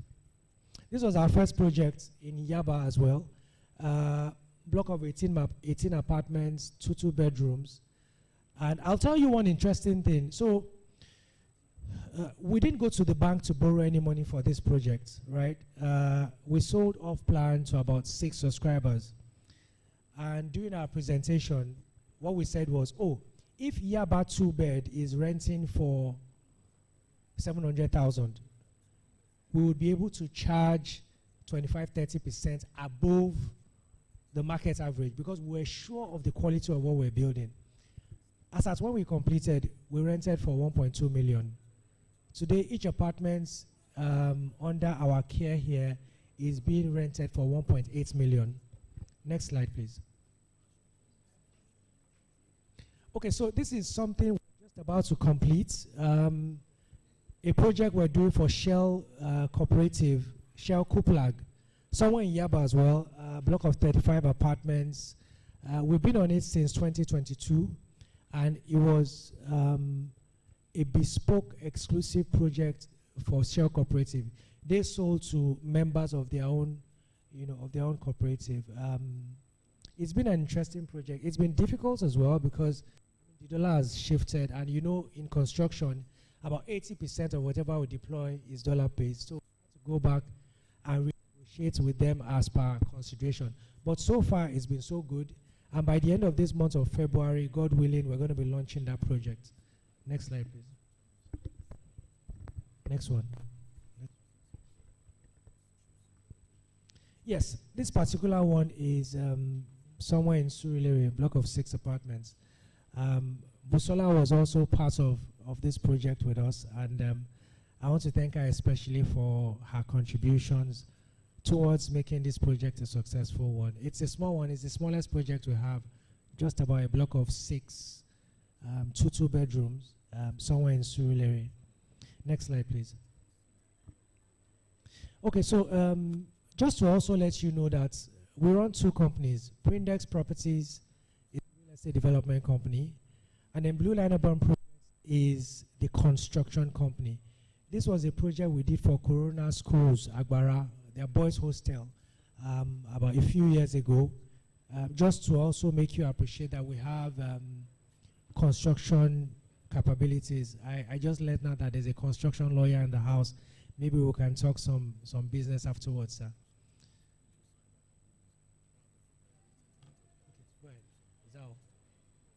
All right. So that's all we have in terms of our past projects. Now, I just wanted to touch base based on today's theme. Just one more minute, please. Shifting mindset. I want to give some background into how lawyers can relate with real estate.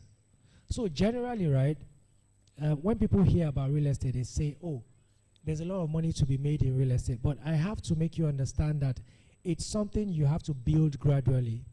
I remember when I left school, University of Lagos, School of Architecture, I had a mentor.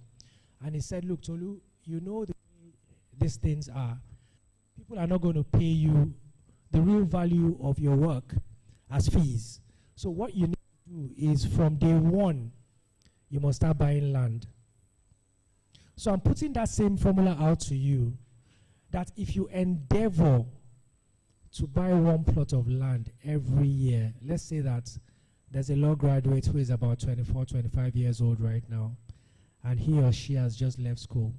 You're buying 1 plot of land every year. By the time you're 50, you have 25 plots of land. If you sell 1 plot of land from age 50, just sell 1 every year, you can't go broke again. It's not possible. Just sell 1. When you sell it, take the contribution, split it, take some money in your pocket and go and buy another one. You'd always be land rich. Now, a lot of people will come back to you to say, oh, how am I going to get land of 500,000? How am I going to get land of 1 million naira? But the reality is that there's parcels of land around. If you go to the Amonile, there are still ways that people counter all the challenges around land there. You talk to the Bale, you see them every year, they know you. The day you want to sell the land, they'll sell for you, and you have your cash in your pocket. So I just thought it was important that I left that. And then at the end of the day, we all should aspire to own a piece of real estate. Even though we're living in rented apartments now, some of us may have our houses. There's a program we're coming up with for the SLB family, where each subscriber of the SLB family will drop 1 million naira every month. And you should be able to own either land in a good location or an apartment after a certain period of time. Once that proposal is firmed up, I'm sure the convener will share it with the whole house. At this point, I would like to take questions or clarifications. Thank you. Let's put our hands together for our representative from Prindex. Thank you so much, sir. So if you have questions, he will be around. You can just see him. Thank you, sir. You can just see him behind and make your further inquiries or ask your questions. So guys, how is it going? Thank you so much for staying behind. We've been here since 9 a.m. Some of us even came earlier.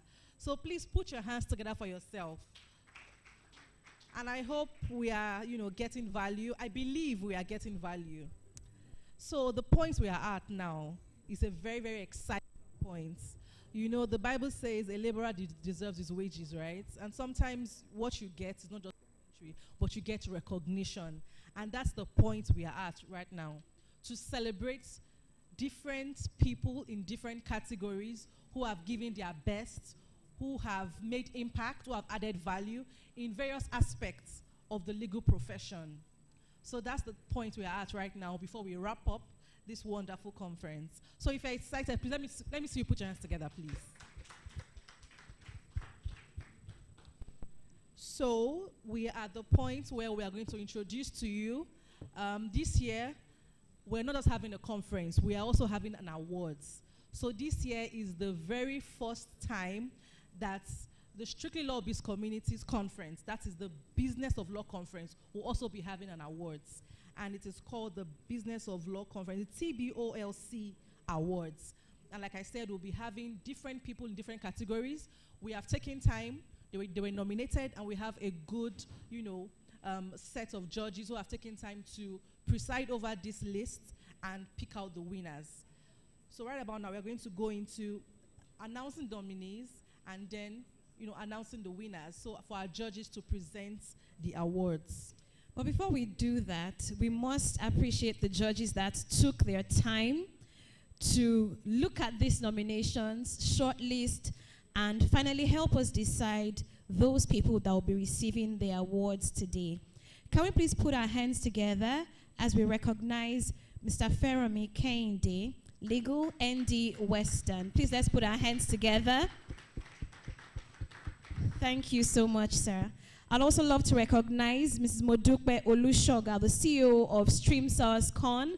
She was our moderator earlier on. Thank you very much, ma'am. I'd also love to recognize Mrs. Shola Shoyele, the judiciary correspondent of Channels Television. A round of applause. Thank you very much, ma'am. We also have Mr. Tolokwe Aderemi, partner at Perchstone and Grays. A round of applause. Thank you very much. And the chair of the panel of judges, Mrs. Hilda Incor, CEO HNC Professional Services. Please let us appreciate her. Thank you very much. Would love to invite Mrs. Incor to give us a few words. Let us know how the screening process was. This is our INEC chairperson. So we want to know how it was making those decisions, the deliberations, and how we're eventually here today. So a round of applause once more for Mrs. Incor.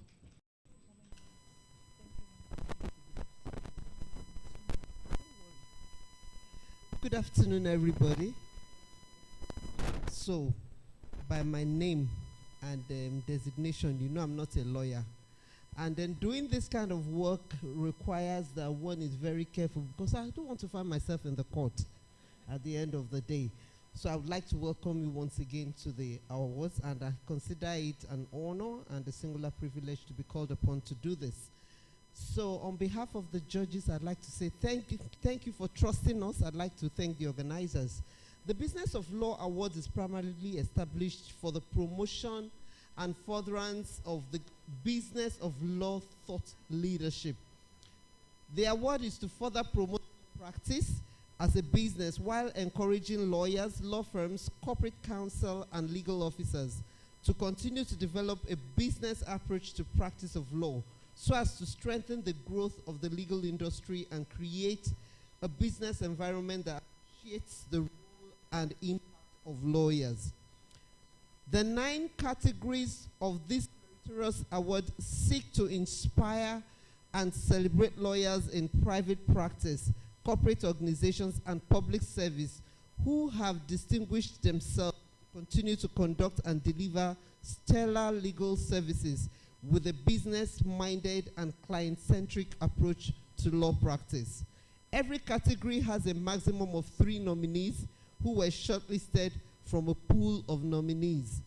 The panel of judges were meticulously appointed by Strictly Law Business to oversee all the processes of shortlisting nominees, selecting top 3 nominees, and the final awardee of each category. All nominees have been invited to this award ceremony, but the names of winners have not been announced. At the moment of truth, the awardees will be announced. We will anticipate a surprise and ecstasy that our announcement will elicit from the meritorious awardees. I congratulate every trailblazer who was nominated for the awards. Thank you. Thank you very much, Ma. Please let's appreciate her one more time. A round of applause for Mrs. Nkor. Dun, dun, dun, dun. Yes, Thank you very much for ensuring that happened. Yeah. We tried earlier, but it didn't happen. Once again, we are very grateful to our amiable judges who took out time to make sure that they select the best from the best. So the time we have all been waiting for is here. So if you are a nominee, I hope you are not outside. I hope you are not outside, because it's time to know. And I believe it goes without saying that even if you are not the winner, you are still a winner, like we all say, but it's the truth. All right. So the very first category that we will be announcing right about now is the category of the Trusted Business Advisor. And the nominees are Inkion Yeshua Teresa Chikwendu. Apologies, I'm not sure of my representation. Please, let's put our hands together for them. We also have Bayo Onomade. Please, let's appreciate them. Iyola Alokolaro Oyefeso. And the winner is Inke Yusa Teresa Chikwendu. Please come forward. Please keep clapping.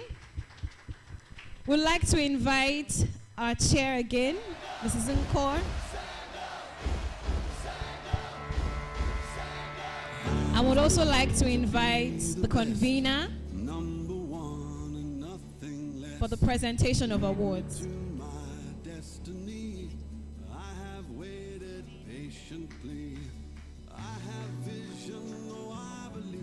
Congratulations. Stand up for the champions, for the champions. Stand up, stand up, stand up. No.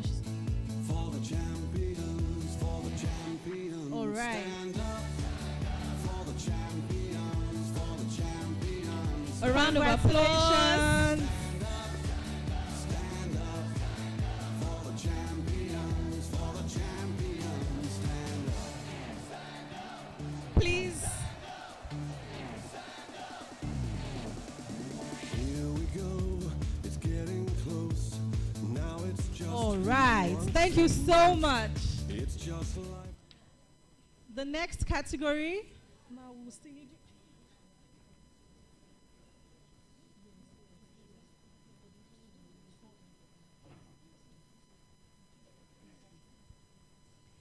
We'd like to crave your indulgence, especially those of us that are standing at the back. There are lots of seats in the middle of the hall now. So we'd like everyone seated, calm, paying attention, even as we celebrate our colleagues, believing that someday we also would be celebrated. So you're about to tell us the next category. Yes, and that is for executive presence. You know, I was at the academy, and trust me, this was a whole class. It was a whole class to learn how to have executive presence. And this is for the male category. So the nominees for the executive presence for the male category is Emu Obonov. Oh, jeez, I'm so sorry. Mubo. Emu Obonovwe Majemite. Apologies. Okay, so I've been told to, so Mubo Majemite is the first on this category. The second nominee is Temiloluwa Dosumu. A round of applause. And we also have Todimu Ige. Let's put our hands together. It's not easy to have executive presence. And the winner is, can anybody hazard a guess? Ladies and gentlemen, please put your hands together for Mubo.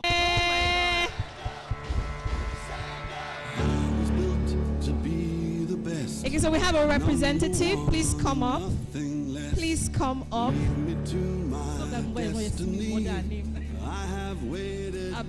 Not only am I not male, I'm female, but that's in Mobo.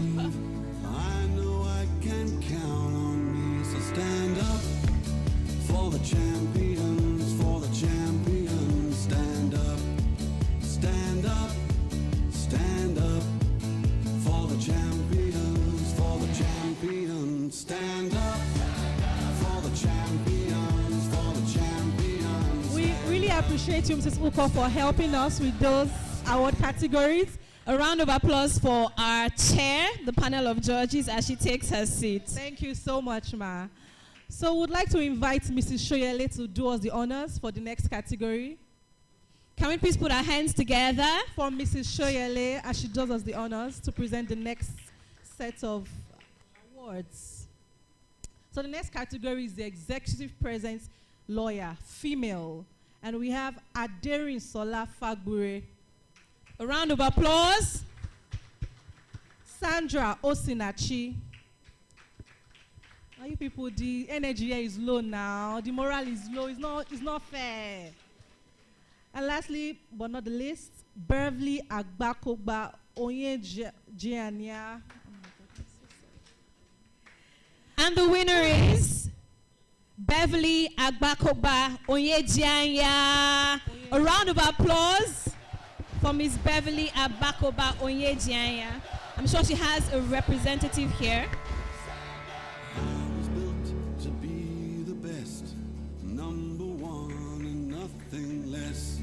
Lead me to my destiny. I have waited patiently. Please extend our warm congratulations to Glenn Beverly.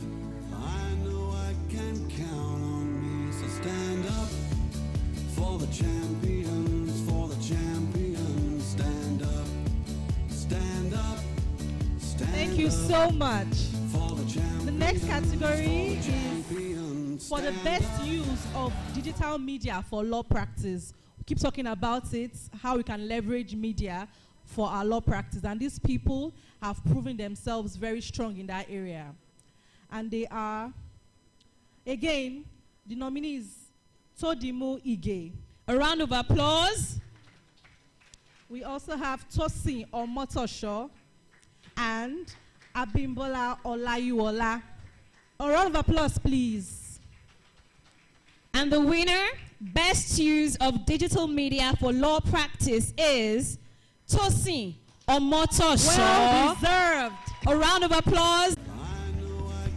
Well deserved. stand up for the champions, stand She's on YouTube. She's on LinkedIn. She's on Instagram. Niger property She's on lawyer. Facebook. Niger business lawyer, please. A round of applause. A proud member, community member of the SLB. Congratulations.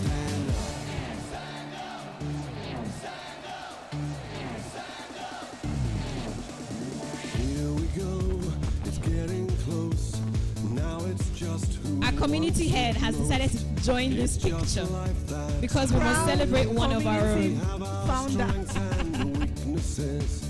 Oh, I have vision, oh, can't you see? I'm on the move, make way for me. So stand up.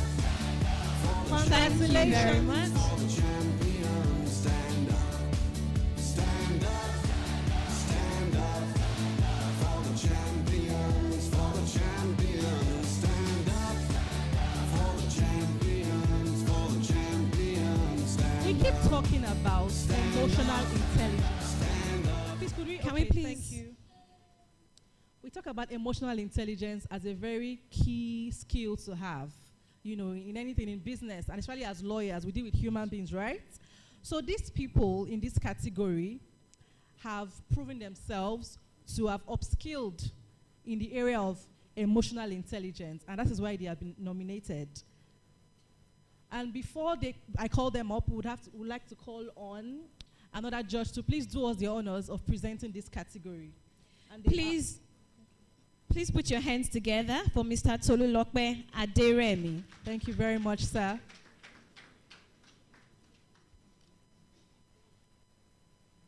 Please keep clapping. This is the celebratory part of the event. Yes, so thank you so much, sir. And the nominees for the emotionally intelligent lawyer goes thus. Clem Ramsey Oshere. A round of applause, please. Not that well. We have Fola Alade. Another round of applause, please. And we also have another proud community member, Damilola Momoni. And the winner of the Emotionally Intelligent Lawyer at the Business of Law Conference Awards 2024 is Mr. Fola Alade. A round of applause, please. A round of applause for him as he makes his way forward. Music, please. I was built to be the best, number one and nothing less. Congratulations. Lead me to my destiny. I have waited patiently. I have vision, oh I believe. I know I can count on me. So stand up for the champions, for the champions. Stand up, stand up, stand up for the champions. Congratulations. Let's celebrate him. Stand up for the champions, for the champions. The next stand up, stand up. Much to our able judge, and he's presenting the next category as well, which is the category for the emerging talent. And the nominees are Merit Divine Abaga. Round of applause, please. Even if I didn't pronounce it well, I'm sure you know of the name. Then we also have Kelechi Achinonu. A round of applause. And Chinasa Grace Akachuku.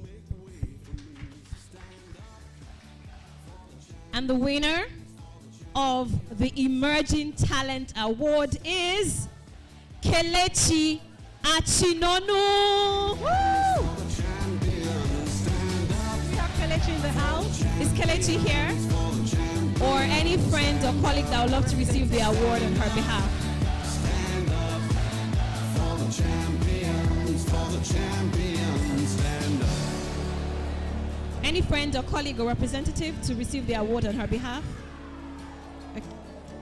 And when I fall down, I have to. We have someone to represent. Back up. And when I fall down, I have to pick myself back up. And when I fall down. Thank you, sir. Thank you so much. A round of applause for our judge, Mr. Aderemi. We are grateful for your time. We'd like to invite our next judge, Mr. Feromi Kehinde, to assist in the presentation of this award. A round of applause for Mr. Kehinde as he comes up. Please keep clapping and celebrating him. Let's keep clapping now. Are we tired? Thank you. All right, so this is the category for the most valuable learning presentation. And the nominees are... Pardon me, we would also love to invite the community head.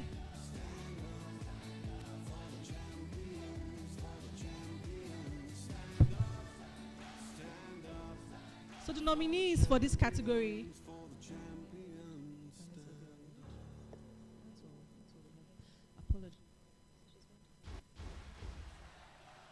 Okay, pardon me, we will take another category and then we will have you come up. We have another category for the client-centric law firm. And the nominees are Pavestones Legal, a round of applause. Oluwatodimu Ige and Associates, a round of applause. And Living Spring Solicitors, a round of applause. And the winner for the client-centric law firm 2024 is Pavestones Legal. Let's put our hands together. For the champions, stand up. For the champions, for So we have a representative from the winning law firm. stand up. Congratulations. Champions, for the champions, stand up.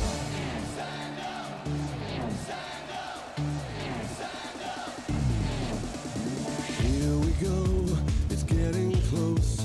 Now it's just who wants it most. It's just like Congratulations.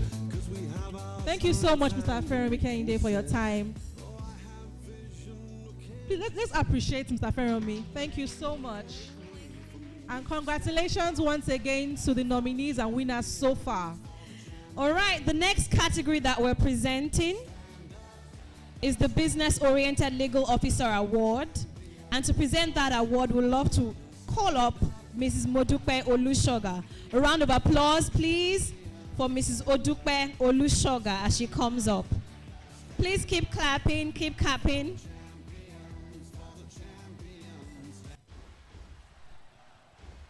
Now, this category is a rather interesting one, as we have just one person who will be presented the award. And the winner of the Business-Oriented Legal Officer is Kelechi Obijiaku. A round of applause.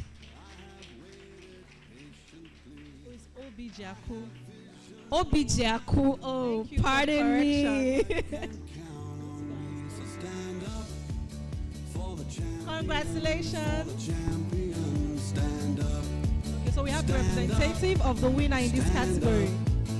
For the champions, stand up. For the champions, stand up.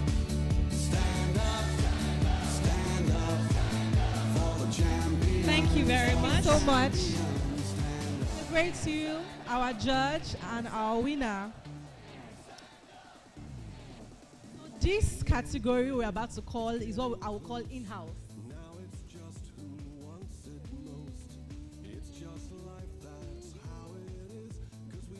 All right.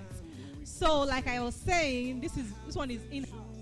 So we are calling on the convener and the founder of the Strictly Law Biz Academy, Strictly Law Biz Community, and the Business of Law Conference and Awards, in the person of Olubusola Ajala, to come up and present these awards.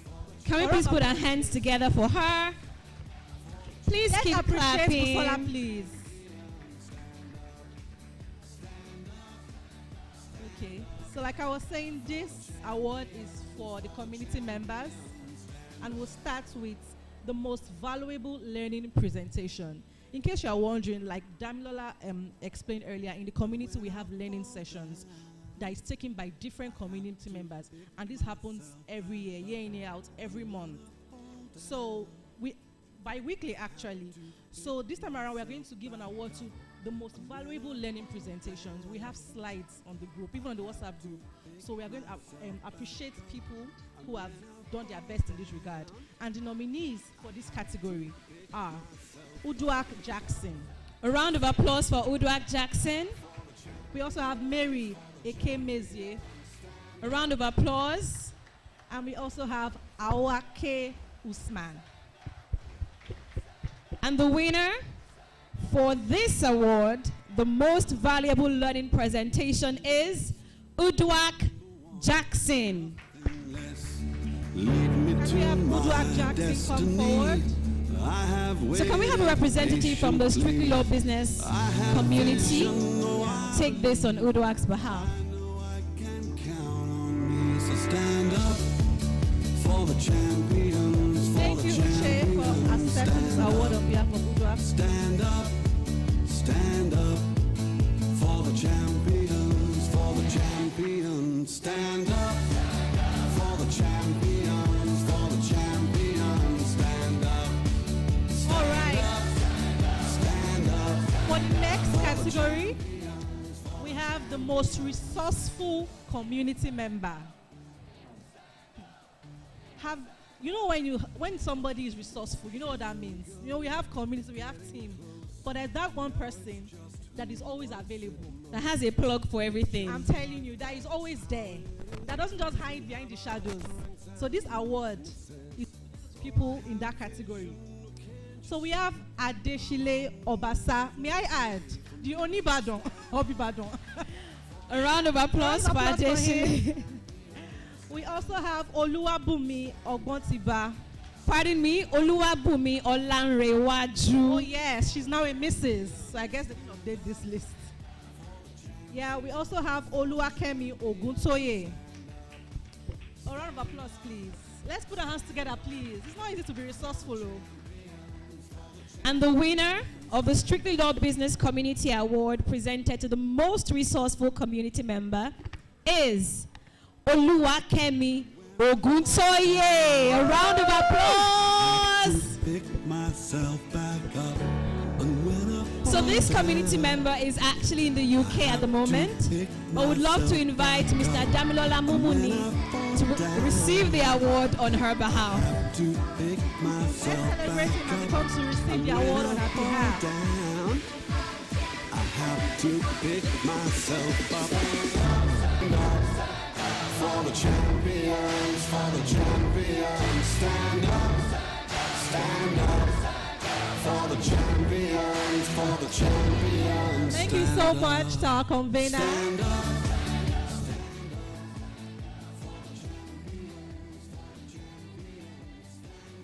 Now this last award is one that we are using to celebrate an icon who truly epitomizes what it means to understand the business of law.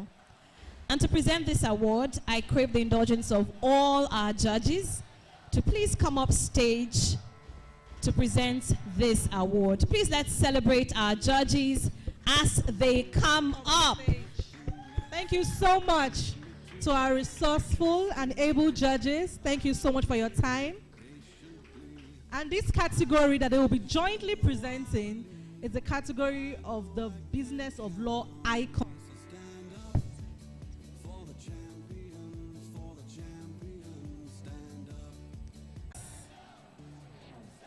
I'd like us to hazard a guess.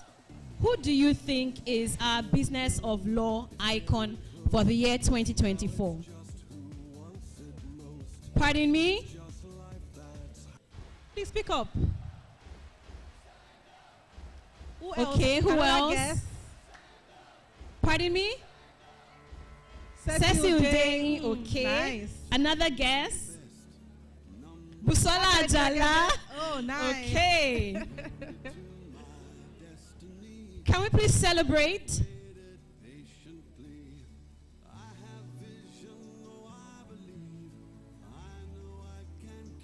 The principal partner, I don't want to say his name, so don't let me say his name. Okay, let me just tell you about him.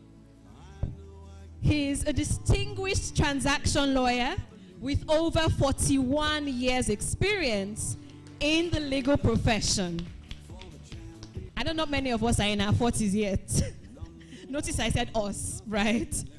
He has garnered a wealth of experience in diverse areas of commercial law, cutting across various commercial transactions in the fields of energy and natural resources law, aviation law, building and construction law, banking and finance law, policy.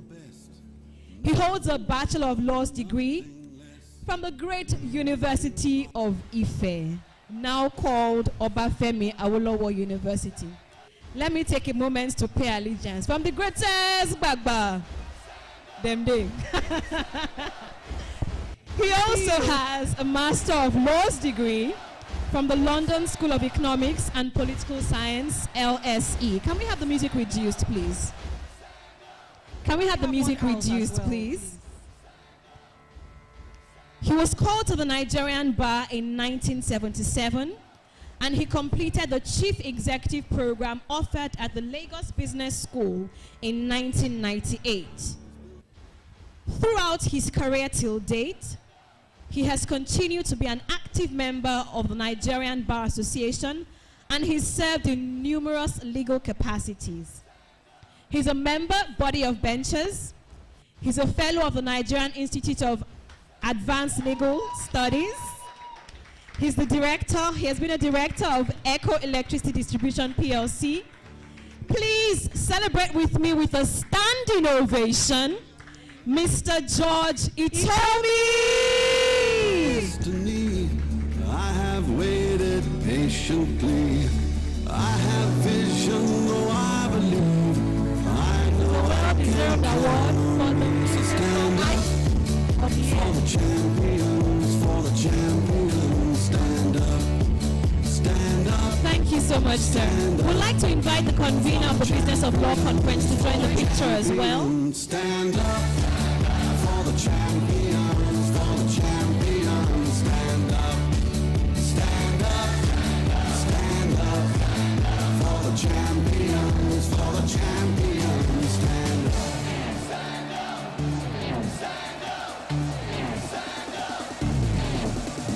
Here we go, it's getting close.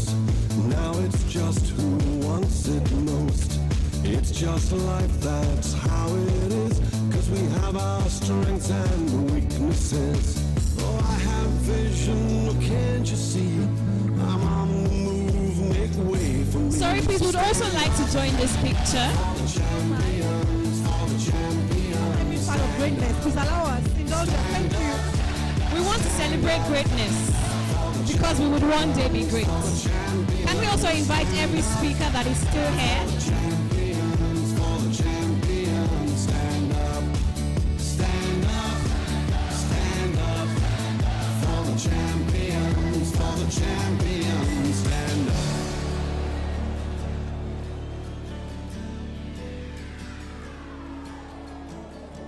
And when I fall down, I have to pick myself back up.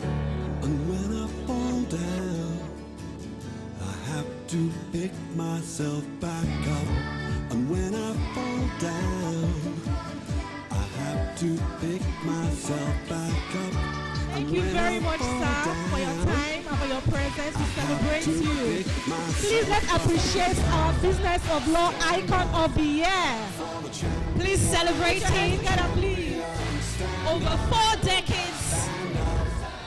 For the champions, for the champions. Stand up, stand up.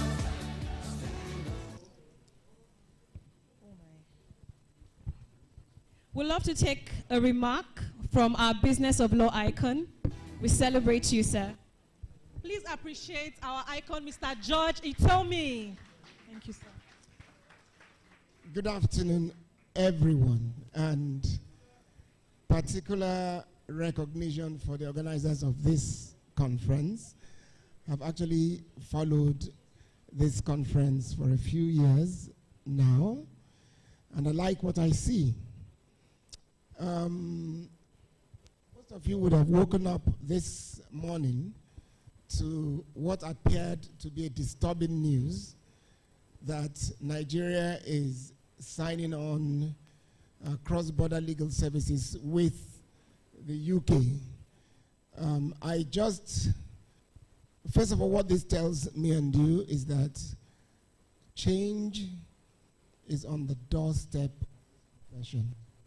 So it's important that we continue to up our game, and conferences like will answer to it. But just to put things in perspective, and I don't want any one of you to panic. By the way, I am the chair, co-chair of the legal subgroup of this UK trade negotiations. So I'm on top of what's going on. What is being signed is the MOU. The MOU doesn't cover legal services alone. It covers all the gamut of services. And the UK and Nigeria desire to boost it. But as you know, the UK is strong on services, and they want legal services on the table, which is okay. But the attitude we take is that, what's in it for us? What's in it for us? So this is just the MOU to express that intention. The details will be fleshed out. And by the way, those details, after they've been fleshed out, will then be captured in the Legal Practitioners Act. Because if it doesn't have the force of law, you can sign 200 million MOUs, it will go nowhere. And our LPA is still a work in progress. But this is just to alert every one of you that something is going on.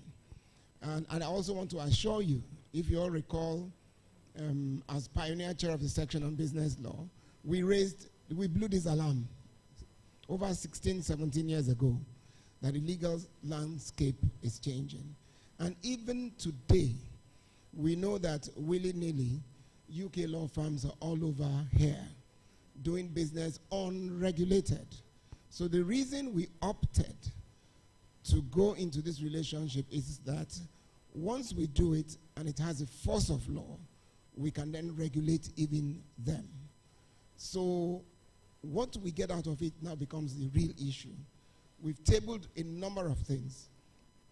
We want access to the back office so that most of the backbone for legal services is available to us.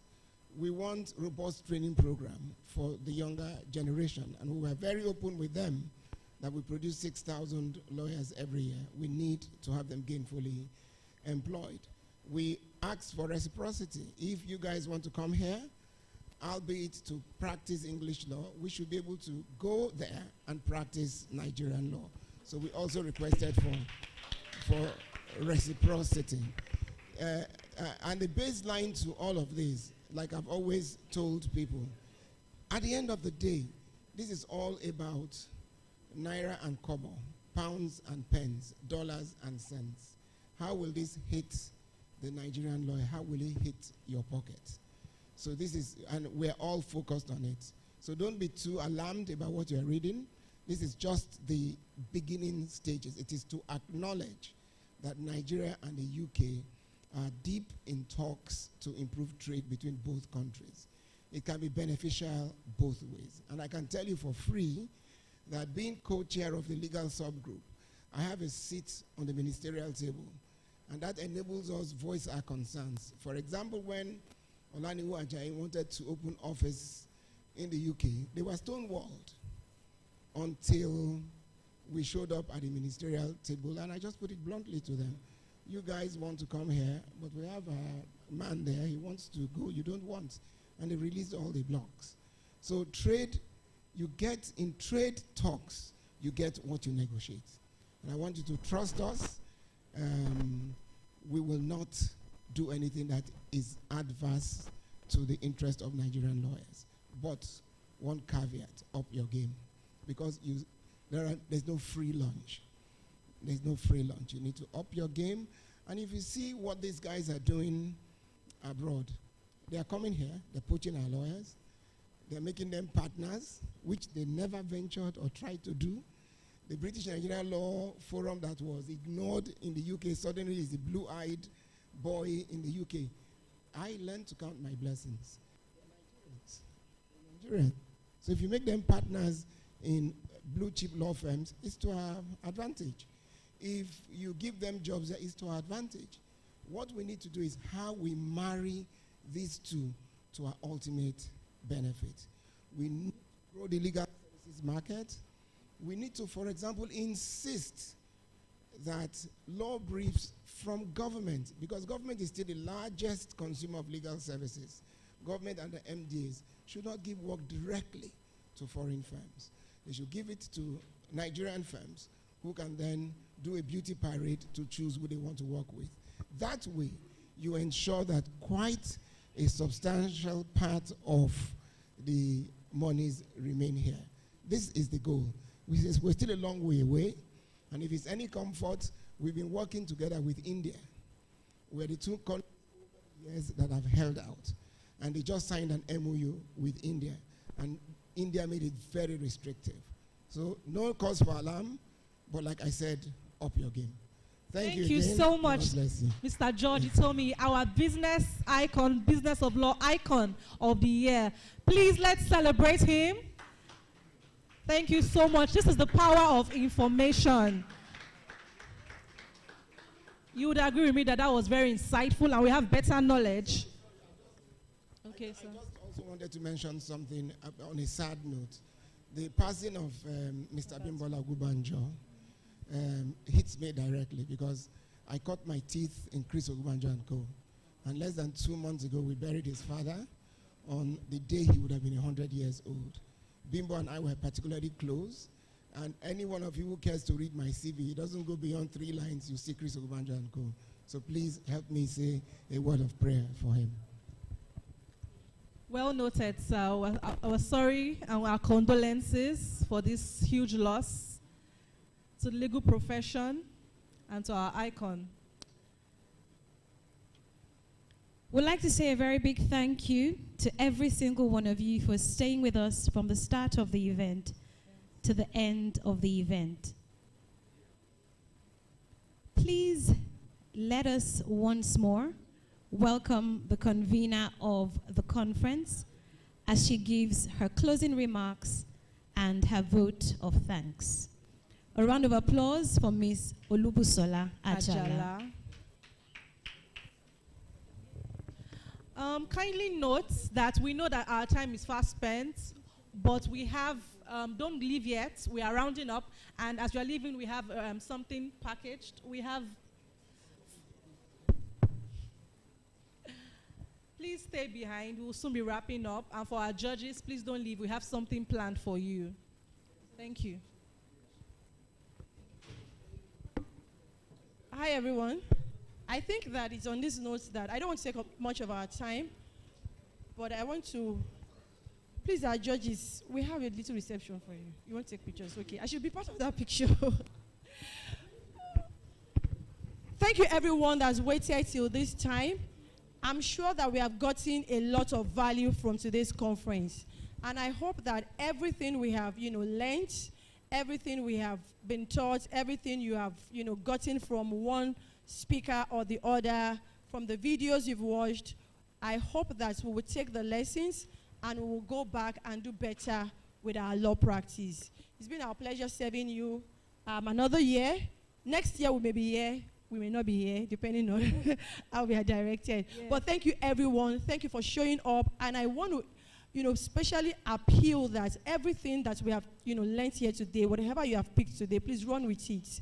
Run with it. It's not enough for you to acquire knowledge, but what you do with the knowledge is what matters. Knowledge acquisition is okay, but knowledge application, that's where you get the results. That's where your life will be transformed, and that's where you'll be able to, do the big things you want to do. So thank you, everyone, for coming, and I wish you safe journey to your destination. Also, remember to join Strictly Law Business Community if you haven't joined. What will be your gain? Abio, it's important, sir. Let's celebrate our convener, Olubusola Ajala. Thank you so much, ma'am. More grease to your elbows. It's a wrap. Yes, so Thank you so much, everyone, for being here today. it's been our pleasure serving you as your co-anchors, and we wish you a lovely rest of the day. Bye for now.